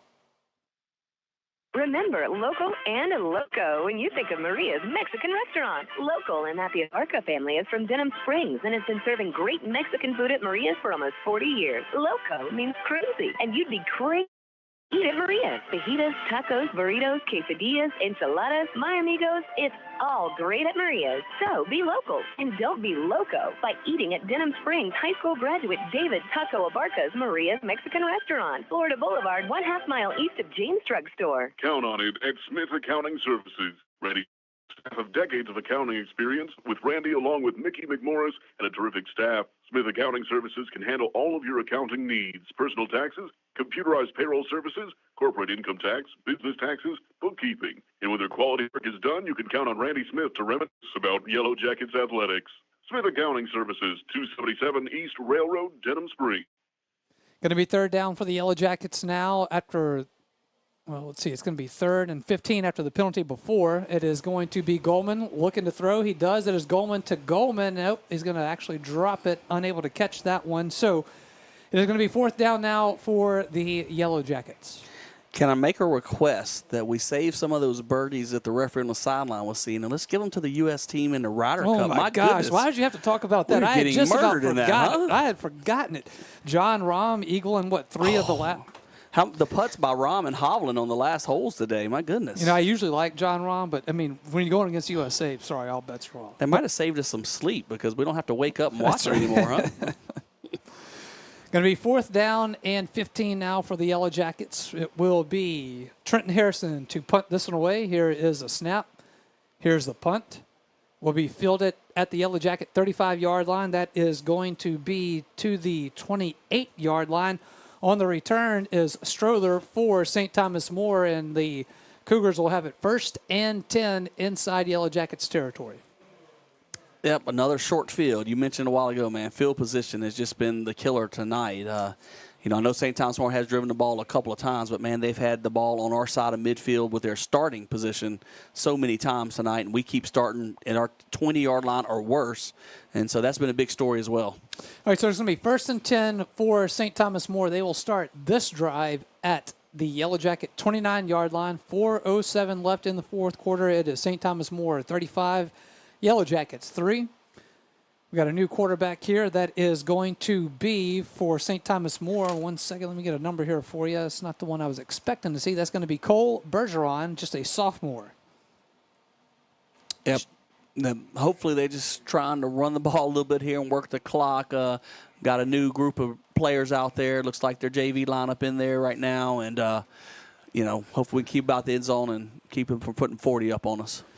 All right, going to be 2nd down and 5. Ball will be to the 24-yard line of the Yellow Jackets. It, again, is Bergeron now in at quarterback for the St. Thomas More Cougars. It is St. Pierre in the backfield. Here is a snap. Hands it off to St. Pierre, who goes forward at the 20-yard line and will get to about the 19 of the Yellow Jackets, where it will be 3rd and short. I think they're gonna mark him short of the 20, so it'll actually be closer to the 21-yard line, but it'll be 3rd and about a half yard. I'm looking at the defense right here. I think we're going to put up a good fight on this one. 3rd and 1. I think our guys are going to play strong right here. Got a new group of offensive linemen in there. I want to see us try and stack it up inside real tough and not let them run it right here. Going to be 3rd and 1, ball just shy of the 20-yard line. Bergeron will get it, hands it off to St. Pierre, who gets the first down, and Moores, he will get to the Yellow Jacket 16-yard line.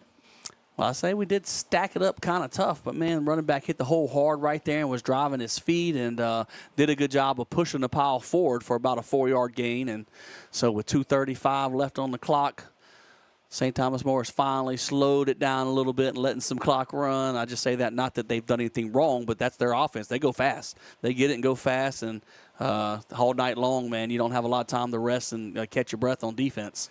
Going to be 1st and 10 for St. Thomas More from the Denham Springs 16-yard line. Clock runs with 2:14 left in the 4th quarter. It is 35-3, St. Thomas More. Here is a handoff in the backfield that is going to be to Gabe, and Gabe will go off to the far sideline. Will be pushed out of bounds around the 5.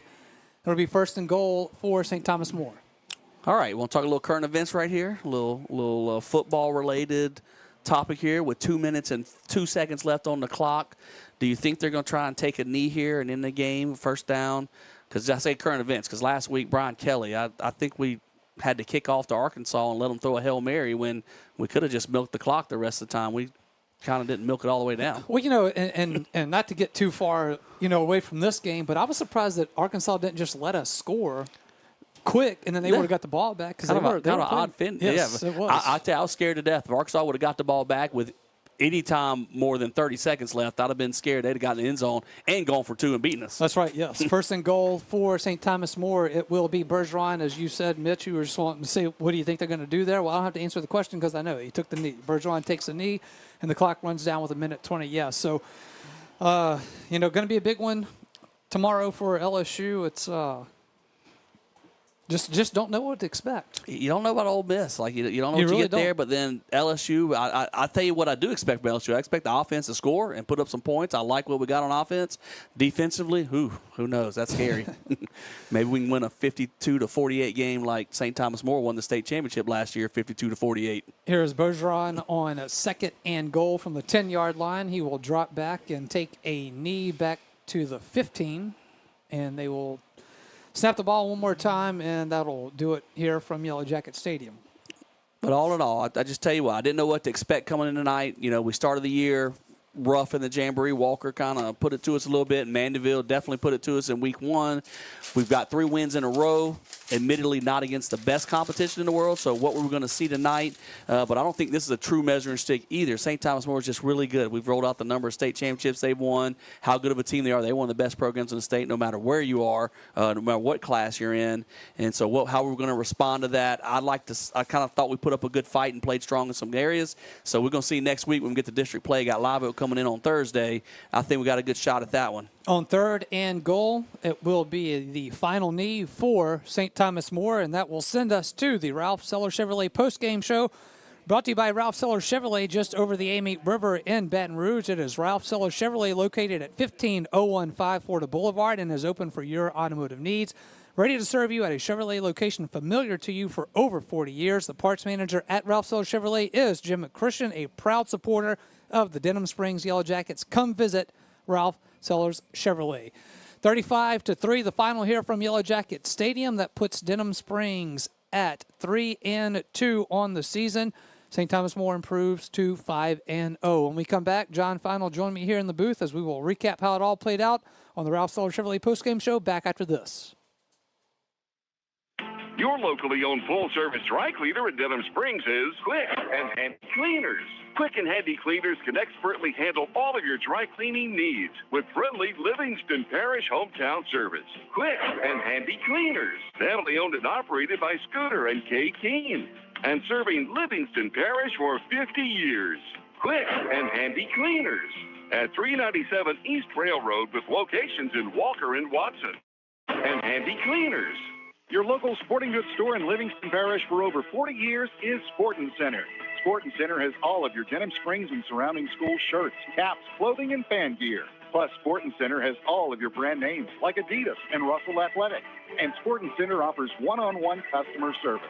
Sporting Center does in-house monogramming, screen printing, and laser engraving. And they can handle all of your advertising, promotional, and sign shop needs. Sporting Center, 205 South Range in Denham Springs. You might know that State Farm agent Brandy Robertson has great service. She's your good neighbor after all. But did you know State Farm has surprisingly great rates too? Yep, that's right. Along with good neighbor service, State Farm agent Brandy Robertson has surprisingly great rates for everyone in Denham Springs. Visit betterwithbrandy.net for your surprisingly great rates today. Brandy Robertson, State Farm Insurance. Like a good neighbor, State Farm is there. Individual premiums will vary by customer. All applicants subject to State Farm underwriting requirements. Small Sliders is now open in Denham Springs. At Small Sliders, they are obsessed with serving up premium, delicious cheeseburger sliders. Keep it simple with a single patty. Make it a Biggie Smalls. That's double patty, double cheese. Or add a colossal stack of bacon, Drew Brees style. And perfect for tailgating, Smalls party packs with 25 sliders and a tray of fries. Never frozen, pattied in-house, and cooked to order. That's Small Sliders, Aston Square in Denham Springs. Denham Springs High School football broadcast on Family Radio 91.9 FM and on the net at johnfineproductions.com are brought to you in part by Livingston Parish Clerk of Court Jason Harris, L. King Company, Danny Pauline with 5 Star Printing, Horace Wilkinson State Farm Insurance, Sport Clips, and Karam Inn. We thank you for your support and patronage of these local businesses. Big Mike's Sports Bar and Grill has it going on. Big Mike's has burgers, steaks, seafood, pizza, salad, sides, and desserts, 37 TVs, and Big Mike's is open late after the games. Live music on the weekends, locally owned and operated by Denham Springs High School graduate Big Mike O'Neill. Check out the Denham Springs Athletics Hall of Fame at Big Mike's. Big Mike's Sports Bar and Grill, 123 Ascom Square in Denham, or delivery through Waiter or Grubhub. As we welcome back in, it is the Ralph Sellers Chevrolet postgame show. It is 35-3, the final here. St. Thomas More with the win over the Yellow Jackets. Again, Yellow Jackets now 3-2 on the season. St. Thomas More improves to 5-0. Next week, programming note, it will be Live Oak here from Yellow Jacket Stadium on a Thursday night, so I will remind you that throughout the rest of the Ralph Sellers Chevrolet postgame show. But next Thursday, district opener, Battle of Highway 16 right here at Yellow Jacket Stadium. But I'm Josh Ward, now joined by John Fine to tell us how it all played out. John, it is all yours. All right, thanks, Josh. Pretty much all St. Thomas More throughout, although the Jackets, despite being thoroughly dominated, were only down 20-0 at halftime and had the ball to start out the second half and actually made a nice little drive, but came up empty. The Jackets sort of like the biblical character Sisyphus, who would be climbing up, making some progress, and then fall down the tree. Climb up, fall down the tree. Now, Josh, I'm no biblical scholar now, all right, as I probably just proved with that attempted recital of what happened in the Bible. But nevertheless, Robert Graves, I'm sure, being the strong Christian man he is, might be sending us some text right now. A 19-yard Altman pass to Foreman with 7:26 left in the first quarter. Mason Voorhees blocks the extra point. Jackets down 6-0. That's the score at the end of the first quarter. Altman to Strother, 28 yards, 11:53 left in the second quarter. St. Thomas More converts the extra point. They go up 13-0. 28 yards, Altman to Strother again. 9:24 left, 20-0 the score. That's the score at the end of the first half. Third quarter, the Jackets get on the scoreboard. Hernandez with a 29-yard field goal with 5:48 left. It's 20-3. And then St. Thomas More pretty much puts the game away. Gage, a 7-yard run, 1:48 left, 2-point conversion. Foreman to Swilly, 28-3 the score with 1:48 remaining. As I said, that's the score at the end of the third quarter. And then Swilly, a 24-yard run with exactly 5 minutes to go. The extra point good, 35-3, St. Thomas More. That is the final score. And Josh Ward, I just want to give you a very brief interpretation. Since you guys talked about LSU and Arkansas, I thought both coaches goofed in the last 2 minutes. LSU, inside 2 minutes, no timeouts left for Arkansas. They should have been basically kneeling, spiking the ball inside 10 seconds, kicking the field goal, they're off.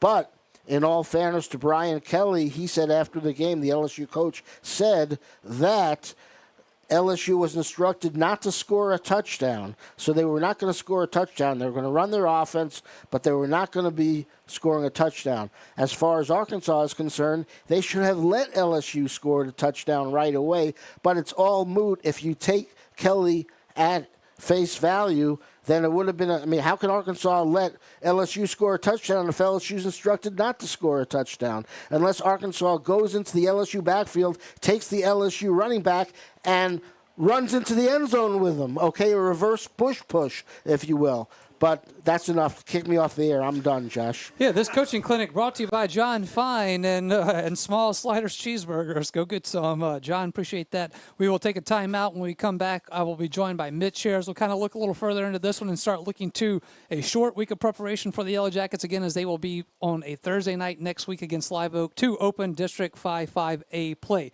35-3, the final here from Yellow Jackets Stadium. We are back after this on the Ralph Seller Chevrolet postgame show. D&M Outdoor Power Equipment and Skag Lawnmowers, a winning combination. D&M Outdoor Power Equipment provides the highest quality Skag products and services for their customers, and C&M is always there to answer questions, with customers leaving C&M knowing how to use and maintain their purchased equipment properly. Locally owned and operated by Travis Murray and his family, C&M has been satisfying Livingston Parish customers since 1965, featuring Skag mowers. That's D&M Power Sales and Service, corner of Florida and Cuban in Denham Springs. Hey, assistant, what's the best way to stay connected to my Demco account information? It's easy to take control of your account by registering at demco.org. What will I be able to do when I register? Everything from viewing, paying your bill, to reporting outages and contacting customer service. Also, sign up for text alerts to get the information you need when you need it. There's even an app for iPhone and Android. Register today at www.demco.org. Hey, it's Max Sellers from Ralph Sellers Chevrolet. We are again excited to be a sponsor of the Denham Springs Fighting Yellow Jackets football team this year. We appreciate all the support from your community in our first few years in business, and we are excited about things to come. Whether it's a new or used car, truck, or SUV, award-winning service from our dedicated service and parts staff, or even an outstanding collision repair for your vehicle, Ralph Sellers Chevrolet wants to earn your business. From our Ralph Sellers Chevrolet dealership family to your school family, go Jackets! Bank Plus, together with Zelle, makes it easy to send money straight from your smartphone to friends, family, the yard guy, babysitters, or millions of others with access to Zelle. So yeah, pretty much anyone. And of course, they can all send you money too. Settle that dinner tab with Zelle. It's free, fast, and secure. And right in the Bank Plus mobile app. Your bank, your plus. Learn more at bankplus.net. Member FDIC. Zelle is available to United States bank account holders only. Terms and conditions apply. Denham Springs High School football broadcast on Family Radio 91.9 FM and on the net at johnfineproductions.com are brought to you in part by Forest Grove Plantation, Liberty Auto Sales, Shea Landry Closing Attorney, Milestone Title, Triton Outpatient Clinic, Modad 1 Individual Sewage Treatment System, and Duke Seafood and Steakhouse. We thank you for your support and patronage of these local businesses. For more than 120 years, the Livingston Parish News, an award-winning media outlet, has served as a news source for our community. It is available in print and online at www.livingstonparishnews.com and can be found via social media sites like Facebook, Twitter, Instagram, LinkedIn, and YouTube. The News also launched the LPN Weekly, a podcast. Each episode takes a closer look at a single issue of importance to Livingston Parish or an extended conversation with local newsmakers. The LPN Weekly can be found on major podcasts like Apple, Google, and Spotify, as well as their website. The Livingston Parish News, your community news source since 1898. It is the Ralph Siller Chevrolet postgame show, 35-3, the final here from Yellow Jacket Stadium. Josh Ward now joined again by Mitch Covington. Mitch, you're going to look at this one, and there's going to be certain parts that you could pinpoint at it. After one quarter, you're only down by 6. You're feeling like, hey, we kind of traded punches a little bit, but I think the biggest story of this one is going to be field position. You were always so deep in your own territory. I can only think of maybe 2 or 3 times where we got deep in, maybe 3 times where we got deep into St. Thomas More territory. So that'll be a big story of it. But even early, you kind of weathered that storm to only be down 6 after the first quarter. Then it's 20-0 at the half. So you're still not completely out of it. But then the snowball just kind of started rolling downhill in the second half. Yeah, we didn't have a great night with field position. Special teams battle was definitely won by St. Thomas More tonight. Started with the opening kickoff. We kicked it out of bounds. They ended up getting one first down on their drive, but we stopped them just as they crossed midfield. But then they punted us down to the 2-yard line. So that's where the game started with the ball on the 2-yard line, and it just didn't improve any from there. So a lot of field position issues that we weren't able to overcome. Didn't get a lot of our punting game tonight. Really only flipping the field about 20 to 25 yards at a time at that spot. So those are areas I think that we're going to look to improve on. We're going to kind of look at what we're doing there and try to improve that, because it doesn't matter if you're playing St. Thomas More or if you're playing Live Oak next Thursday. We want to be able to, if we got a punt, we want to make sure we can move the ball 30, 35 yards downfield at least, hopefully, to make it worth your while. One of those that's going to, I think, stick with me on this one is that 4th and 6 play where St. Thomas More, where Altman keeps it himself, he runs out of bounds, he picks up the first. Your defense was playing so well at that moment. That could have been such a momentum swing, but you talk about momentum in a game like this. From that point on, it was St. Thomas More with all the momentum in their favor, and I think for the Yellow Jackets, you had to feel, what else can we do? We've done everything. We stop them all the time. It's a penalty that extends it. It's a play like that, or somehow they throw it up and a receiver happens to be there on the sideline, and there's just so many of those. What else can I do? Right, and there was only 6-0 after the first quarter, and then they hit 2 quick touchdowns just to start the second quarter. I think it was the first play of the second quarter they scored on a long pass, and then they had a quick stop, and then they scored real quickly after that. And so now you're looking at 20-0 with about 9 minutes left in the second quarter. But from that point until middle to late third quarter, the defense was hanging in there pretty darn well and fighting pretty hard. And then, like you said, finally we had a 4th and 6 play. St. Thomas More at about their own 30-yard line, and Altman was able to scramble for the first down. We had all the receivers covered. And then he picked up the first down, and they were able to go ahead and punch it in after that. And then kind of the wheel was a little bit broken at that point, and they put a couple more up later on after that. But, just all in all, the Jackets, I thought, held up pretty strong. We did some things. I saw some areas to where, as we get into district, St. Thomas More, in my opinion, would beat every team that's in our district. And so we're not going to face anybody better than them the rest of this regular season. And so things that I thought we did well tonight, I know are going to translate and do well again as we move to our district opponents. And then sometimes the things that they made us look bad on, I'm not sure some of our district opponents can do that like they did tonight. No, and to say that St. Thomas More is on a different level than a lot of teams would be an understatement. We talked about the accolades before at the state championships and how many times they've been in the Dome and state runners-up, and talking about playing that first week in December, that last weekend in November. They're there all the time. This is a program that, as you said earlier, doesn't have a lot of blue-chip guys, but they have really good high school football players, and they have a great program there. And this is, as Coach Beard said in the Sports Center Yellow Jackets warm-up, this isn't just the number 1 team in 4A. This is one of the top teams in the entire state of Louisiana from any classification. So you saw a really good football team here tonight, and you fought with them really well. It ends up being 35-3, but I think you said it late in the fourth quarter, the fight that the defense continued to show, there's never any give up in this Yellow Jacket team. It was 35-3, but I thought we played this game tougher than earlier against Mandeville. Mandeville kind of put a lot of points up on us early on, and we didn't move the ball very well offensively early on, and that game got out of hand real quick. And whereas tonight, I think we've seen the steps that we've made and where we've gotten better and shown that improvement through the year. So I'm excited to see now as we go to the end of the back half of the year, 5 games through, right? We've hit the halfway point, and I think we've made good strides from the Jamboree, really I guess the scrimmage, but we've seen them at the Jamboree, and we've seen them in week 1 all the way to week 5. So now as we get to week 6, starting the back half of the season, getting against district opponents, I like to see where we're heading. I think we're heading in the right direction, and I think we're going to keep on moving forward and make that push toward the playoffs. All right, we'll take a timeout. When we come back, we will start to wrap things up here, and we'll start looking to Thursday's game next week against Live Oak for the District 5 5A opener. It is 35-3, the final here from Yellow Jacket Stadium. St. Thomas More gets the win over the Yellow Jackets, and we will be back after this timeout on the Ralph Siller Chevrolet postgame show on Yellow Jackets football. Your local sporting goods store in Livingston Parish for over 40 years is Sporting Center. Sporting Center has all of your Denham Springs and surrounding school shirts, caps, clothing, and fan gear. Plus, Sporting Center has all of your brand names like Adidas and Russell Athletic. And Sporting Center offers one-on-one customer service. Sporting Center does in-house monogramming, screen printing, and laser engraving. And they can handle all of your advertising, promotional, and sign shop needs. Sporting Center, 205 South Range in Denham Springs. Small Sliders is now open in Denham Springs. At Small Sliders, they are obsessed with serving up premium, delicious cheeseburger sliders. Keep it simple with a single patty. Make it a Biggie Smalls. That's double patty, double cheese. Or add a colossal stack of bacon, Drew Brees style. And perfect for tailgating, Smalls party packs with 25 sliders and a tray of fries.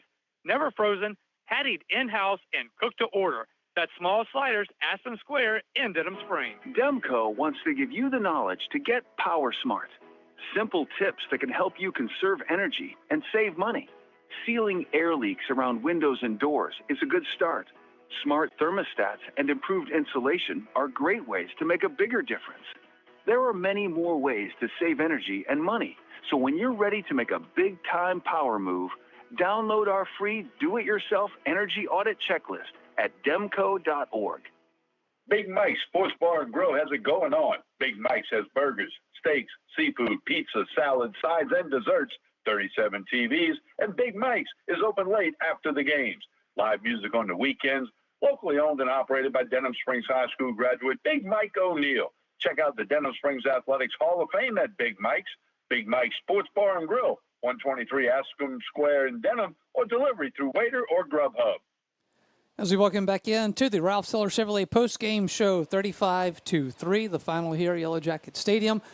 It is St. Thomas More headed back to Lafayette, 5-0. Yellow Jackets now 3-2 on their season. So, as we talked about being at the halfway point now, you know, when you looked at the Mandeville game to be here at 3-2, obviously you knew St. Thomas More was going to be a tough game, but you strung together those 3 wins in between there. I think the Franklinton is still the biggest surprise for a lot of people with that score being what it was last week. But now you're at the halfway point. You're at 3-2. You get to reset, and you got a parish rival coming into your house next Thursday at your house for the Battle of Highway 16 against Live Oak.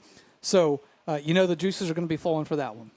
Definitely they will be. And, you know, you look at the season in the big picture, the goal is it doesn't matter if you're a 1 seed or a 28. That's where the playoffs going to be, 28 teams getting in. Yes. That's what it was last year. Kind of altered it, so a little bit shaky, and I know there's still a lawsuit right now over what's going to happen, but doesn't matter if you're 1 or 28. You want to be in that number. You want to have a chance to be playing Week 11 in the first round of the playoffs, and all that starts with the first week, and we start out 0-1 like you mentioned, and so it was good to get 3 wins in a row, and even though we lost this game, in the big picture, this game isn't going to hurt you bad in your power points. St. Thomas More is probably going to win 10 games this year in the regular season. If they don't win 10, they're going to win 9. They've already got 5 wins in their pocket right now, so you're going to get points for that for each one of their wins. So not a bad, you know, you're not going to be hurt badly because you lost today. But what you want to do is keep on moving forward. We got to find a few more wins if we want to get in the playoffs. And so a great spot to try and get that started is with your first district game. And as you said, district opponent, district rival on Thursday night, Live Oak, just right up the highway right there. And we're going to find out who's the king of the North, right? Is that what the kids were saying? The king of the North, I think, something like that. But I can't remember. Something last year. Yeah, the Live Oak Denham rivalry. I know they got a crown. The Denham students were wearing a crown, and I thought it was king of the North they were saying.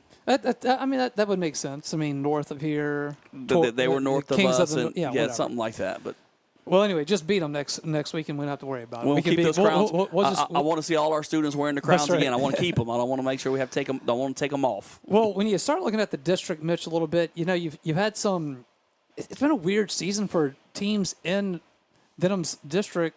Live Oak had games canceled. Dutchtown has had games canceled. So, not by their own doings. I mean, you had these schools out in New Orleans. I think Carver was one of them. They had to forfeit the rest of theirs. So, I think Live Oak ended up missing 2 games. Live Oak is 2-2 right now. They lost tonight, so they're going to be 2-2. But I mean, they lost the game on their schedule. They did not play a game. That's correct. Yes. We've played 5. They've only played 4. And it was a sad incident there. I believe they were going to play St. Helena. There was a shooting at the St. Helena school. And then so St. Helena wasn't able to play that week, and so that was not Live Oak's fault. But honestly, that hurts Denham as far as we didn't get a chance to get a point if Live Oak won that game. That helps our power rating every game our opponents win. Dutchtown had a game scheduled. They didn't get to play. So if they would have won that game, we'd have got points on our power points for that. And so that does kind of hurt us a little bit when that happens. But like I said, been odd. Some teams getting to play. Some teams hadn't got to play some spots. There was some bad weather in some areas that 1 week. And so, just got to kind of fight through it. It has been a weird season, but I'd say a weird season for others. It's been fairly normal for us. We had the one lightning delay against Glen Oaks. Other than that, we fared out pretty well. That game was also on a Thursday night, but this Thursday coming up, I feel, Live Oak and Denham usually always play on Thursday. It always kind of revolves around the Livingston Parish Fair. It seems that it falls on the schedule that way. So that game usually being on Thursday. And, I know sometimes Coach Beard talks about sometimes the Thursday games are great and sometimes they're not so great. I feel like this one will probably be one that we can easily put this one behind us and we have to focus on a short week to get ready for Live Oak because, you can throw, they always say it's the old cliche, but you can throw records out the window when these two get together. You certainly can. And, us being so close, in proximity to Live Oak, these kids, they've had rivalries since they were little kids playing Slifa ball. They were 8, 9, 10 years old playing against each other. In junior high, they play against each other, freshman ball, JV ball. So you've played against them and competed against them so many times and so many years. And so it is a natural rivalry. And these guys are going to be ready to get after it. Live Oak doesn't matter if they're 4-0 or 0-4, they're going to be competing in this game and trying to win. Same with the Denham Jackets, where we're 5-0, 0-5. It's a fresh start to the season. The second half of the season starts. District opponent. Somebody's going to be 1-0 after Thursday night, and we want to make sure that's the Jackets. You're right about that. And Mitch, to wrap it up here, midway point of the season, how do you see this body of work for the Yellow Jackets? I think you see the work in progress. At the beginning of the year, it was maybe shaking your head a little bit, but man, we took a little bit step farther back than I thought we might. As far as we knew we lost a lot from last year's season, and we still probably thought going into the season that these guys are going to be okay. We got a good coaching staff, we got some good players returning, and then that first start to the season was a little bit shaky, and so it kind of had you scratching your head a little bit. But we've shown great improvement coming through that. Guys are doing well right now. We see the spots where we're getting better out there on the field, and I think we'll continue to see that as we hit the back half of the season. All right, Mitch, appreciate it. Go Tigers, go Saints, and I'm playing golf Sunday afternoon. So go USA. I'm going to probably. They got to go hard. Yes, that's right. Yes, go hard or go home. Anyway, all right. Thanks, Mitch. We'll be with you again next week. A reminder: next week it is a Thursday night game here from Yellow Jacket Stadium against the Live Oak Eagles. That will do it for the Ralph Seller Chevrolet post-game show, brought to you by Ralph Seller Chevrolet, just over the Amite River in Baton Rouge. It is Ralph Seller Chevrolet, located at 15015 Florida Boulevard and open for your automotive needs. Ready to serve you at a Chevrolet location familiar to you for over 40 years. The parts manager at Ralph Seller Chevrolet is Jim McChristian, a proud supporter of the Denham Springs Yellow Jackets. Come visit Ralph Sellers Chevrolet. 35-3, the final here from Yellow Jacket Stadium. Yellow Jackets now 3-2 on the season. They open up district play next week, Thursday night, Live Oak Eagles right here, and we'll be with you as well for the Sporting Center Yellow Jackets warm-up at 6 o'clock sharp. Hope you'll join us if you can't be out here to cheer on the Yellow Jackets. For everyone involved, for John Fine, for Darren Ferrente, for Mitch Covington, and for Lamine Figueroa back at the studio, I'm Josh Ward saying good night, everybody. You've been listening to Denham Springs